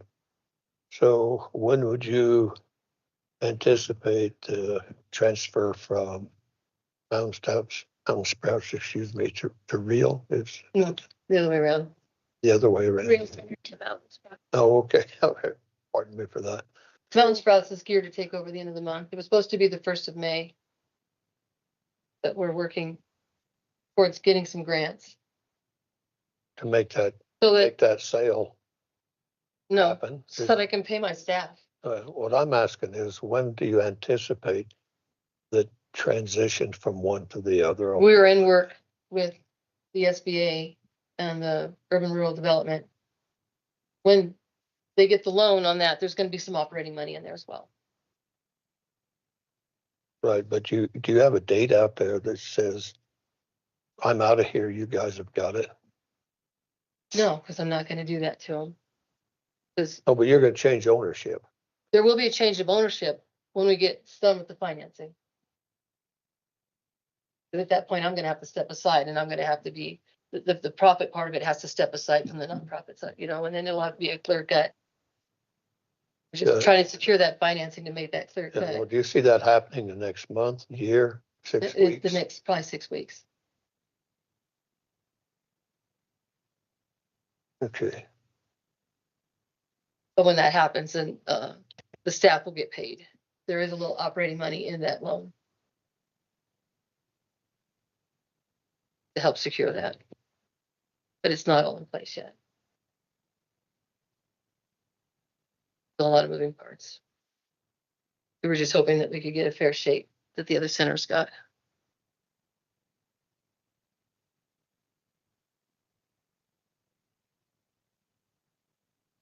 Do the work the others aren't willing to do.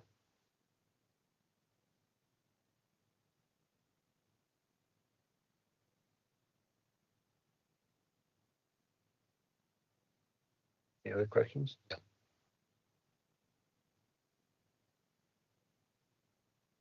Thank you so much. Thank you for your time. Thank you, guys.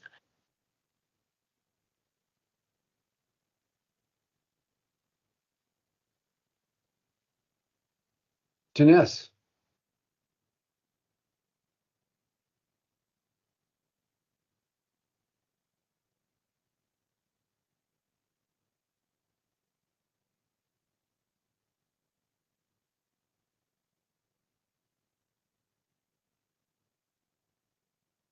Chairman, commissioners, have kind of a lot, so I'll try to get through it quickly. I put at the top a number of potential opportunities for comment because I hoped to get some direction from you on those topics. I had sent you an email about the proposed Office of Management and Budget rule change for federal grants. I have heard, I sent the email to you and to several of the different departments and individuals who write grants for the county. Primarily, the agency that I've heard back from is Public Health. As you know, they go after several grants, many of which are federal grants that are passed through the state. And she definitely has concerns about capacity for if the challenge gets greater than it already is with federal grants, that she's concerned they wouldn't have the capacity to continue to go after those. So the question is ultimately, do you want to write comments? Unfortunately, I feel like in this situation, probably comments may not do a lot of good, but I'm happy to do it if you want to. So I guess just direction from you on that particular topic.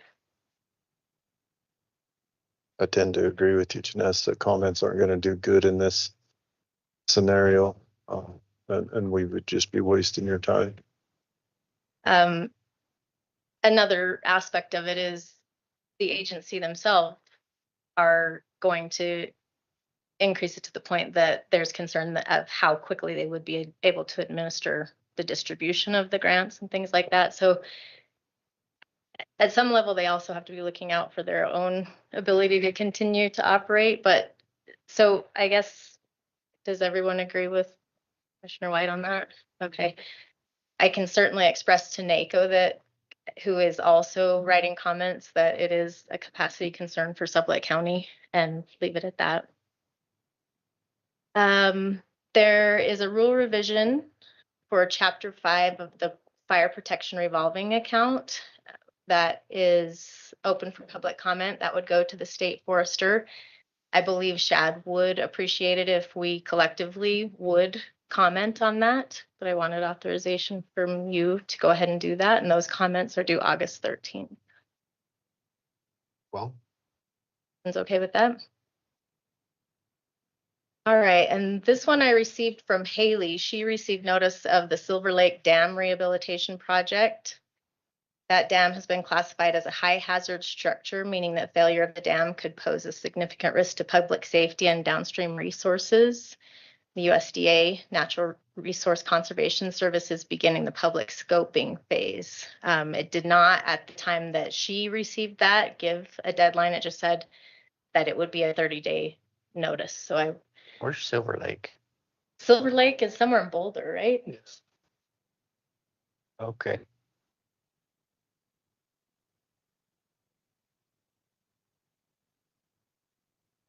Thoughts? Wait till we get more information on that one. I think. Okay. The sage grouse, the state's sage grouse executive order is under revision, and those comments are due July 30th. And that was recommendations from the sage grouse implementation team. John Espy is a commissioner who is on that team. So we would have a resource if you have interest in following up with comments on that, and those are due July 30th. You have any idea what their comments are right now? Because we don't know what that revision even looks like or what even a proposal. It's almost like the governor said, hey, I'm gonna do a revision. Do you guys got any comments? And it's like, well, what are you doing? Yeah, I did pull some. I think was that what I sent you some varying information on? I did pull some documentation. I was able to find it, and I can forward that to you and proceed. I think we definitely need to be highly involved in that. I don't know Okay. if we're ready to dive in, and I don't know. It almost seems like the sage grouse. We've gone over so many revisions, and it seems like that, the state of Wyoming, we've made a valiant effort and fight to keep control of wildlife within the state of Wyoming rather than the feds coming in and taking it over. So I don't know what. I thought we've done a very good job to now in doing it, but I don't know. I think we definitely need to be involved. Okay, perfect. And then Chairman Bernard gave me this morning a letter from the BLM about greater sage grouse also, and it was postmarked a month after the date on it, and we got it today. So I don't have a lot of information about that, but I will keep you informed about that one as well. I'm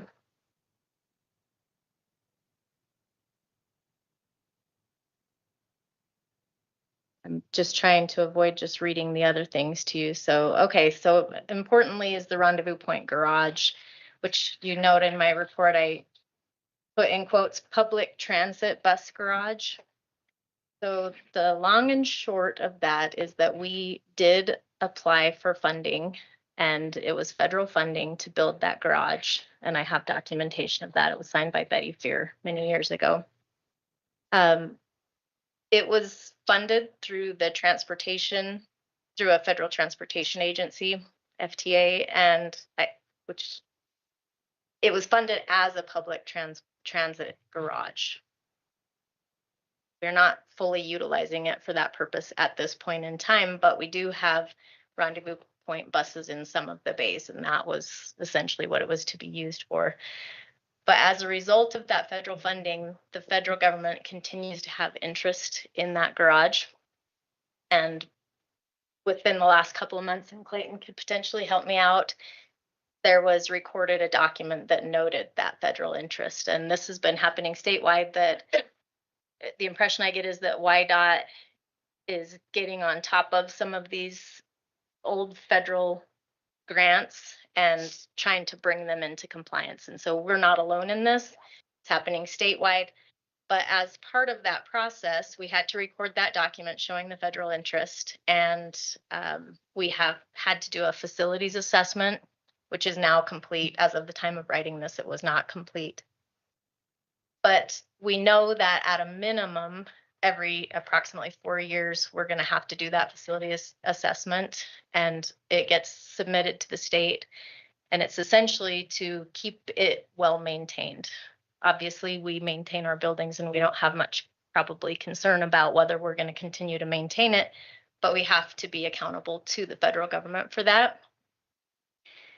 They would like the commission to identify an accountable executive to serve as the point of contact for that, because it's been kind of this go-between between Rendezvous Point, who doesn't, as Clayton mentioned today when he was talking about their lease, they didn't have capital authority over the building. If there was a capital construction or modification or repair need, it would be the county's responsibility, but yet they were receiving all the documentation on this. So they want a point of contact at the county who is that responsible capital party to be able to continue to be their point of contact throughout all of these reporting requirements.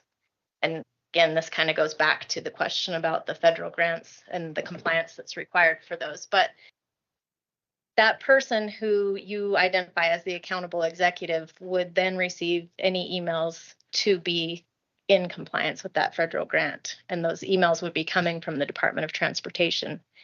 So, and it would be for anything transportation related. So it's kind of difficult because we don't have particularly a transportation department. We aren't using that facility for transportation. We do have facilities managers. I guess the question is, who would you like to be a long-term point of contact for that? County administrator. I'll second that. Think you're putting too much on her plate. Think, what other one of these? Well, these who would be lines? next? Billy? He I got a don't plate know. full. This brings up a great point on the comments about, changing with the way the federal grants are. How many of our other grants that we've got throughout the years are gonna come back and uncover something and have this same thing? I don't mind. In my Jeanette's mind, she's a point of catching us. contact. It comes to her. She sends it out to whatever department is affected by it or to us. Go ahead.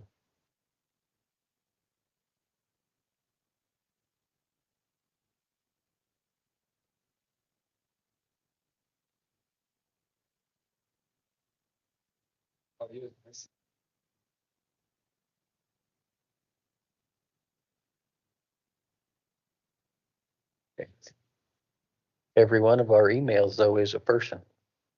Yes and no. That.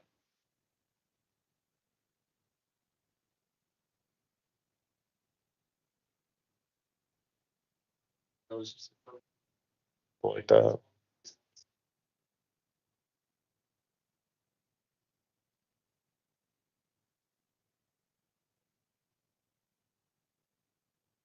Well, let me make a comment on that one. So, every so often, the elected official may not be there. But when we have somebody that's like a Janess, who's gonna be there until she decides not to be, would it make more sense to have somebody like that than an elected official? But the county will always have a county clerk, the position of county clerk stands at the place to receive notices on every. So it makes sense to have that be the point of contact for notice. It is.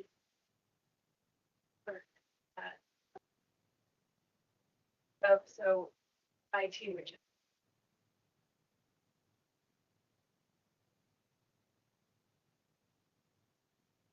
Okay, all right, I rest my case. All right, let's put the county clerk in as a point of contact. Great. Okay, with the clerks with plural, clerks? Okay, all right, I will let them know. After that portion that was in red, because that's the decision that had to be made, I had some other comments about in order to get out from under the federal thumb, so to speak, which I'm not sure that you care to do because you're going to maintain the building. But we should know that we do have obligations to the federal government that if we did ever want to do anything to the building, change its use, which is questionable at this point anyway, we do need to be in communication with the Wyoming Department of Transportation to deal with the federal government because they do have interest in it. And the only option alternatively is to buy that out at current market value, 80% of current market value. So anytime you're 80%, because we did not, our 20% match on it was not a cash match. It was an in-kind land match. So we're stuck with it without buying it out. So that's food for thought for all federal grants. Just know the consequences and the. So what's the buyout number? It would be they would require an appraisal, a current fair market appraisal, and a reviewer, and then it would be 80% of that was the information that I received. Again, a lot of this was one way, not verified yet, one way from the Department of Transportation, but I do have a copy of the signed grant agreement. So we did Looks good up take the front, money. might not Yeah. look good 20 years later. Yeah, exactly. So you've How been many- warned. How many more of these do we have? Oh, This might be one of those things where be careful what you wish for. You may get it and then it come back to haunt you. okay, and then finally, I think I'll wrap it up with the consensus funding update. A lot of that, I mean, you can read the local update. I do have more information on since this report was written. I did receive a call from the person at SLIB who indicated that they have worked with the town of Big Piney. They have confirmed that the project that Big Piney wants to do is in alignment with their original consensus funding from like multiple fiscal years ago. It was 2015-16. And so there is no need for the county to be involved in any continuing consensus agreements. They are just allowing them to do that and get the funding and, the project completed and the funding underway. We're good there. And then one final thing that I got an email last night was that Janalee has some closures. I did not bring my phone up here, but she does have some closures for something that she's doing that she wanted to make you aware of. So if you have any other business, I can excuse myself and go grab my phone and you can carry on and then I can wrap that up with those dates, please. Be here. All right. Thank you. Thank you. Going back to a session with Clayton, is revised the lease agreement between the county and Proactive and has modified the term of the offer on the option and expiration of acceptance to July 30th, 2026. There's no further discussion on it. If anyone wants to do it, great. Otherwise, take a motion to execute the lease.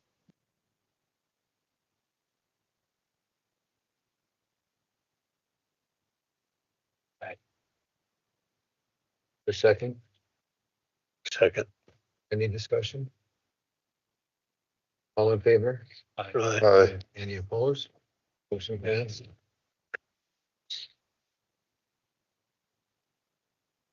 Perfect.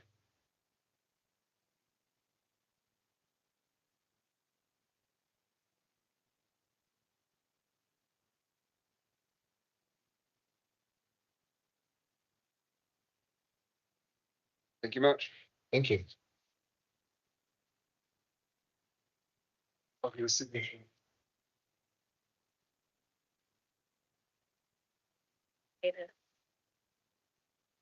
It's me. Okay.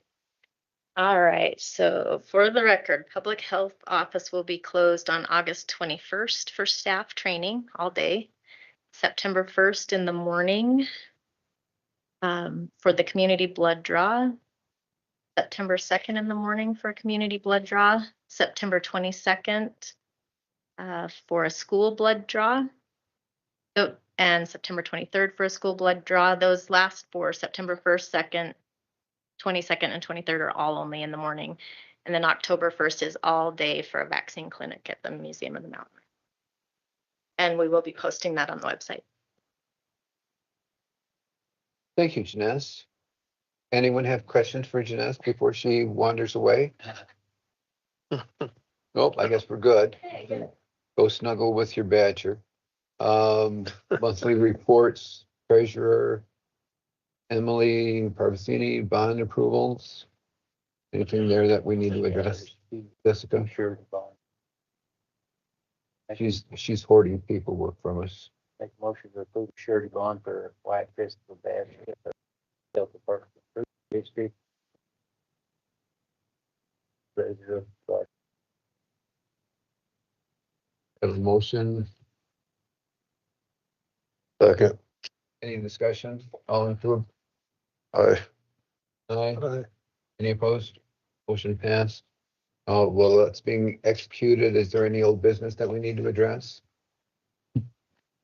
Chairman, not really old business, just reminding the commission that Ness and I will be attending the NACO conference starting next week. Won't be at next meeting for the budget hearing, so I have faith that you four gentlemen will be able to handle it. What? Thank you for that. You're excused. I'm in trouble, is that what you just said?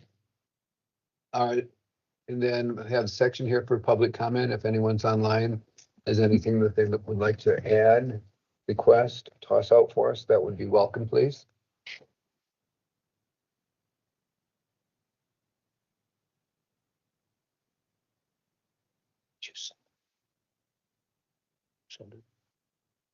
Find it again. No big deal, yeah. Well, okay. Well, Janess will, oh, there you are. Will, Jana be sending out an email regarding the closure dates for a record? Yes, I have it next quarter. Great, thank you. Any further business by commissioners? I know that no one wants to make a motion to adjourn, so we can. Chairman. Yeah, Did you not want me to speak? Is that why you're ignoring me? My presence? Oh, business. I sent an email that had said if it's okay at the meeting, I'll talk about this in old business. I got the cash carry forward number from Emily on Monday and inputted it into our budget worksheet. And we ended up moving 1,429,490 into the budget reserve after that cash carry forward, which then changed today just a little bit because of the bike pass. Looking at you. It was only changed $1 million. I know. Well, that's just what we added to the budget reserves, was just less than what we anticipated, but I just wanted to give the board a heads up about that. thank you. That being said, and a couple of things in today's meeting, we had the $1 million for the upcoming proposal on the RFP for the bike trails. Will we want to put that on the upcoming budget? I did. Yep. Okay, great. I adjusted at lunchtime, so.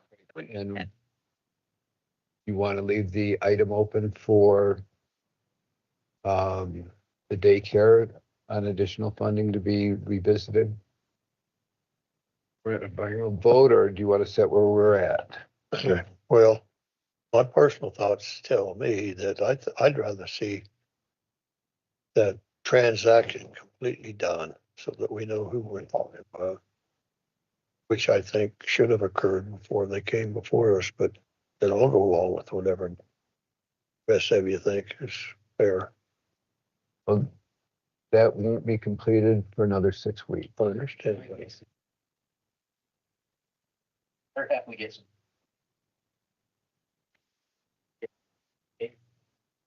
What's that?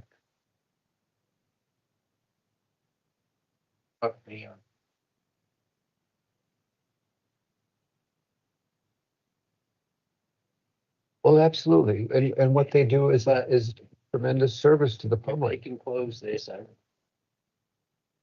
Yeah, I would too, but that's So exactly that my would be thought.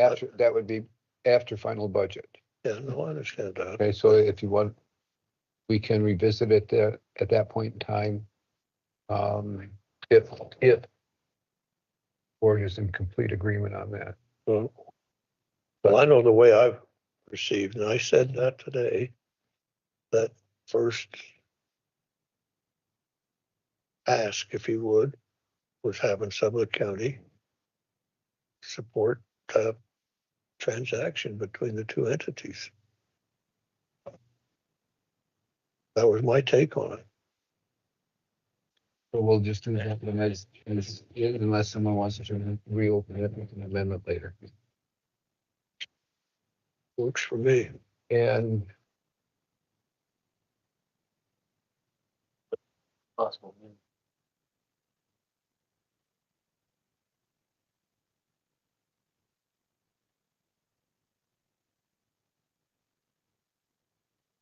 Billy's gonna write that up in that RFP for getting them into, it'll be included in whatever that RFP is that we send out. It'll may include our portion, so that RFP will, basically all the bike paths within the municipalities built up to the standards that we agreed that they take those over, and then whatever bad stuff that we need to do to get ours up in good shape will be included in that. Correct. So just for clarification, are bike paths and trails the same thing? I don't know the answer to that. I wouldn't think they were either. So which one are we talking about? Bike paths.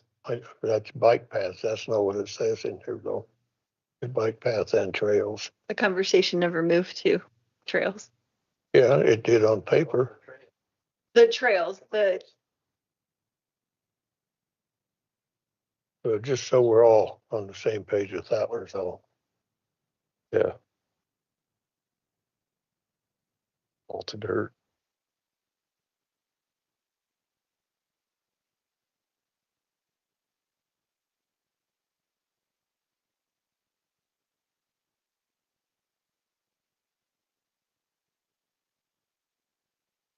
Mr. Chairman, I move to adjourn. A motion to adjourn. A motion second, all in favor? Aye. Aye. Any opposed? Hip hip hooray. Okay, would you take us on? Light estate agreement for the McKees, and it does have a map. Like I remember that